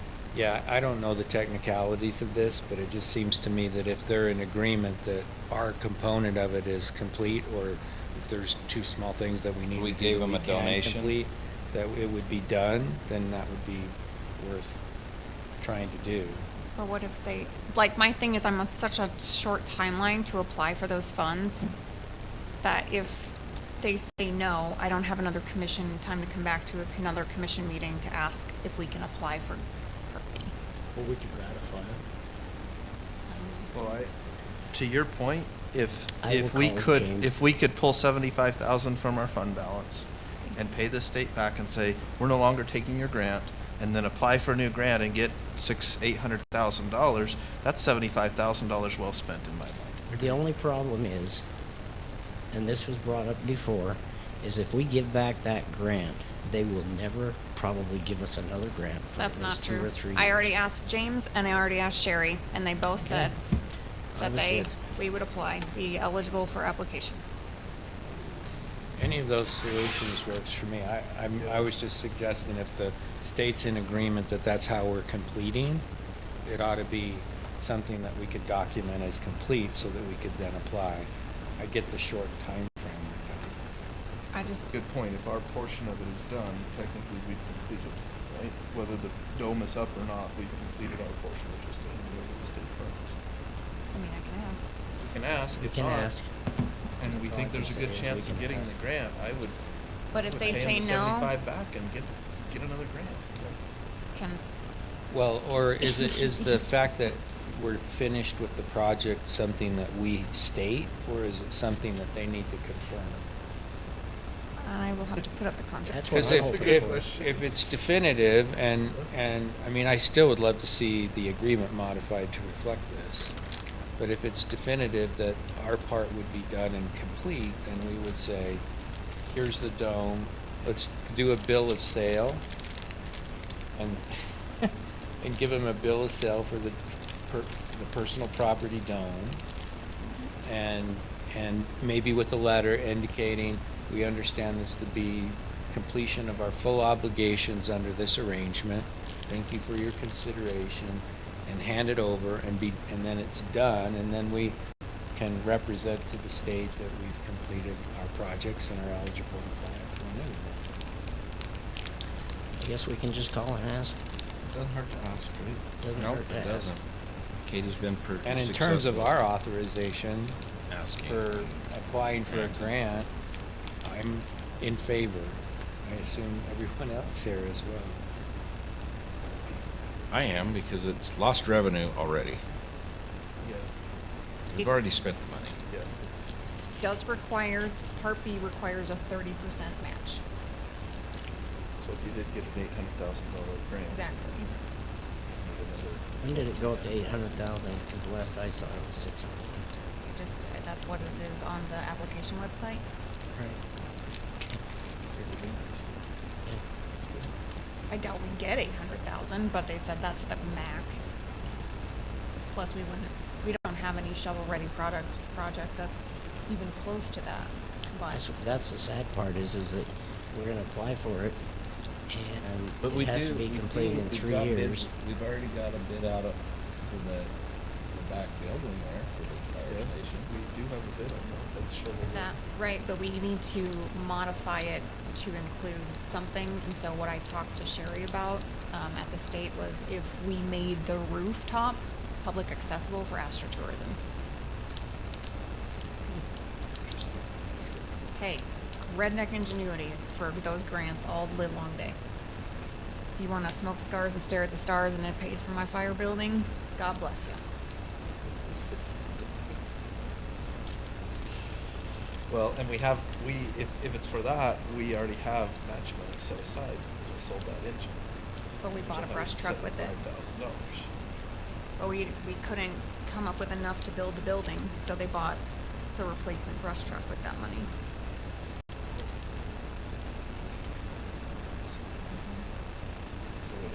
Now the ink's like barely dry on that. How did they pull off a purchase like that when it didn't come through us? For the brush truck? Oh wait, we approved a brush truck Yeah. a long time ago. Yeah. That money was already, We yeah. approved that. And the funds were 2 years restricted ago, to the didn't fire we? building, yeah. But we were gonna do a lease on it. Yeah, but we're already paying $42,000 a year on lease, on interest payments. No, I think that's great that we didn't do a lease on it. It's Yeah. really better. Okay. I can't find the original agreement. I've got everything, I've got like the concept plan and that kind of stuff, but I don't have the original application to know if we could, but I can ask. Yeah, I think it would be better to get them from. I agree. I do like that the state stepped in and you let them know where we're at, and have it designed and. Thanks for doing that. So, I just didn't want to have to pay back that grant. That's all I have, unless there's unfinished business I don't remember, but it's been a minute. Oh, my folks, it's a completely personal side note, my folks came to town. They were here Thursday and left this morning, and they just couldn't stop talking about how much they loved. They said they couldn't remember the last time they saw so many people out on the sidewalks, on bicycles, families walking, just how safe this community felt, let alone how beautiful obviously the mountains are, because we have hills in Wisconsin, we don't have mountains. But yeah, they were like, it's clearly a family-friendly community and definitely a safe place to raise a family, and they were just very impressed by our small businesses and the infrastructure that we have here. So passing that on from northern Wisconsin to Utah. So, another unfinished Did they bring us any business. cheese? No, but they did bring, I'm gonna get in trouble. They were very Italian, so they had to bring their own sausage, right, for us to make lasagna. However, I've been living in a van down by the river, so I don't own a pot to boil noodles in, so my mother had to use oven-ready lasagna noodles.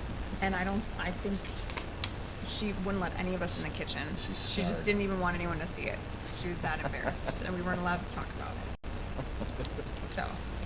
So, one question that was asked just outside even, are we gonna do anything with a NEPA study at all for the river, or I thought we were we can put We it out to bid? went out for the RFP, we got 2 to submit, and we just need to choose which one we want to do.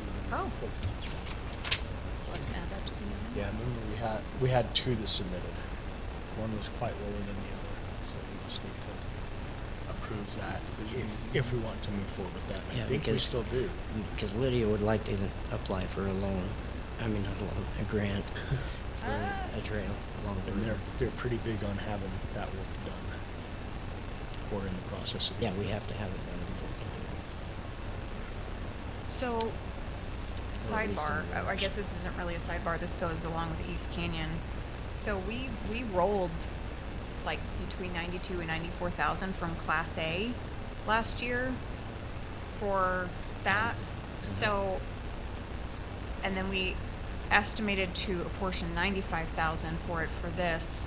So what do we see for economic opportunity for 180,000 additional dollars we didn't estimate? We can discuss that in the Economic Opportunity Board Tomorrow, but I'm just wondering if advisory. the commission had, because that's where we do our $50,000 in small Right. business grants, and does anyone have any buy-in before, since we have the meeting in the morning? And I can say the commission's idea was, I think those grants have been they've successful. been awesome. I think our tentative budget for this year was, or for this coming year was 75, but we could also do a second round of grants, a spring and a fall. So, okay, but if you have any ideas, let me know. Our meeting is tomorrow at 8 a.m., so you have 12 hours to get this. Okay.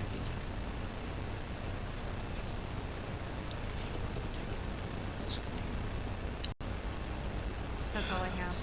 Okay, let's do commissioner comments. Commissioner Anderson? I really don't have any, except Commissioner Fackrell.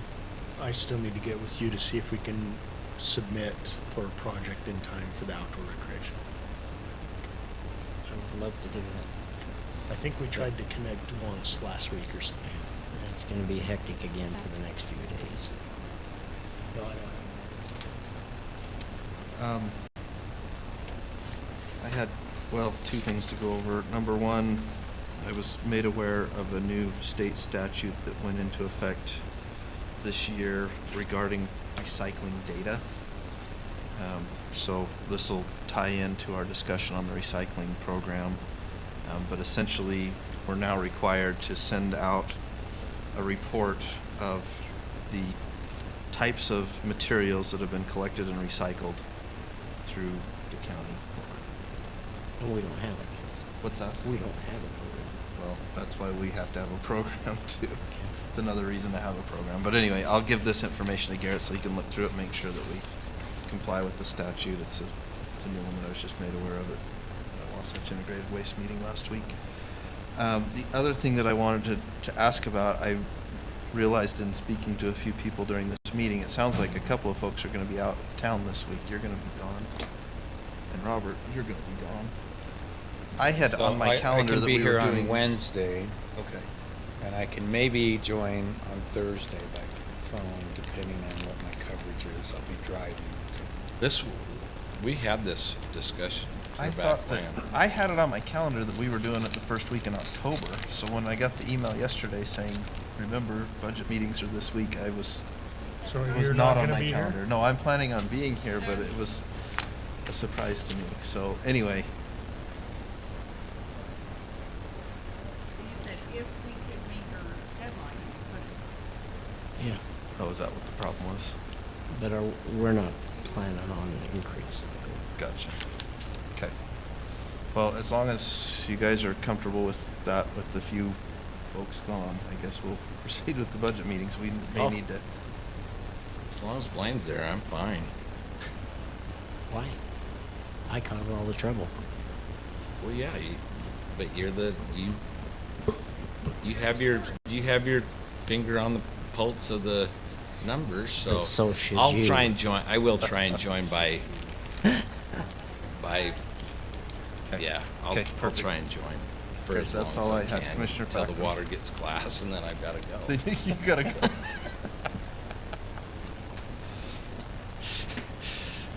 Okay. A couple of things you need to remember if hopefully you'll be there. The ribbon cutting is on September 17th for the property at East Canyon. And I know, Mike, you're out of town. It's at 10 o'clock in the morning. And Friday? that's a Tuesday. And outdoor rec, I attended a meeting last week, a conference of outdoor recreation, and this week I will be discussing with you some of the things for a budgeting proposal that we have. And the Utah Director of Economic Opportunity from the state, he was here today, and he was able to see along with three of the other people, which were, one was a grant person, one was the person that's trying to bring business in, and another one was just overseeing everything and make sure they did everything right. Anyway, they were shown a good presentation by the BRC, Business Resource Center, and the SB, whatever they call it, small business, whatever, yeah. Anyway, they were showing some of the different companies that we've been able to help with that grant program. They were very impressed. And then we also went over to TIPS. And if you know where TIPS is, that's the Total Integrated Systems.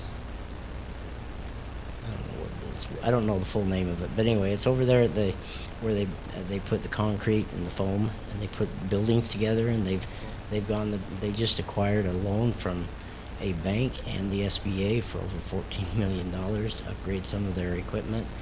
And we took them over there for that meeting this morning, and they were super impressed with it, and they says, I don't know why we're not building more buildings like this.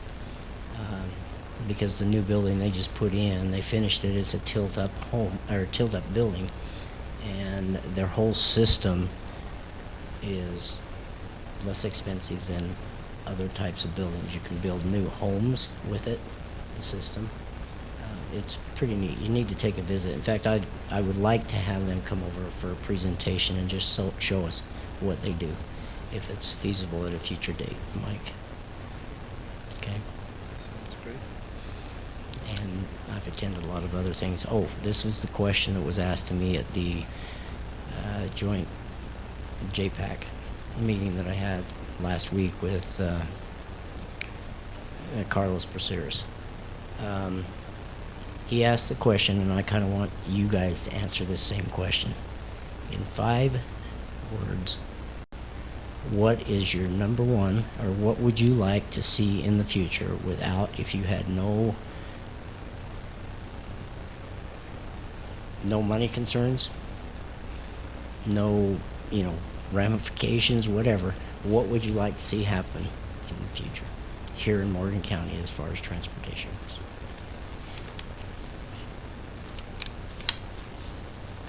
Horse and buggy. Okay.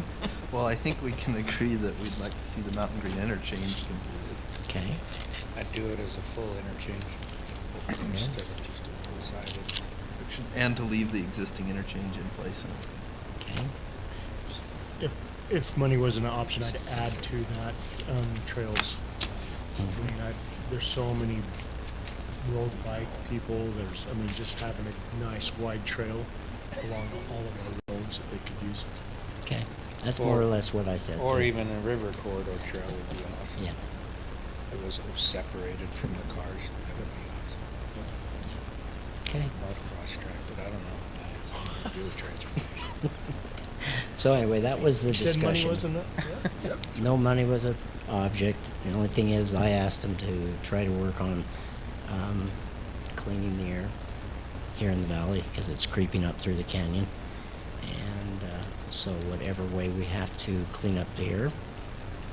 I'm surprised Geneva puts off as much as they do. I'm surprised.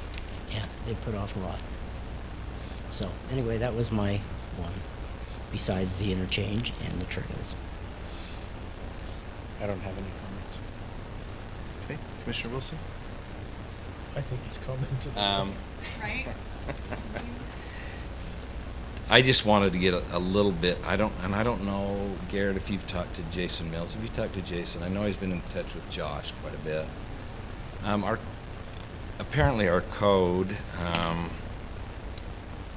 if you guys can just read it, he was out of compliance apparently with the business he was running, and so he needs to move to a class 3 with the type of business he's running, which is automotive repair.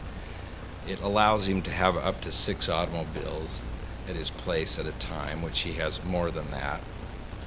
And so he knows he has to do that, but it says he can have 0 overnight, which would be really difficult for him. Yeah, you can't do that. So that was his only concern. If he said, I could do the same, have 6 and 6. He said, you'd be amazed how many people bring their cars to me, and I give them a price, and they just say, it's not worth it, and then they leave their car. And they just leave it.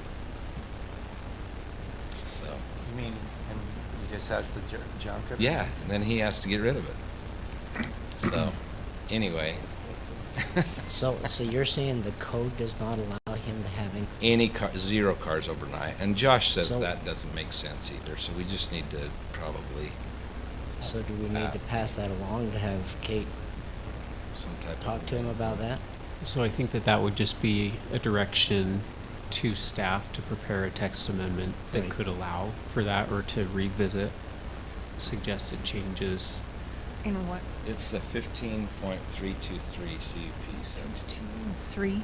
Yeah, So- 155.323. So this is a class 3 conditional use permit Yeah. for automotive repair in what kind of zone? A non-commercial zone? Yeah, it's non-commercial. Yeah. Would you want to cap how many days that could be? No, because mine's been there for Well, 3 I'd months. want their right? recommendation For as to parts. that, because if it's like, I don't mind my neighbor turning a wrench, and even turn a wrench commercially.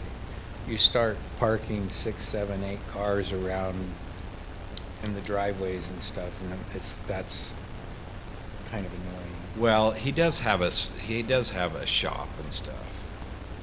However, it does need straightened up. It does, for sure. And it's not that far from my house. And Which you can condition, and it also depends on, we have residential zones with larger lots too. You wouldn't want to permit that in a no, 3rd-acre and zoning, he's you on know. like an acre and a half. Okay. And he has a shop that sets off, and he has some parking and stuff for that. Okay. But yeah. it still could be maintained a little better. Yeah, let's let's have them look at it and make their recommendations as to where that would be applicable. Maybe it's fewer cars if it's a more dense residential zone. So, yes, one more. Have we done anything yet with the STRs that we asked for about No. 6 or 7 or 8 months ago? Short-term rentals? I know that Penny has been working with Janet on that, and I'll follow up to see where they're at. But I know that they have been working on it. Okay. But All right. we were also converting to Civic Review for part of that, for the business Right. license You're side. talking about the text amendment, though. Is that correct? I'm talking about the text amendment Yeah, that can so this allow is it. the text amendment for, Not the business license side. They're gonna have to hopefully get a permit to be able to be that. When you say STR, I think section township range. What? When you say STR, I think He section said township LTR, I range. thought. Did you say LTR? Short-term I said rental. STR, short-term rentals. Which is the same as. Because I have one in my area that, this last weekend they had about 50 cars there. 50? 50. Probably It was a exceeds wedding the that op- night. Oh, But so then they were stayed just for there. the whole weekend, and there was about 20 of them all weekend long. But they got around. Doesn't bother me. Okay. But I think we need ordinances on it. Looks like we have reached the end of our agenda. So, I'm gonna declare the meeting adjourned. Thank you.